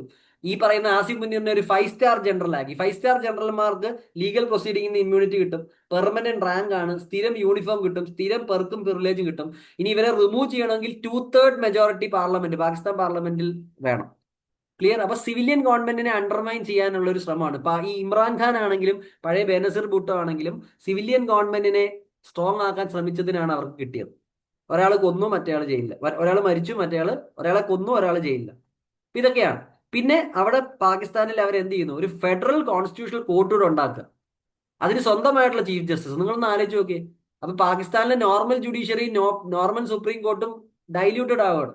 നാളെ മോദി ഗവൺമെന്റ് പാർലമെന്റിൽ ഒരു നിയമം കൊണ്ടുവന്ന് സെപ്പറേറ്റ് ഒരു കോടതിയും ഒരു ചീഫ് ജസ്റ്റിസും വെക്കുക. അതിന്റെ ഒരു ഒരു ഐഡിയ ആലോചിച്ച് നോക്കി. ക്ലിയർ? അപ്പൊ ഇവരെന്ത് ചെയ്തു? സെപ്പറേറ്റ് ഒരു ഫെഡറൽ കോൺസ്റ്റിറ്റ്യൂഷണൽ കോർട്ട് കൊണ്ടുവരുന്നു, സ്വന്തമായിട്ട് ചീഫ് ജസ്റ്റിസ് കൊണ്ടുവരുന്നു, അതിനെ ഗവൺമെന്റ് ആയിരിക്കും അപ്പോയിന്റ് ചെയ്യുന്നത്. അപ്പൊ ജുഡീഷ്യറിയുടെ പവറും പാകിസ്ഥാനില് കുറഞ്ഞുകൊണ്ടിരിക്കുകയാണ്. അതുകൊണ്ടാണ് പാകിസ്ഥാനെ പലപ്പോഴും ഒരു ബനാന റിപ്പബ്ലിക് എന്നോ അല്ലെങ്കിൽ റോഗ് സ്റ്റേറ്റ് എന്നോ വിളിക്കുന്നത്. ക്ലിയർ? അപ്പം ഇനി തൊട്ട് കോൺസ്റ്റിറ്റ്യൂഷണൽ ഇന്റർപ്രിട്ടേഷൻ നടത്തണമെങ്കിലോ, പാകിസ്ഥാനിലെ പല സ്റ്റേറ്റുകൾ തമ്മിലുള്ള പ്രശ്നങ്ങളാണെങ്കിലോ, ഫെഡറൽ ഡിസ്പ്യൂട്ട് ആണെങ്കിലോ, ഫണ്ടമെന്റൽ റൈറ്റ്സിന്റെ എൻഫോഴ്സ്മെന്റ് ആണെങ്കിലോ, കോൺസ്റ്റിറ്റ്യൂഷണൽ അപ്പീലുകളോ റിറ്റ് പെറ്റീഷൻ ആണെങ്കിലോ എല്ലാം ഇതിന്റെ മുകളിൽ. ക്ലിയർ? അപ്പൊ supreme court downgraded to civil and criminal appeals. ഇപ്പൊ അവിടുത്തെ സുപ്രീം കോർട്ട് സിവിൽ അപ്പീൽസും ക്രിമിനൽ അപ്പീൽസും മാത്രമേ കേൾക്കൂ. അതിന്റെ കോൺസ്റ്റിറ്റ്യൂഷണൽ പവർ എടുത്തു കളയും. Okay, so what are we seeing now? The army is becoming strong. It is a bad president. Okay, അപ്പം ഇതൊന്നും ഓർത്തിരിക്കാൻ, ഡീറ്റെയിൽസ് ഒന്നും ചോദിക്കാൻ സാധ്യതയില്ല. 27th അമെന്റ്മെന്റ് വന്നു എന്നുള്ളത് അറിയില്ല. Okay, clear? ഇനി ലാസ്റ്റ് ടോപ്പിക് ആണ്, ഒരു ലൊക്കേഷനാണ് പോർട്ട് ഓഫ് പസ്നി. ഓക്കെ, ഈ പോർട്ട് ഓഫ് പസ്നി, ഗ്വാഡർ പോർട്ട് നിങ്ങൾക്ക് ഇവിടെ കാണാം. ഓക്കെ, ഇത് ആർക്കാണ്? പാകിസ്ഥാൻ ആരുടെ കൂടെ ചേർന്നാണ് പാകിസ്ഥാൻ ഓപ്പറേറ്റ് ചെയ്യുകയും ആരുടെ ഹെൽപ്പാണിത്? ചൈനയാണ് അല്ലേ? China. ഇനി പസ്നി പോർട്ട് ആർക്കാ കൊടുക്കാൻ ഇവർ പറഞ്ഞിരിക്കുന്നത്? ബലോചിസ്ഥാനിലെ ഗോഡറിലുള്ള Pasni port. Okay, it is going to give US access. മനസ്സിലായോ? ഓക്കെ, അപ്പം ഇതൊരു നെഗോസിയേഷനിലാണ്. It is plan to build a port on Pasni near Gwadar in Balochistan. Balochistan പ്രൊവിൻസിലാണ് giving Washington potential maritime access close to Iran border. അപ്പൊ നിങ്ങൾ ശ്രദ്ധിക്കുക, USA ഇവിടെ നിന്നാൽ USA കുറെ ലാഭമുണ്ട്. ഇവിടെ ഇന്ത്യയാണ്, ഇന്ത്യയുടെ തൊട്ടടുത്താണ് എന്ത്? ഈ പസ്നി കിടക്കുന്നത്. ഓക്കെ, പിന്നെ ഇന്ത്യയുടെ തൊട്ടടുത്തല്ല, കുറച്ച് ദൂരത്ത് നമ്മുടെ ചാബഹർ പോർട്ടിന്റെ അടുത്താണ് പസ്നി. ഇതിന്റെ മൂന്നിന്റെ ലൊക്കേഷൻ നിങ്ങൾക്ക് കാണാൻ പറ്റുന്നില്ലേ? ഇത് അടുത്താണ്. ഇവിടെ ഇറാനിൽ ചാബഹർ പോർട്ട്. ചാബഹർ പോർട്ട് കഴിഞ്ഞ് ഗ്വാഡർ പോർട്ട്. ഗ്വാഡർ പോർട്ട് CBCയുടെ ഭാഗമാണ്. ചൈനയ്ക്ക് ഇവിടെ ഡോമിനൻസ് ഉണ്ട്. ഇവിടെ ഇപ്പം ഈ ഒരു തൊട്ടടുത്ത് തന്നെ ആർക്ക് കൊടുക്കാൻ പോകുന്നു? USA ഒരു ആക്സസ് കൊടുക്കാൻ പോകുന്നു. ഇപ്പൊ ഇന്ത്യയുടെ ചുറ്റും ലോകത്തുള്ള എല്ലാ പവേഴ്സും വന്നു കഴിഞ്ഞു. പിന്നെ ഇവരെല്ലാം പരസ്പരം കൗണ്ടർ ചെക്കും ചെയ്യുമായിരിക്കും. ഓക്കെ, അപ്പൊ ഈ പസ്നിയിൽ ഒരു ബേസ് കിട്ടിക്കഴിഞ്ഞാൽ ഫ്യൂച്ചറിൽ അമേരിക്കയ്ക്ക് ഇവിടുന്ന് ഇറാനിലേക്ക് കയറാനും പറ്റും. ക്ലിയർ? അപ്പം പസ്നി പോർട്ട് ശരിക്കും പറഞ്ഞാൽ പാകിസ്ഥാന്റെ തന്നെ ഒരു ഗെയിമാണ്. പാകിസ്ഥാൻ പൂർണ്ണമായിട്ട് ചൈനയോ പൂർണ്ണമായിട്ട് അമേരിക്കയോ ആശ്രയിക്കാൻ ആഗ്രഹിക്കുന്നില്ല.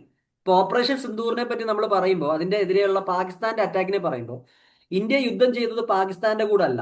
നമ്മൾ പഠിപ്പിക്കുമ്പോൾ പറയും it is a reinforced war. Reinforced war എന്ന് പറഞ്ഞാൽ പാകിസ്ഥാന്റെ കൂടെ ചൈന ഉണ്ടായിരുന്നു, പാകിസ്ഥാന്റെ കൂടെ ടർക്കി ഉണ്ടായിരുന്നു.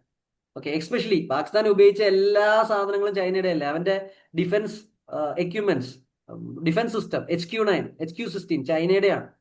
അവൻ ഉപയോഗിച്ച മിസൈലിന്റെ പേര് പറയാമോ? മേജർ മിസൈൽ ചൈനയുടെ ഏത് മിസൈലാണ് പാകിസ്ഥാൻ ഉപയോഗിച്ചത്? ചോദ്യം വരാം. ഇന്ത്യ അതിന്റെ ഫുള്ള് നശിക്കാത്തൊരു ഭാഗം ഇന്ത്യയുടെ കിട്ടി. PL-15 China missile. ഓക്കെ, അപ്പം ചൈനയുടെ ലാപ്പിലേക്ക് മൊത്തത്തിൽ പാകിസ്ഥാൻ പോകുന്നതും അവരുടെ മനസ്സിൽ എന്തുണ്ടാവും? ഒരു ശങ്ക കാണും. അതുകൊണ്ട് അവർ അമേരിക്കയെ സപ്പോർട്ട് ചെയ്യും. അപ്പൊ പാകിസ്ഥാന്റെ ഒരു സ്വഭാവം എല്ലാവർക്കും വേണ്ടി എന്ത് ചെയ്യുക? അടിമവേല ചെയ്യുക. അത് കഴിഞ്ഞിട്ട് രണ്ട് സ്ഥലത്തുനിന്നും പൈസ മേടിക്കുക, ഇന്ത്യക്കെതിരെ ഉപയോഗിക്കുക. It is doing it from China. ചൈനയുടെ കയ്യിൽ നിന്ന് China sees Pakistan as a balancer of India. USA sees Pakistan as a balancer to India. അപ്പം ഫോറിൻ പോളിസി പഠിക്കുമ്പോൾ രണ്ട് ടേംസ് ഉണ്ട്, നിങ്ങൾ പിന്നെ പഠിക്കണം. Hyphenation and dehyphenation. Okay, ആ രണ്ട് വാക്കുകൾ പിന്നീട് ഞാൻ പഠിപ്പിച്ചു തരും. ഹൈഫനേഷൻ ആൻഡ് ഡി ഹൈഫനേഷൻ രണ്ടും പഠിക്കണം. ഈ ഇസ്രായേൽ പലസ്തീനിലും ഇന്ത്യ പാകിസ്ഥാനിലും ഒക്കെ ഉപയോഗിക്കാൻ പറ്റുന്ന ടേംസ് ആണ് hyphenation and dehyphenation. Okay, അപ്പൊ പസ്നി പോർട്ട് ഗ്വാഡറിന്റെ അടുത്ത് തന്നെയാണ്, ബലോച്ചിസ്ഥാനിലാണ്. US ആയിരിക്കും ഇതിനകത്ത് എന്ത് ചെയ്യുന്നത്? ഇത് ബിൽഡ് ചെയ്യാൻ പോകുന്നത്. Pasni port proposal aims to reduce Pakistan resilience on China's belt and road initiative. Okay, clear? ഇത് സ്ട്രാറ്റജിക് ലൊക്കേഷൻ ആണ്. കാരണം എന്താ? Port of Pasni is located on Arabian sea. Okay, it is a small deep water harbour in Balochistan Gwadar district featuring fishing harbour. Pakistan maritime security ഏജൻസിയുടെ base ഇവിടാണ്. Port of പസ്നിയുടെ ഏറ്റവും വലിയ പ്രത്യേകത എന്താ? ഇതൊരു ട്രയാങ്കിൾ പോലെയാണ് ഫോം ചെയ്തേക്കുന്നത്. ഓക്കെ ഓക്കെ, അടുത്ത് ആരൊക്കെയുണ്ട്? ഗ്വാദർ അടുത്താണ്. ഗ്വാദർ പോർട്ട് CPCയുടെ ഭാഗം. ചാബഹാർ അടുത്താണ്. അതിന്റെ അപ്പുറത്ത് ഇപ്പൊ ആരുണ്ടാവും? ഇപ്പൊ പസ്നി ഉണ്ടാവും. അപ്പൊ ചാബഹാറിൽ ഇന്ത്യ ഇറാനും, ഗ്വാദറിൽ ചൈനയും പാകിസ്ഥാനും, പസ്നിയിൽ US പാകിസ്ഥാൻ. ഇപ്പൊ ഈ ഒരു ലൊക്കേഷൻ തന്നെ സ്ട്രാറ്റജിക് ആവാണ്. ഈ മൊത്തം ലൊക്കേഷൻ പല രാജ്യങ്ങളുടെ കോമ്പിനേഷൻ കാണാം. ഇറാനും ഇന്ത്യയോട് സഹകരിച്ച് ചാബഹാർ ഉണ്ടാക്കുന്നു, പാകിസ്ഥാനും ചൈനയും കൂടെ സഹകരിച്ച് ഗ്വാഡർ ഉണ്ടാക്കുന്നു, പാകിസ്ഥാനും USAയും കൂടെ സഹകരിച്ചിട്ട് പസ്നി വരാൻ പോകും. ക്ലിയർ? അപ്പൊ പസ്നി എവിടാന്നുള്ളത് ഓർത്തിരിക്കും. ക്ലിയർ? ഓക്കെ, ഇനിയൊന്നുമില്ല. ഇനിയും ഇന്ത്യയും ഇതിന്റെ സ്ട്രാറ്റജിക് സിഗ്നിഫിക്കൻസ് ആണ്. Rich mineral deposits in the region, especially those related to rare earth minerals. Rare earth ഇപ്പോൾ വലിയ ന്യൂസിലാണ്. Add an economic layer. Mean well China's involvement in Gwadar port under China Pakistan economic corridor would be rival of super power. ശ്രദ്ധിക്കുക, അവിടെ ഒരു super power റൈവലറിയുടെ സാധ്യത. Cold war 2.0. ഒരു സ്ഥലത്ത് ചൈന, അപ്പുറത്ത് USA. ക്ലിയർ? അപ്പൊ it is becoming a geo political hotspot. ഇങ്ങനെയുള്ള പ്രയോഗങ്ങൾ മെയിൻസിൽ നിങ്ങളെ സഹായിക്കും. Intervening maritime security, energy route and great power rivalry. ഇതെല്ലാം ഇവിടെ നിങ്ങൾക്ക് കാണും. ഓക്കെ, ഞാൻ സ്പീഡിൽ പോകുന്നോണ്ടാട്ടോ നിങ്ങൾക്ക് അടിച്ച് കളയുന്നത് പോലെ തോന്നും, പെട്ടെന്ന് അടിച്ചടിച്ച് വിടുന്ന പോലെ തോന്നും, പക്ഷേ സ്കിപ്പ് ചെയ്യുന്ന പോലെ തോന്നും. പക്ഷെ നമ്മൾ ഇത്രയും മതി. നമ്മൾ ഏകദേശം 5:30 തന്നെ ടോപ്പിക്സ് തീർത്തു. ഓക്കെ, സോ ഏകദേശം ഒരു ഏപ്രിൽ തൊട്ട് ഡിസംബർ അടുത്ത് വരെയുള്ള current affairs we have discuss. ഇനി എന്തെങ്കിലും അപ്ഡേറ്റ് ഉണ്ടെങ്കിൽ ഇല്ല. ഇനി എന്തെങ്കിലും ഡൗട്ട് ഉണ്ടോ? ഇനി അവസാനത്തെ ഭാഗം സ്കിപ്പ് ചെയ്യരുത്. നമ്മൾ ഇന്ന് എന്തൊക്കെ പഠിച്ചു? ഹെഡിങ്സ് മാത്രം പറയാം. നമ്മൾ എന്തൊക്കെയാ പഠിച്ചേ? ഓബ് സിന്ദൂർ, ആർട്ടിക്കിൾ 51, അതിനകത്ത് 2 പ്രിൻസിപ്പിൾസ് നമ്മൾ പഠിച്ചു. ഓക്കെ, അൺവാണ്ടിങ് ആൻഡ് അൺവില്ലിങ് എന്താണ്, പിന്നെ പേഴ്സോണ നോൺ ഗ്രാഷ്യ എന്താണെന്ന് നോക്കി. ഓക്കെ, പിന്നെ എനിക്ക് ഓർമ്മ വരുന്നത് ഞാൻ എഴുതുകയാണ്. നിങ്ങൾക്ക് എക്സ്ട്രാ വല്ല ഓർമ്മ വരുന്നുണ്ടെങ്കിൽ നിങ്ങളും പറയാം.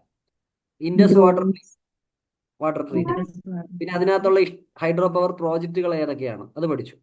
പിന്നെ ഇൻഡസ് വാട്ടർ ട്രീറ്റിൽ നിന്ന് ഇറങ്ങാൻ വേണ്ടി നമ്മൾ article 62, okay, Vienna convention on trade use ചെയ്തു, അത് പഠിച്ചു. പിന്നെന്താ പഠിച്ചേ? പിന്നെ സവൽകോട്ട് ഡാം പഠിച്ചു. ഓക്കെ, മുഹമ്മദൻ ഡാം പഠിച്ചു. പിന്നെ operation Abhyas, civil defence mock drill പഠിച്ചു. സിവിൽ ഡിഫൻസ് ആക്ട് പഠിച്ചു. ADBയുടെയും IMFന്റെയും കുറച്ച് കാര്യങ്ങൾ. പിന്നെ അതിന്റെ AMFന്റെ 2 ഫെസിലിറ്റീസ് പഠിച്ചു. പിന്നെ പിന്നെ പാസ്നി, ഇപ്പൊ നമ്മൾ പഠിച്ച പാസ്നിയുടെ കാര്യം പഠിച്ചു. പിന്നെന്താ പഠിച്ചേ? സെർക്രീക്ക് പഠിച്ചു. സെർക്രീക്ക് പഠിച്ചു. പിന്നെ മറ്റേ നമ്മുടെ CPEC പഠിച്ചു. BRIയുടെ ചെറിയ കാര്യങ്ങൾ പറഞ്ഞു കുറച്ച്. ക്ലിയർ? ഇത്രയൊക്കെ ആണെന്നാണ് എൻ്റെ ഓർമ്മ. പിന്നെ അമെൻമെന്റിന്റെ കാര്യം പഠിച്ചിരുന്നു. നിങ്ങൾ തന്നെ നോക്ക്. സൗദി ഡിഫൻസ് പാക്ട് പഠിച്ചു. അതിനകത്തൊരു ക്വസ്റ്റ്യൻ ചിലപ്പോൾ വരാം. ഇത്രയും കാര്യങ്ങൾ നമ്മൾ ഇന്ന് പഠിപ്പിച്ചിട്ടുണ്ട്. Okay, clear? കർത്താർപൂർ കോറിഡോർ പഠിച്ചു. അട്ടാരിയുടെ കാര്യം പഠിച്ചു. ഓക്കെ, അപ്പൊ ഇത്രയാണ് നമ്മൾ പാകിസ്ഥാൻ റിലേറ്റഡ് ആയിട്ടുള്ള കറണ്ട് അഫയർ. ഇനി നിങ്ങൾക്ക് എന്തെങ്കിലും ഡൗട്ട് ഉണ്ടോ? Pranav, Swapna, I hope the class was use. Okay, അപ്പൊ അവസാനം കുറച്ച് നമ്മൾ സ്പീഡാക്കി, കാരണം ടൈം ലിമിറ്റ്. ഓക്കെ ഓക്കെ ഇനിയിപ്പോ നമ്മൾ അടുത്ത ക്ലാസ്സിൽ we will start with new topics. പുതിയ ബയലാറ്ററൽ റിലേഷൻസ്, ബംഗ്ലാദേശ്, അഫ്ഗാനിസ്ഥാൻ, അതെല്ലാം നമ്മൾ പഠിക്കും. Then will go to organisations, connectivity projects എല്ലാം. ഓക്കെ, അപ്പൊ നിങ്ങൾക്ക് സാറ്റർഡേ ആയിരിക്കും ടൈം ടേബിൾ വരിക. സാറ്റർഡേ ഓർ സൺഡേ ഗ്രൂപ്പിൽ ടൈം ടേബിൾ വരിക. അപ്പൊ നിങ്ങൾ ഫോളോ ചെയ്യുക. മാക്സിമം പറ്റുന്ന കുട്ടികൾ I will suggest you come offline. It is totally free. അപ്പോൾ മാക്സിമം കുട്ടികൾ അങ്ങനെ വരാൻ നോക്കുക. എല്ലാം നമ്മൾ കവർ ചെയ്യും. കറണ്ട് അഫയർ നിങ്ങൾ പേടിക്കുക ചെയ്യേണ്ട, മാക്സിമം കവറേജ്. ഇനി UPSC ഗൂഗിൾ എറിഞ്ഞാൽ നമുക്കൊന്നും ചെയ്യാൻ പറ്റില്ല. എന്നാൽ പോലും പറ്റാവുന്ന രീതിയിൽ മാക്സിമം കവറേജ് നമ്മൾ തരും. കറണ്ട് അഫയർ ഉണ്ടാവും, statically important topics, special topics എല്ലാം നമ്മൾ ക്ലാസ്സിൽ തന്നെ എടുക്കും. ഓക്കെ, അപ്പം നാളെയോ മറ്റന്നാളത്തേക്കോ ടൈം ടേബിൾ വരും. ബാക്കി ഫ്രണ്ട്സിനോട് പറയുക. If it is useful tell them too. ഓഫ്ലൈൻ്റെ കാര്യം പറയുക. ഓക്കെ, അപ്പം any doubt or else I will wind up. Any doubt students? Okay, അപ്പം thank you for being patient. Have a great day. Okay, all the best. Thank you students. Have a great.